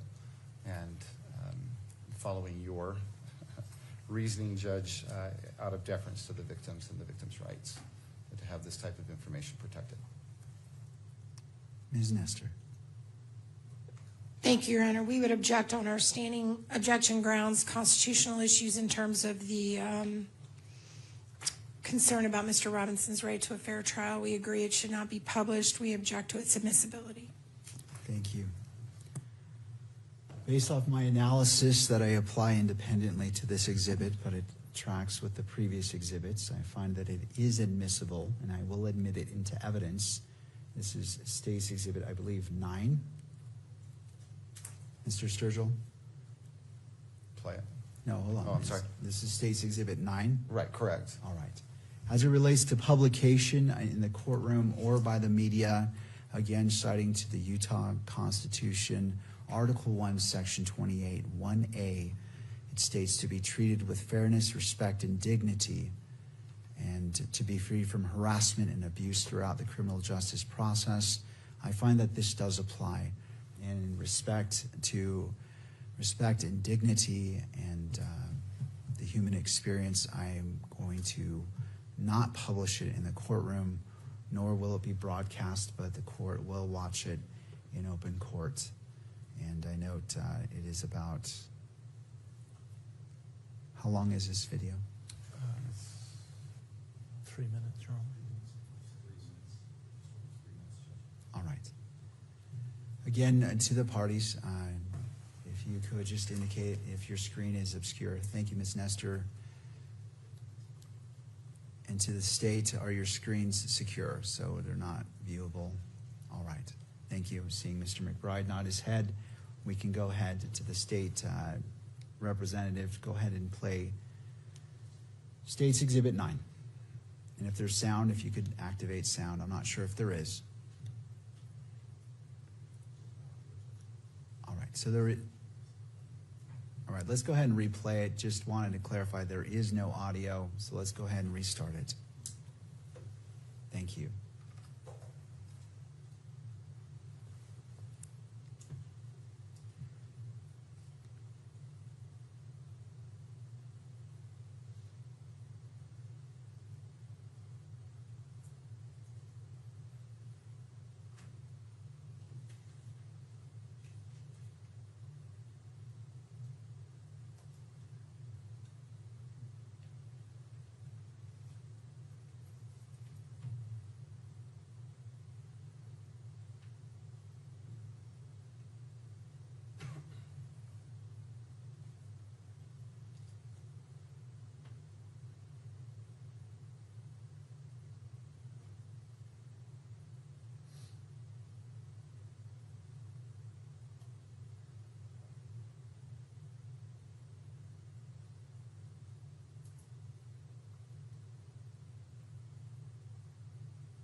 Case Exhibit 9 has concluded. Mr. Sturgill. Thank you, Judge. I'm going to ask you just a few questions with respect to that video and the very end of that video, which is State's Exhibit number 9. Throughout that video, you can see a banner. Do you recall seeing a banner that's hanging basically in the middle of that video? Yeah, I believe that's the rear of the gazebo. Okay, the rear of the gazebo? Yeah. And what gazebo are you talking about? It's like a pop-up tent that Mr. Kirk was sat underneath while he was addressing the crowd. Okay, so just really quick, just to be clear, where in relation to that banner that you see depicted in Exhibit 9 is Mr. Kirk? Approximately dead center. Okay. He's on a stage, so he's slightly raised in relation to the bottom of that banner, and then he's seated in the middle of the stage, so approximately in the center. The back of that, the pop-up tent, and then you can see Mr. Kirk being carried down the left side of the video under that breezeway. Okay, and then you said that he was, that there was a quick transport. Is that the language you used? A hasty transport. Hasty transport, what does that mean? Just they were trying to get him to medical care as quickly as possible, so I believe he was thrown into one of the team's vehicles and then transported to the hospital, as opposed to waiting for an ambulance. And I think you already stated, but let's just be clear. Do you know which hospital he was transported to? I believe it's referred to as Timpanogos Regional. Okay. And do you know if he was treated there at the hospital? He was, yes. Okay. Do you know whether or not he was pronounced dead there at the Timpanogos Hospital? He was, yes. Okay. And how do you know that? The medical examiner had an investigator that responded to the scene, and I spoke with him, and he informed me that he was at the hospital when Mr. Kirk was pronounced deceased. Okay. And that the medical investigator that you spoke to, do you know the name of that person? Bullock, I believe, Officer Bullock, but if I can refresh my recollection specifically. If it'll help, if you have it in your notes, it will help you refresh your memory, go ahead and look at that. Again, don't read from it out loud. It is Officer Bullock, yes. Okay. And he is a peace officer? He functions as a law enforcement officer, and he works also for the medical examiner as a death investigator. Okay. Do you know whether Mr. Kirk was autopsied by the Utah Medical Examiner's Office? Yes, an autopsy was conducted by the medical examiner's office. Do you know when and by whom? Yes, it was late into the evening of September 10th, or it may even have gone through into the morning of September 11th. And do you know who I'm going to refresh my recollection because of the pronunciation, if you don't mind. If it'll help you refresh your memory, that'd be great. Again, don't read it out loud. Look at it. Let me know when you've done that, and then we'll go from there. Dr. Guajado, I believe is how it's pronounced. Okay. You want to spell that last name? Yes, Guajado. Your Honor, if this is not personal knowledge, we object to the hearsay if someone told him all of this. I don't believe this individual was present at the autopsy, so we object to any testimony about the autopsy or what he was told about it. Mr. Sturgill. Well, Judge, if I could, I'll just simply lay foundation for the report itself. And I think this is all information that's included on the report. All right, so as it hasn't been moved into evidence just yet, I'm not making a ruling. I appreciate if that. you wish to lay more foundation, that's certainly your choice. So you are aware that the medical examiner's office did conduct an autopsy? I am, yes. Okay.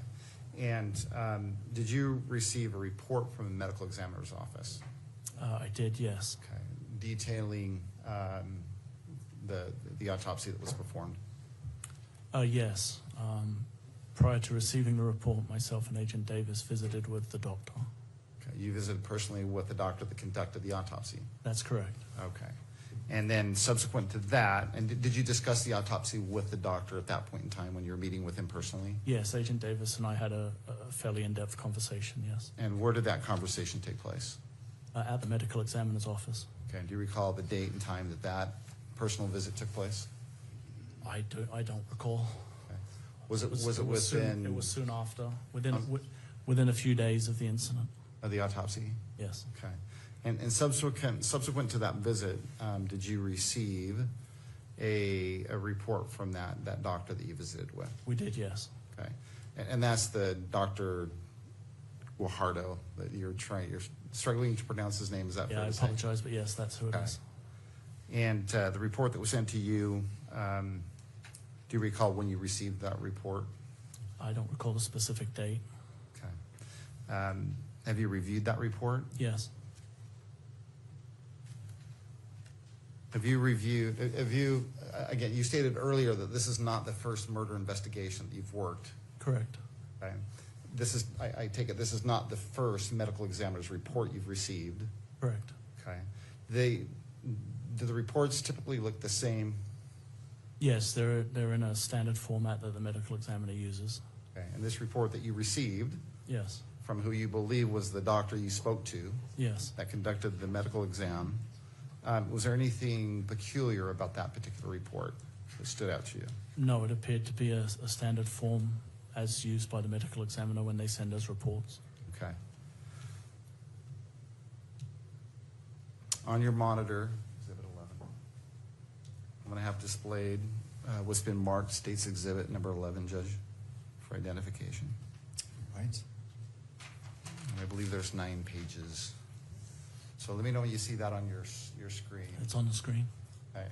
What I'd like you to do is just look at this as it scrolls down through the 9 pages and wait till we get to the very end. And if you need us to pause or stop or slow down, let us know. I want you to be able to look at all 9 pages.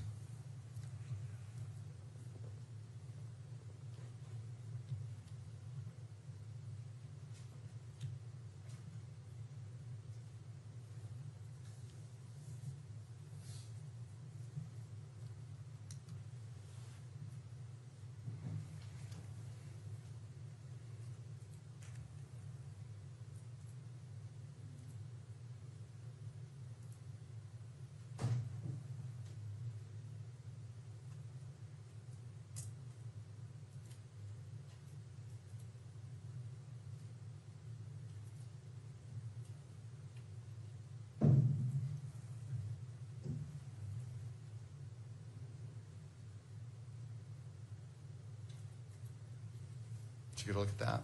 Yes, sir. Okay. Do you recognize what that is? Yes. What is that? That's the medical examiner's report of examination for Mr. Kirk. Yeah, do you recall, you don't recall exactly when you received that? I don't unfortunately remember the specific date when I received it. Do you remember how you received it? Then provided to us electronically. Okay. Via email? Sometimes via email, also on disk, compact disk. Okay. And does there appear to be anything in the exhibit before you? Has that report changed at all? Or does it accurately depict what you received initially from the doctor? It accurately depicts it. Does the state would seek to admit Exhibit 11? Ms. Nestor. Your Honor, this is an expert report without the expert being present, being offered by an individual who's not an expert in this field. If they're presenting him as an expert in this field based on the limited questions about his experience in seeing previous medical exam records, I'd like to voir dire him on his qualifications to opine about it. This is hearsay. It's highly technical. It should be presented only through an expert. It could never come in trial in any other way. We submit that it is hearsay. And to the extent they're going to ask this individual about any opinions about it, that would be improper. He's not qualified to do that. And furthermore, we just think that this is clearly falling under our constitutional concerns about the absence of our ability to be effective, to cross-examine, to question we can't even question the expert's experience or CV or anything that we would normally do to determine if this should even be accepted or considered by the court. And so we strenuously object to its admission and for all those reasons to its publication as well. There's some really personal things in there that should never be published that deal with Mr. Kirk's medical condition, history, is the condition of his body. It shouldn't be published, Your Honor. Thank you. To the state. Judge, this is clearly reliable hearsay admissible under Rule 1102 of the Utah Rules of Evidence. I would direct you specifically to subsection B5.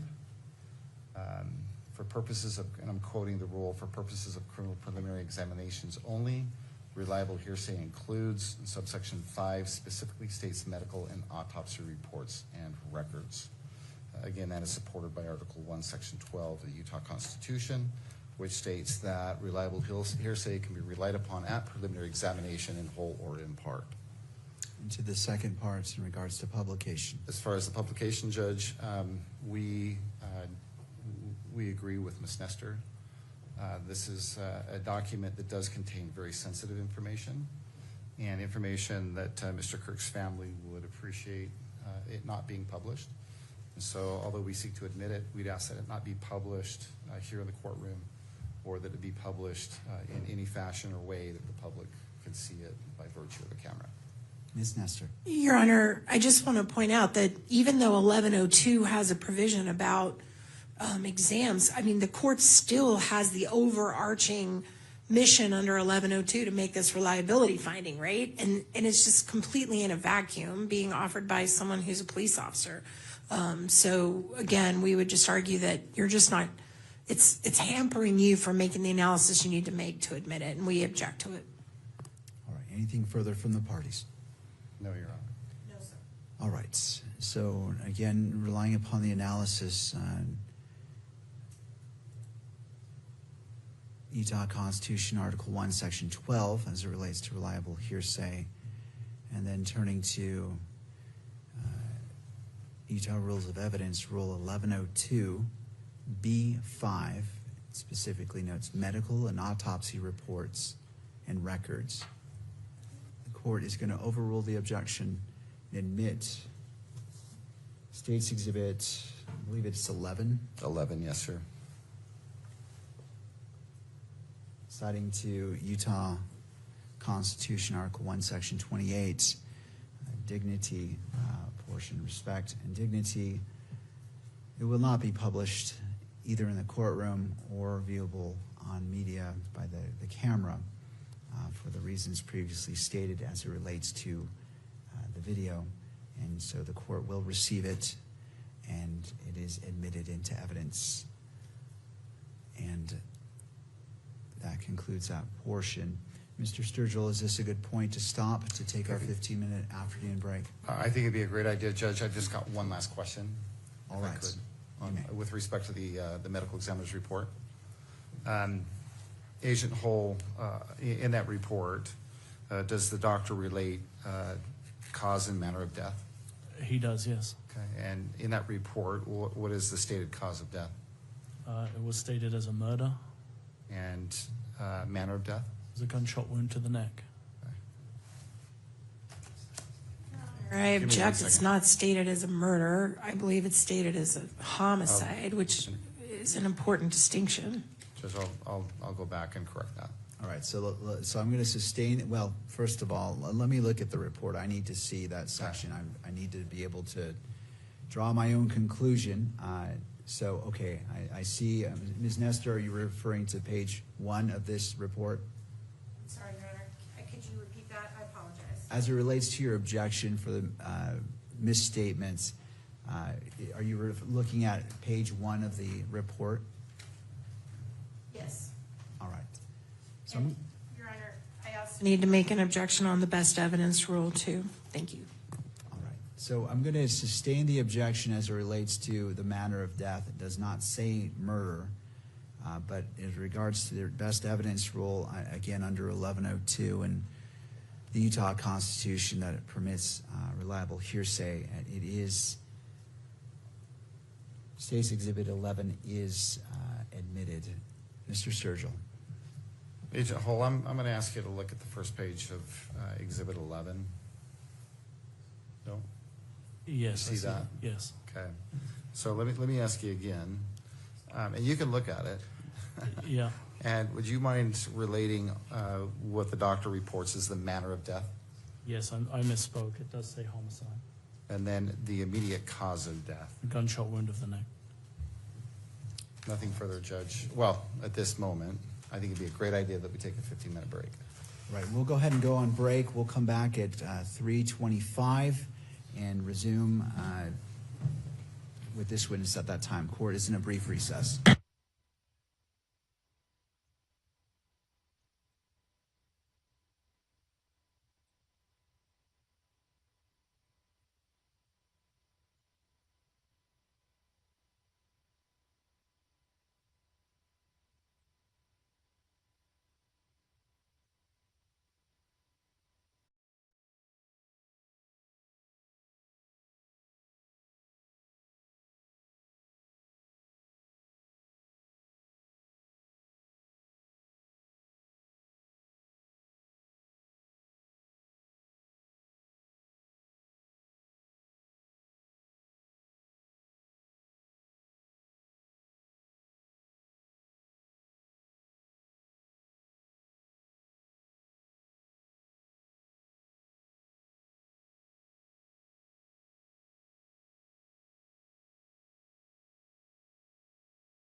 Continuing with the direct examination of Mr. Hull by Mr.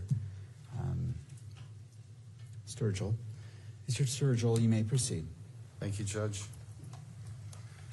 So, Agent Hull, in addition to what you've already described, what, if anything else, did you do on the 10th of September 2025? Primary focus was to identify the individual who'd been seen on the roof with the preliminary footage.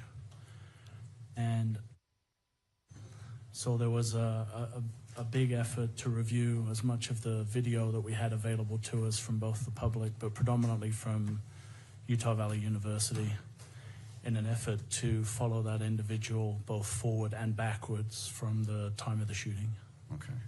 So if I understood you correctly, priority was to identify the shooter. Yes. And to that end, you started reviewing even more UVU video than you've already described? Correct, yes. Okay.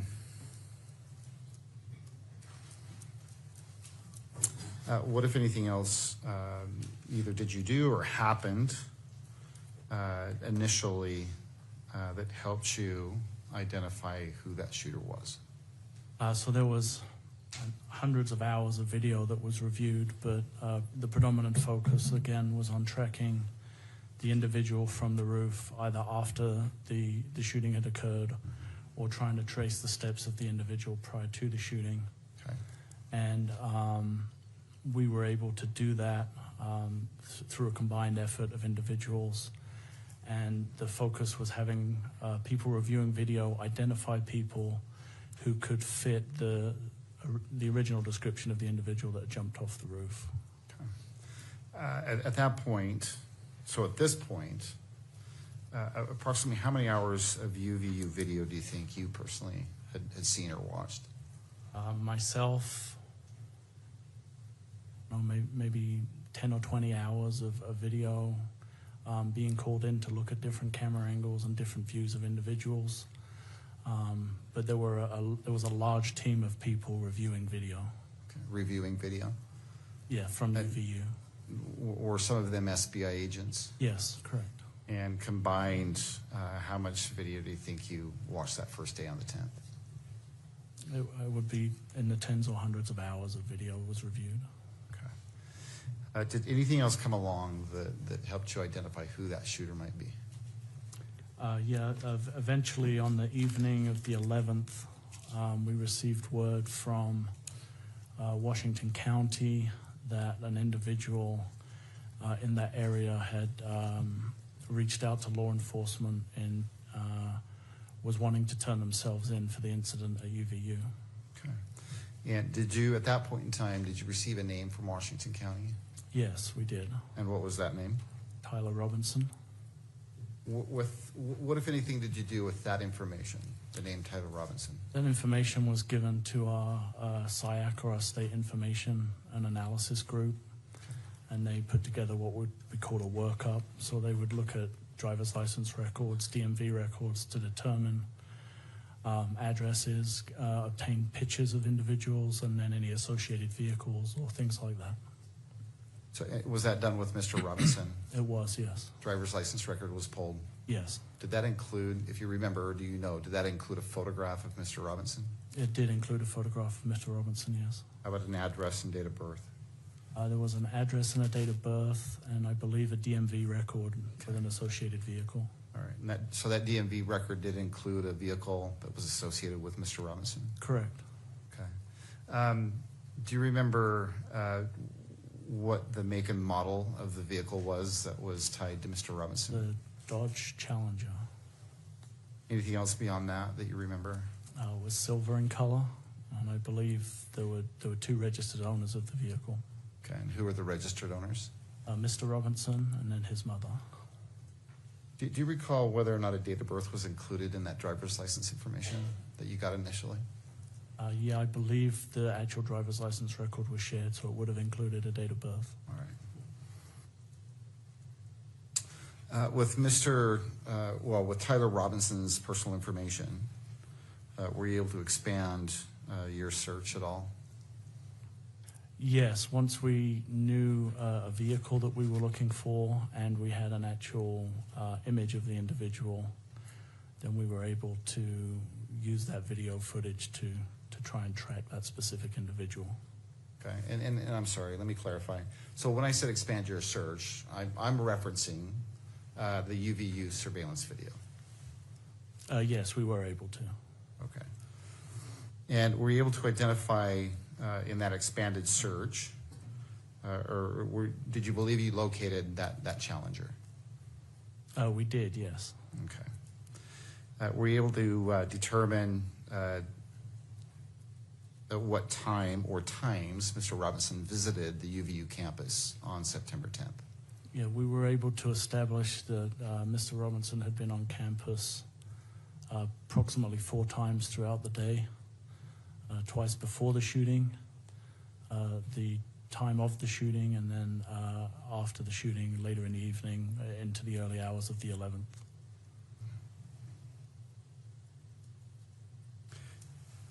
You said that you initially tracked the shooter forward and backward. Yes.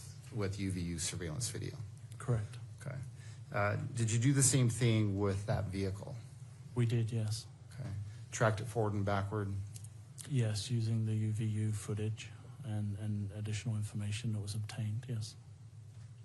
And I believe you said that in total, Mr. Robinson visited the UVU campus 4 times that day. Yes, that's correct. And let's just be clear, that's all based on UVU surveillance video. Is that fair to say? That's correct, yes. Okay. Have you reviewed what's been marked State's Exhibit 12.1 for identification? I have, yes. Okay. And well, before we go there, of the video that you have personally watched, does the video include the 10th and the 11th, or just the 10th? The video I've seen includes the 10th and then a very small portion, I think, about 0:30 of the 11th. Okay. And I think you said initially you watched about 20 hours of video. Yes. Since that time, have you watched additional video? Yes. UVU surveillance video? Yes. Okay. And who provided the UVU surveillance video to you? It was part of the collection of videos that was provided by Mr. Olson and his team that we already discussed previously. Okay. Of all the hours of video that you've watched, do you have an idea of how many hours include Mr. Robinson or his vehicle? Just with UVU or in Just with total? UVU, I'm sorry. Just with UVU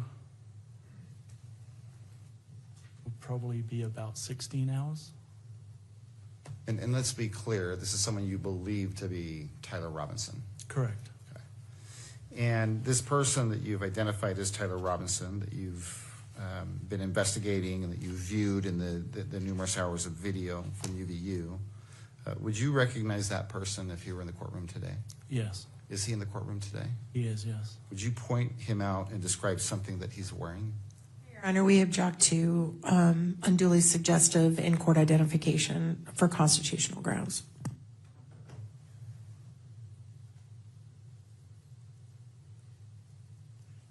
Do you wish to specify unduly constitutional? I'm trying to understand your objections. I want to make sure I fully understand. Your Honor, I think there's some, and I'll defer to Mr. Byrd if he wants to jump in, but I believe there's a long line of case law that says, and you ask someone to identify the defendant when they're the only person, sitting at the table with defense counsel, that's unduly suggestive and taints any future or past, well, definitely future identification. So we object to that happening in this fashion at this time. Mr. Sturgill. Well, Judge, Agent Hull has testified that he has watched numerous hours of video. Take a step back. He has looked at personal identifying information of an individual by the name of Tyler Robinson. He's looked at the driver's license record, and he's also looked at the DMV records and has been able to determine what car that person drives. He's also looked at surveillance video that he believes depicts this Tyler Robinson. And I've simply asked him if that person that he has seen both in driver's license photos and the surveillance video, if that person is here in the courtroom today. And I don't know that that's unduly prejudicial or suggestive. It's the routine. I don't know of any other way to do it other than the way I just did it, Judge. All right, well, I wanted to verify the format of the question. I remembered it in my mind, but to Ms. Nestor, was that an accurate portrayal of the question that was asked? Yes. Okay. Mr. Sturgill, anything further before I issue my ruling? Well, no, other than, Judge, I believe it's worth noting that Mr. Robinson is in plain clothes. Well, he's in Counsel, plain please clothes. approach the bench.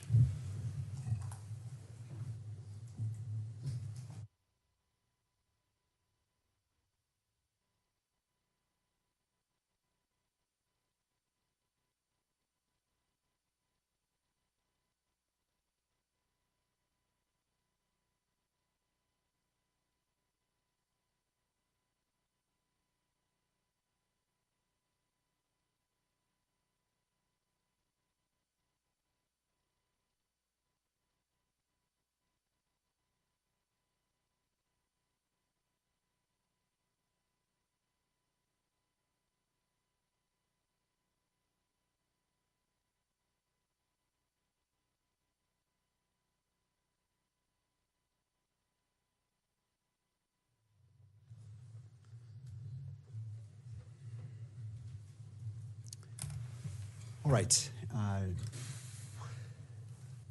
Based off of what's been presented in court, I'm not finding that particular question as previously posed as suggestive.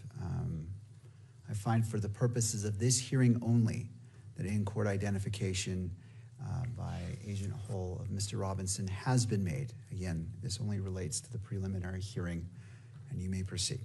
Thank you, Judge. Agent Hull, have you reviewed what's been marked State's Exhibit 12.1 for identification? I have, yes. And where did you review that video? It was provided to me. I reviewed it on my computer in my office. Okay. And is that the first time that you've seen this particular video footage? This particular version of the footage, yes. Okay, so this particular version the first time, but have you seen the video that comprises, I guess, Exhibit 12.1? I have seen the original videos, if that's your question, yes. So what states Exhibit 12.1? How would you describe it? I would describe it as a compilation of the video that we obtained from Utah Valley University during the course of the investigation that depicts the movements of the individual I believe to be Mr. Robinson moving around the campus on September 10th, 2025 into the morning of September 11th, 2025. Did you prepare this video compilation? I did not. Okay, do you know who did? Yes, Utah County Attorney's Office. I believe Ms. Durfler is the one that produced the video.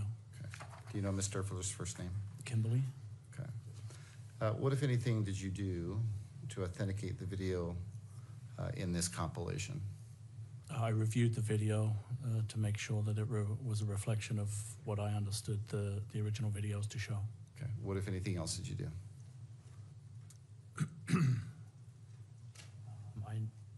I reviewed it.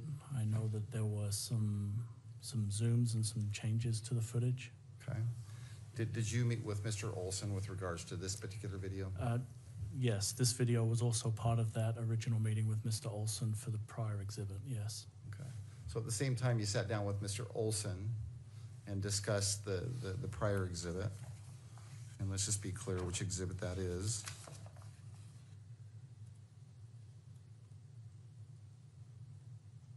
So I believe the 1102 statement that you gathered from him is Exhibit 12.3, correct? Yes. Okay. So the same time that you gathered that 12.3 or that written statement that is State's Exhibit 12.3, you talked to him about this specific exhibit as well? Yes, Mr. Olson was shown this exhibit. Okay. And did he include that in that 1102 statement? Yeah, I believe he specifically referenced the exhibit by name, stating that it was a true reflection of the footage from the campus. Okay.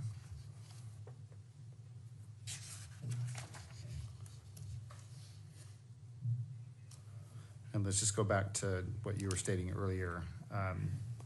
To you, it appears to be a compilation of videos that you've already seen, Correct. that you received as a mass dump, I guess, for lack of a better term, of view video. Is that fair to say? Yes.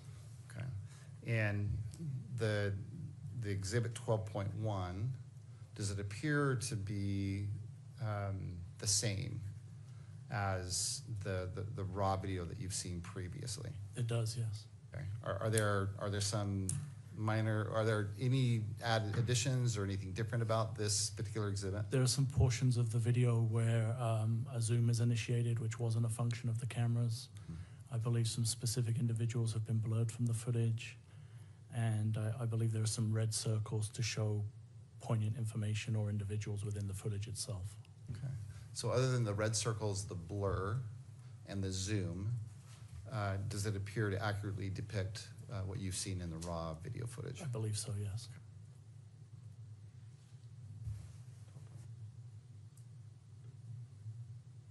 On your screen, I'm going to have displayed an image. Let me know when you see it.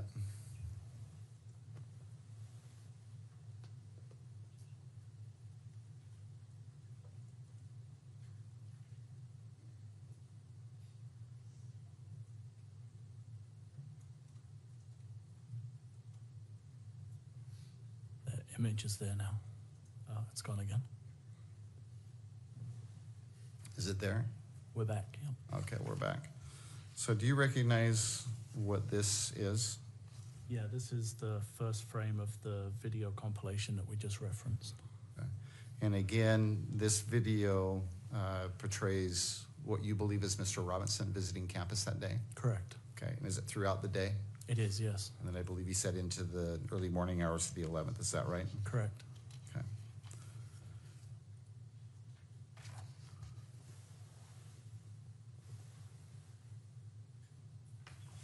Judge, the state would seek, or would move to admit what's been marked State's Exhibit 12.1.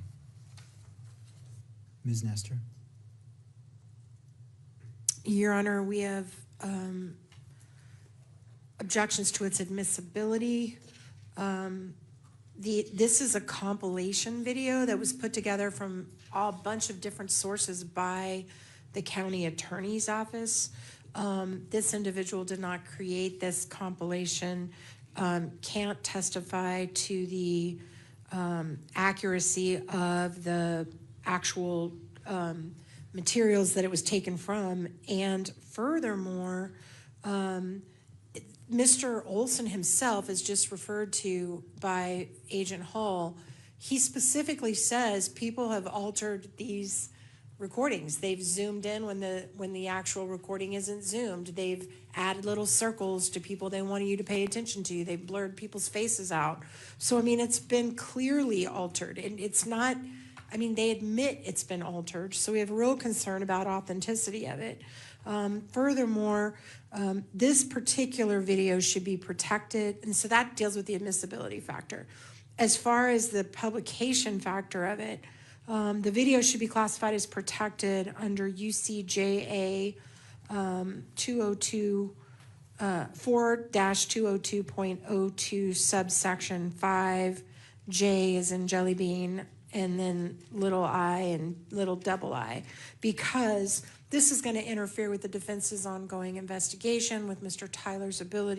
Mr. Robinson's ability to get a fair trial. This is basically putting together photos that are clear with photos that aren't clear, putting them all together in such a format that it makes the case that it's all one person. It would be extremely prejudicial for people that may ultimately serve on this jury to watch this video before this case goes to trial. We don't believe a proper foundation's been laid, which would make it admissible at this point. So the fact that it would be shown to the public would be extremely damaging to the ability to put on a defense at trial. And so we object to its publication both in the courtroom and to the media, Your Honor. Mr. Sturgill. Judge, Ms. Nestor is correct. This is a compilation of a series of videos.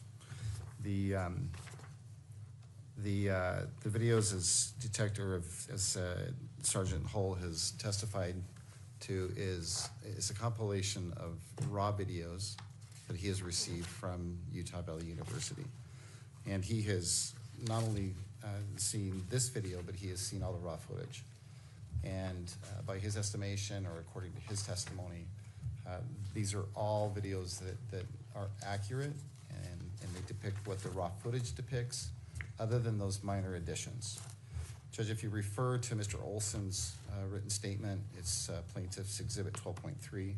He too has reviewed this video, and he has also identified this video as being accurate with the exception of those additions. In his words, it's the zooms and the red highlights. They weren't part of the original recording, according to Mr. Olson. But other than that, as he states, the same as Agent Hull, these videos are accurate, and they were captured by UVU surveillance video. Do you have a version of this video that does not have alterations, such as zooming or circling? My concern is that if the 1102 says what it says about the videos, these were the videos, right? But then it was altered, and typically an exhibit which has been altered, and if it wasn't done by the person who supplied the 1102, that can become problematic. And so do you have a version of this exhibit that does not have the zooming in or the circling? Again, I don't know all the alterations that were made, but that seems to fall outside the 1102, because you don't have a person testifying 1102 saying, I made the alterations. Right. And so that's the concern of the state, of what Ms. Nestor was talking about as it relates to the state's evidence. I have that concern about those alterations. I don't know when they were made, what they were made, how much was done to manipulate the video, and I say manipulate to, not saying it in a nefarious way, but I don't know what the scope of that is and how much it deviates from what was the original form. Well, Judge, to answer your first question, do we have a version of this particular video that has not been altered? We don't, not right now, not today. I guess there's a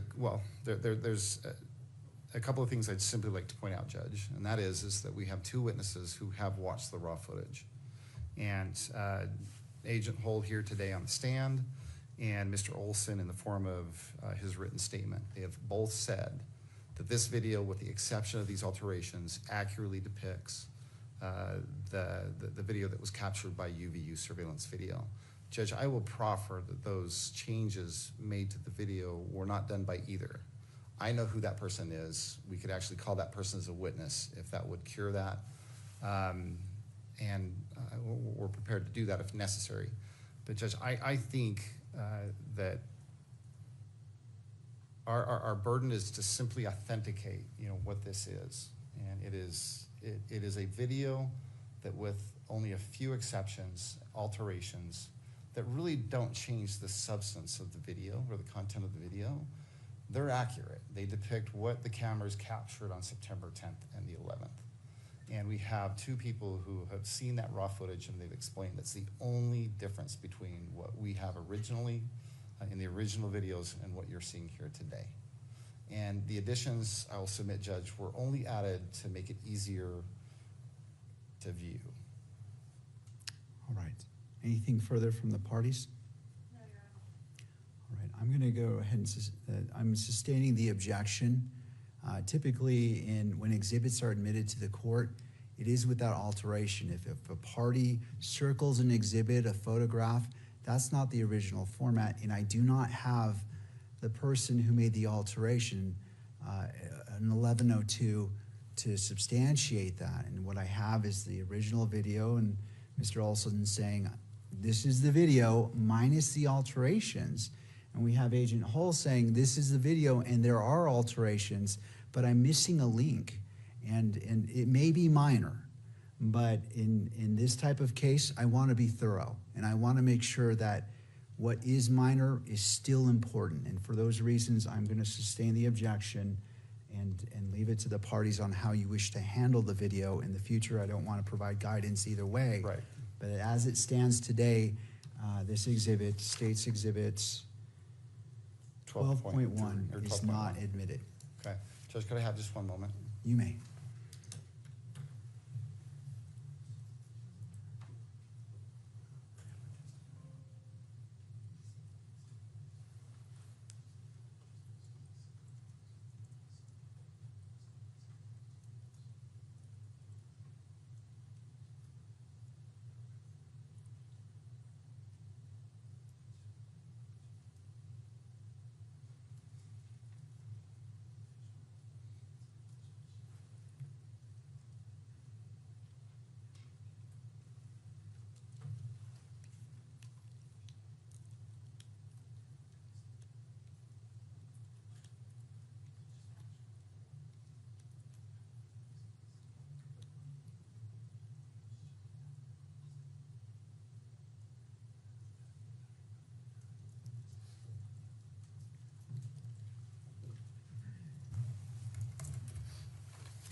Agent Hull, you testified that there were 4 visits to campus that day.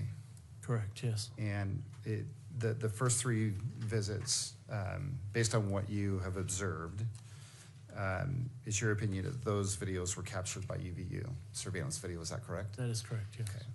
Okay. The 4th visit, well, the 4th visit too was captured by UVU surveillance video, is that correct? Correct. Okay. Was there any other video that was collected either on the 10th or the 11th that you believe might be important or relevant to today's hearing? There was a large amount of video. Well, let me, I'm going to be a little bit more specific. Was there, other than UVU surveillance video, was there any other video that you collected and subsequently gathered an 1102 statement for? Yes, we collected Ring doorbell footage from the surrounding neighborhoods. Okay. Let me ask you this. Did that include video from a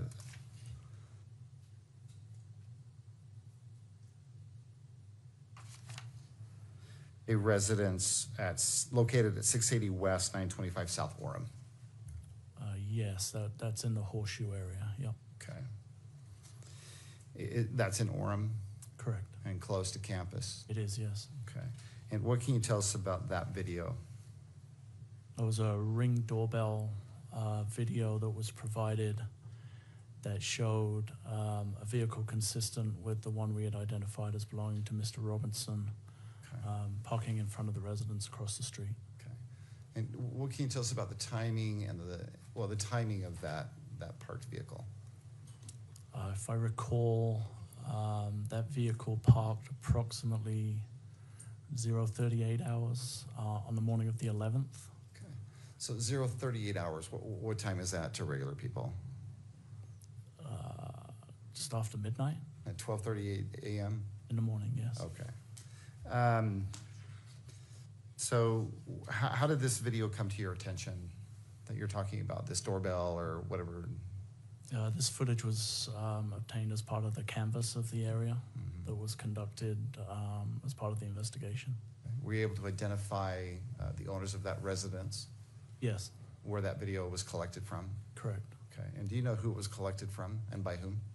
It was Mr. and Mrs. Noble. I believe Agent Davis collected the video directly from them. Okay. And do you know what date it was collected? If I can refresh from my notes. If referring to your notes will refresh your memory, go ahead and look at that. Don't read it out loud.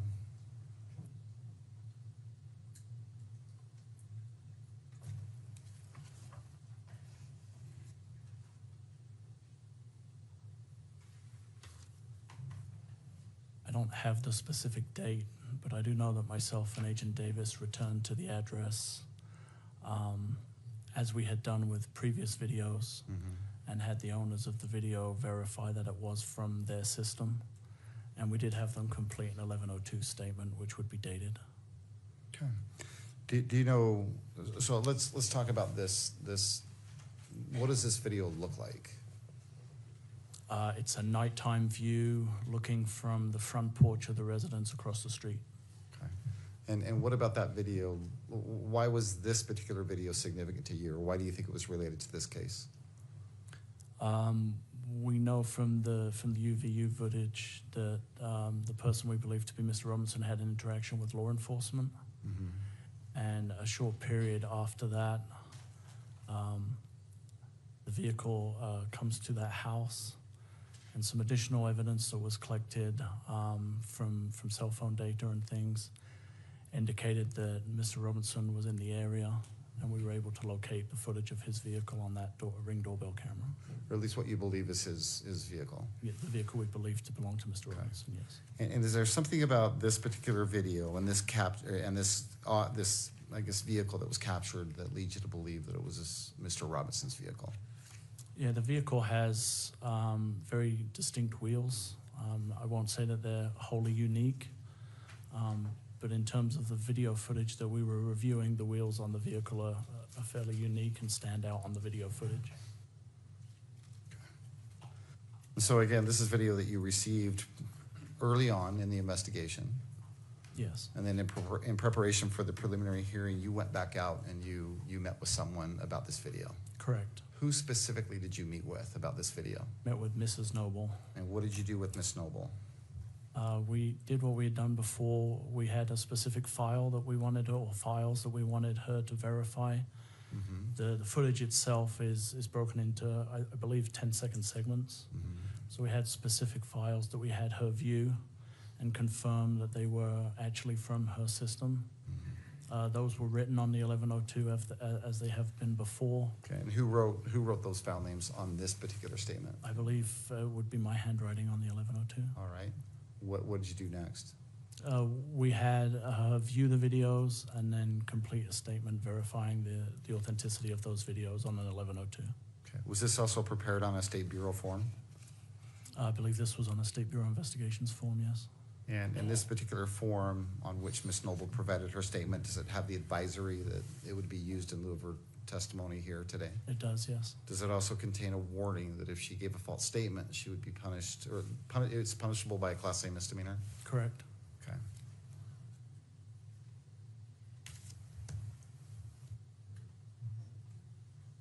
I'm gonna have displayed on your monitor what's been marked State's Exhibit number 13.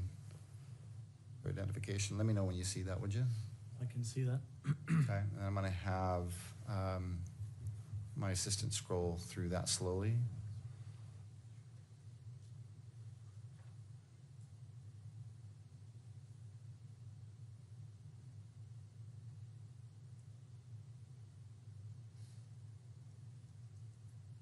Okay. Do you recognize that? I do, yes. What is that? The 1102 that myself and Agent Davis collected from Miss Noble. Okay. And does it appear to be in the same condition as when you collected it? It does, yes. This is a copy, right? Yes. Okay. And the personal identifying information appears to be redacted, is that right? It has been redacted, yes. Okay. It wasn't redacted when you collected it, right? No, the original form was not redacted. So other than the redactions, it appears to be in the same condition as it was when you collected it. That is correct. State would move to admit Exhibit 13. Ms. Nestor? Honor, we renew our concern about unconstitutional hearsay being admitted. We also have the same concerns about the fact that Agent Hull amended this himself, and there's no foundation as to when he filled that in, if it was before or after she signed it. And due to all those reasons, we object to its admission and object to its publication as well. Mr. Sturgill? Judge, again, it was collected in compliance with Rule 1102. of the Utah Rules of Evidence, specifically subsection B8. It's in writing. It's on a form. It includes both the advisory and the warning. And it was collected by Agent Hull. It's also collected in compliance and being introduced as reliable hearsay, which is lawful to do here in Utah under the state constitution, Article 1, Section 12. Do you wish to lay more foundation about when the statement was written, whether it was before it was signed or not? I can do that, Judge. I appreciate that, yes. Agent Hull, do you recall when you collected this written statement from Ms. Noble? Yes, it was in April. In April, do you know what day? April 6th, I believe. Okay. And you collected it, did you go to her home? I think, is that what you said? Yes, myself and Agent Davis went to the residence. Okay. And did you sit there while she prepared it? I did, yes. And did you witness her sign it? I did, yes. Okay. At this point, I'd move to admit Exhibit 13.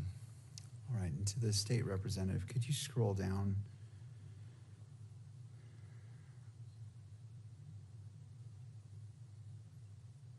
Okay. All right, pursuant to the Utah Rule of Evidence 1102 and Article 1, Section 28, Article 1, Section 12, which allows for reliable hearsay, I'm going to move it into, it's going to be admitted into evidence over the objection of defense. I note in particular that it states that I confirm that the above files were taken from our Nest doorbell videos and are accurate. And right before that statement is the notations that were allegedly made by Agent Hull. And so for those reasons, the court finds proper foundation has been laid and that this exhibit in its entirety is admitted into evidence. As it relates to publication, I will authorize publication in the courtroom and by the media if they so wish to capture it in that form. Again, following the same format, have it on that first portion of the screen for about 10 seconds and then scroll down to the written portion for about 15 seconds and then scroll to the very bottom to ensure that the full exhibit has been displayed.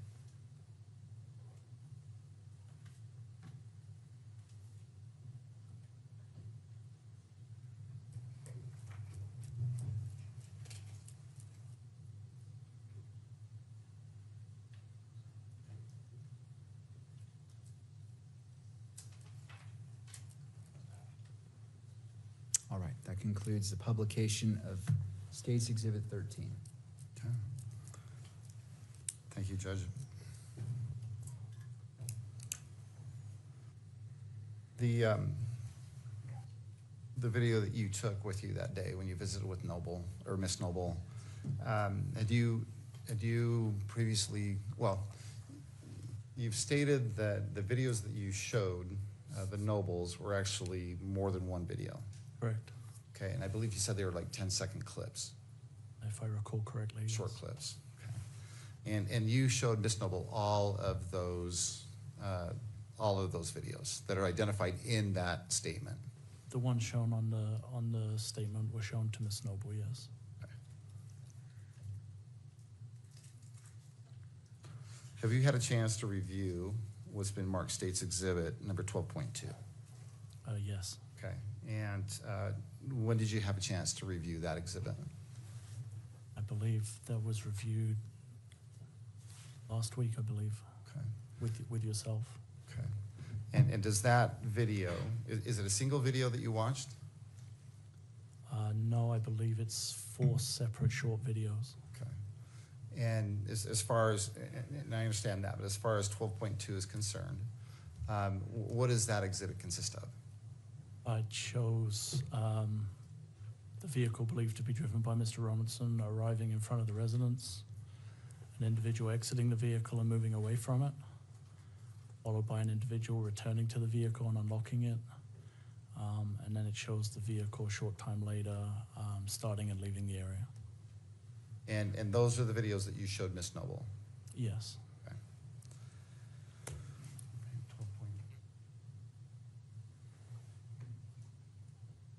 What I have displayed on your monitor was Ben Mark's plaintiff's or state's exhibit 12.2 for identification.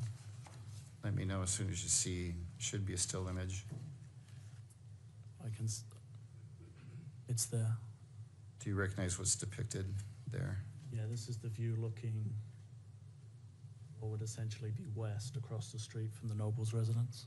Okay. At 12:38 a.m., I guess, or 0:38? Yes. Okay. And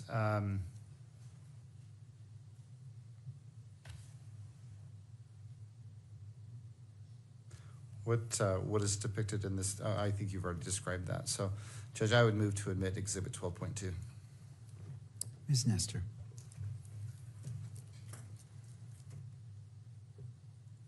Your Honor, we renew our objection to allowing in the evidence without the sponsoring witness. I do have some concerns because I'm not totally sure if this is a compilation, or if this is just one of the 1, 2, 3, 4, 5, at least 6 videos they took from the Nobles. So if we could have that clarification, I think that concerns me about authenticity, that I don't understand if this is just a portion or if this is the whole thing, or is this just all of them or none of them. And for those reasons, we object to the admission and to publication. Thank you. Mr. Sturgill. That's a good point. And I'll ask additional questions before I seek to admit it. Agent Hull, this particular video, you've described taking several videos to Ms. Noble and having her review them. Yes. Okay. This particular exhibit, 12.2, have you watched it in its entirety? Yes. Does it consist of either some or all of those videos that you showed Ms. Noble? It does, yes. Okay. And is it a single video? Is it a compilation, that is to say, or is it 4 different videos? It would Or a number of different videos? be a number of short videos sequenced. Okay. A number of short videos in sequence? I believe that's how this one plays, yes. Okay. Just again, I seek to admit it. Anything further from the parties? All right. Given my previous rulings on exhibits, I applied the same analysis and find that State's Exhibit 12.2, I believe, is admitted over the objection and may be published in the courtroom and by the media, if so chosen. Okay, so before we play this video, again, what is it that leads you to believe that this is Mr. Robinson's vehicle? The shape of the vehicle can be clearly seen as it pulls up, and the distinctive wheels on the vehicle also. And well, let's go ahead and play it. Is there any sound associated with this? There is, Judge, but it's night sounds. It's crickets chirping and. Okay, I just wanted to see if there was. I just wanted to see if There's there was nothing sound violent. or not. Okay. Yeah. All right, you may play the video.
So in the first part of that video, what do you see?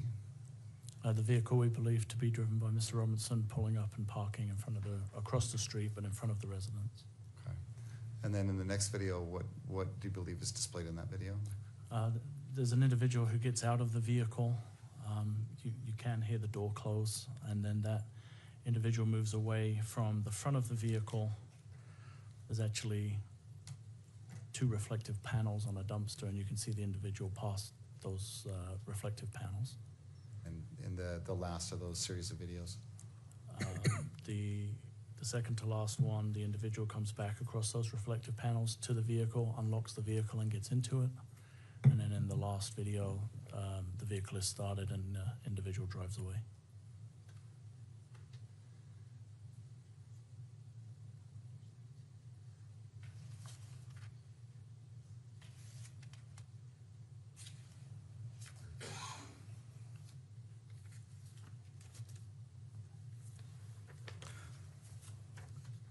Just one moment, Judge.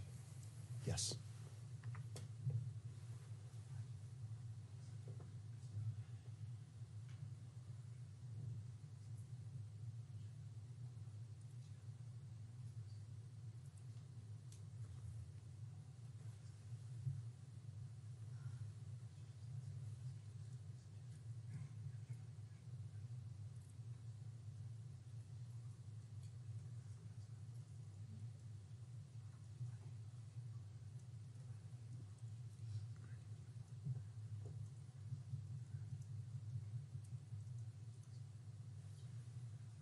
Judge, could we approach? You may.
Ladies and gentlemen, we're going to take a 10-minute break for the attorneys to confer and come back at, roughly 4:30. So, court is in recess. All rise.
Please be seated.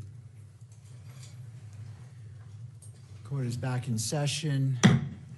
We ended with the parties, the attorneys discussing. How would we like to proceed?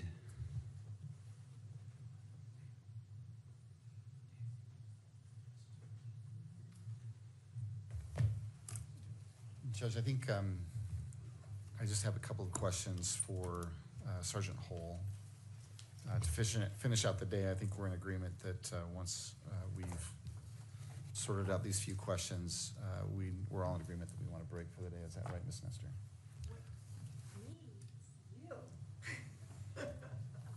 Well, sure. You may proceed with your questions, and Okay. we'll take it from there. All right.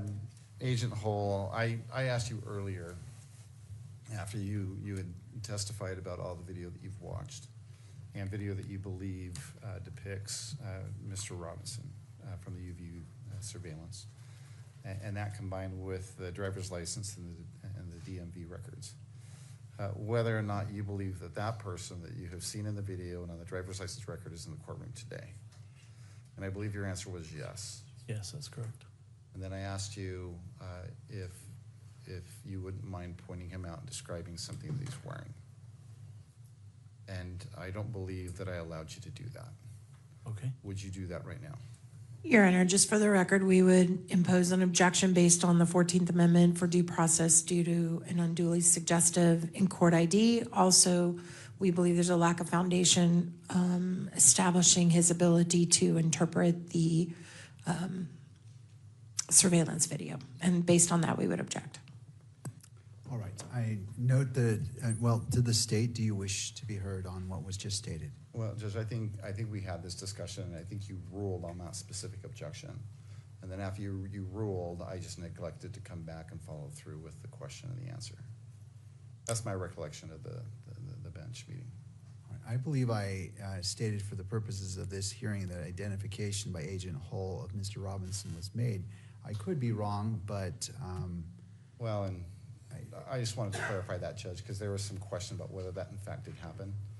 And so if that's your recollection of what happened, and if you're willing to put on the record that Agent Hull has identified the defendant, I think we're done. Does the defense want to be heard?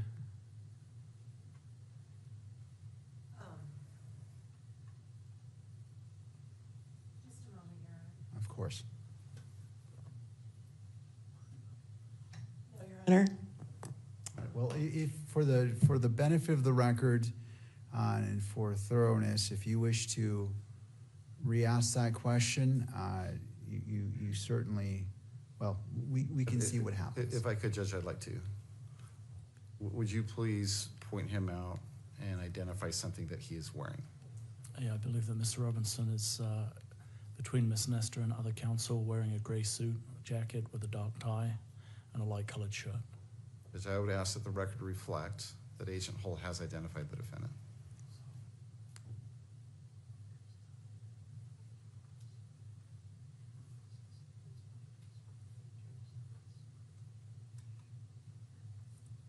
I have no objection. I mean, I made my objection already. Okay, I just wanted to check. No, thank you, All Your Honor. right. For the purposes of this hearing, I find that Agent Hull has identified Mr. Robinson. Again, this is only for the preliminary hearing. You may proceed. Judge, I think for today, with Agent Hull, we're done for today. We'd ask that at this point we take a break until tomorrow. All right, so are you saying that you're going to recall Agent, well, we're going to resume with Mr. Hall tomorrow morning? Tomorrow morning, and let me explain and I was going to explain this, but let me explain why. Judge, our intent is to prepare an original version of the video that has been in dispute today, without the circles, without the blur, and without the zooming in. And our intent is to introduce that tomorrow as a different exhibit. And we just can't prepare that in the next hour or so. So we're going to need this evening to prepare that exhibit. And we'd like to return with that. Judge, what I would also suggest, well, let me get your take on that, Judge. All right. does the defense wish to be heard about ending for the day? We have about 19 minutes until 5 o'clock. What is the defense? Your Honor, we're happy to accommodate the state on that. All right. So for today, Agent Hall, you may step down, and we'll resume with your testimony tomorrow morning. Anything further, Mr. Sturgill? Well, there's just one other thing, and it's a suggestion. Agent Hall, can you wait just 1 second? I'm sorry. Go ahead. I'm sure Ms. Nestor may have a position with regards to this, but Judge, we would invite you to review the exhibit that we've been talking about today. It is 12.1. We suggest that you look at it between today and tomorrow, because our intent is to seek to admit the version where it doesn't have the circle or the blur or the zoom in, and if that is admitted, we do intend to introduce that exhibit 12.1 as well. And I think it would be helpful if you saw that in advance, and you could compare that to the version that doesn't have the circle, the blur, and the zooming in. I would ask that you do that. I don't know if Ms. Nestor has a different opinion about that, but I think it would be helpful in determining whether or not that particular exhibit, 12.1, is admissible. Ms. Nestor.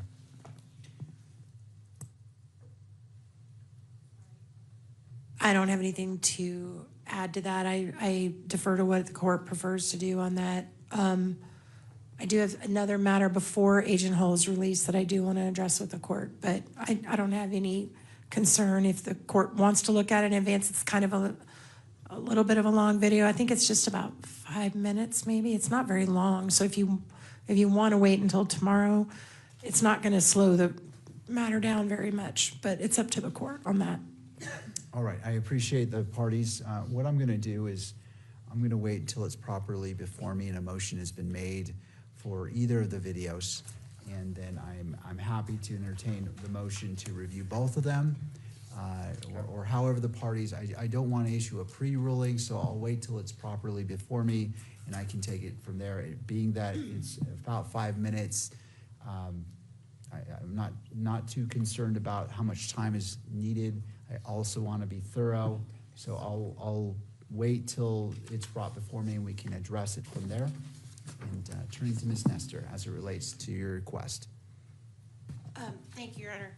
Your Honor, I recognize that Agent Hull is the case agent and is working with the state in preparing for this, but he is still on the stand, and I would ask that he be instructed that he can't discuss his testimony, even though he's the case agent. I don't think it's proper for him to discuss his testimony while he's excused for the night. Mr. Sturgill. It's not a problem, Judge. All right, so Agent, from this moment on until we come back in court, you're instructed not to discuss your testimony with anyone, as you are still on the stand for all intents and purposes. And we'll, if the state recalls you this tomorrow morning, then we'll proceed. Okay? Okay, Your Honor. All right, may this witness be excused. For now, For today. All right, thank you, Agent Hall. Anything further from the parties, or do either party need the benefit of the record before we adjourn? No, Your Honor. Not from the state, Judge. All right, noting neither party wishes the benefit of the record, court is in recess until 9 a.m. tomorrow morning.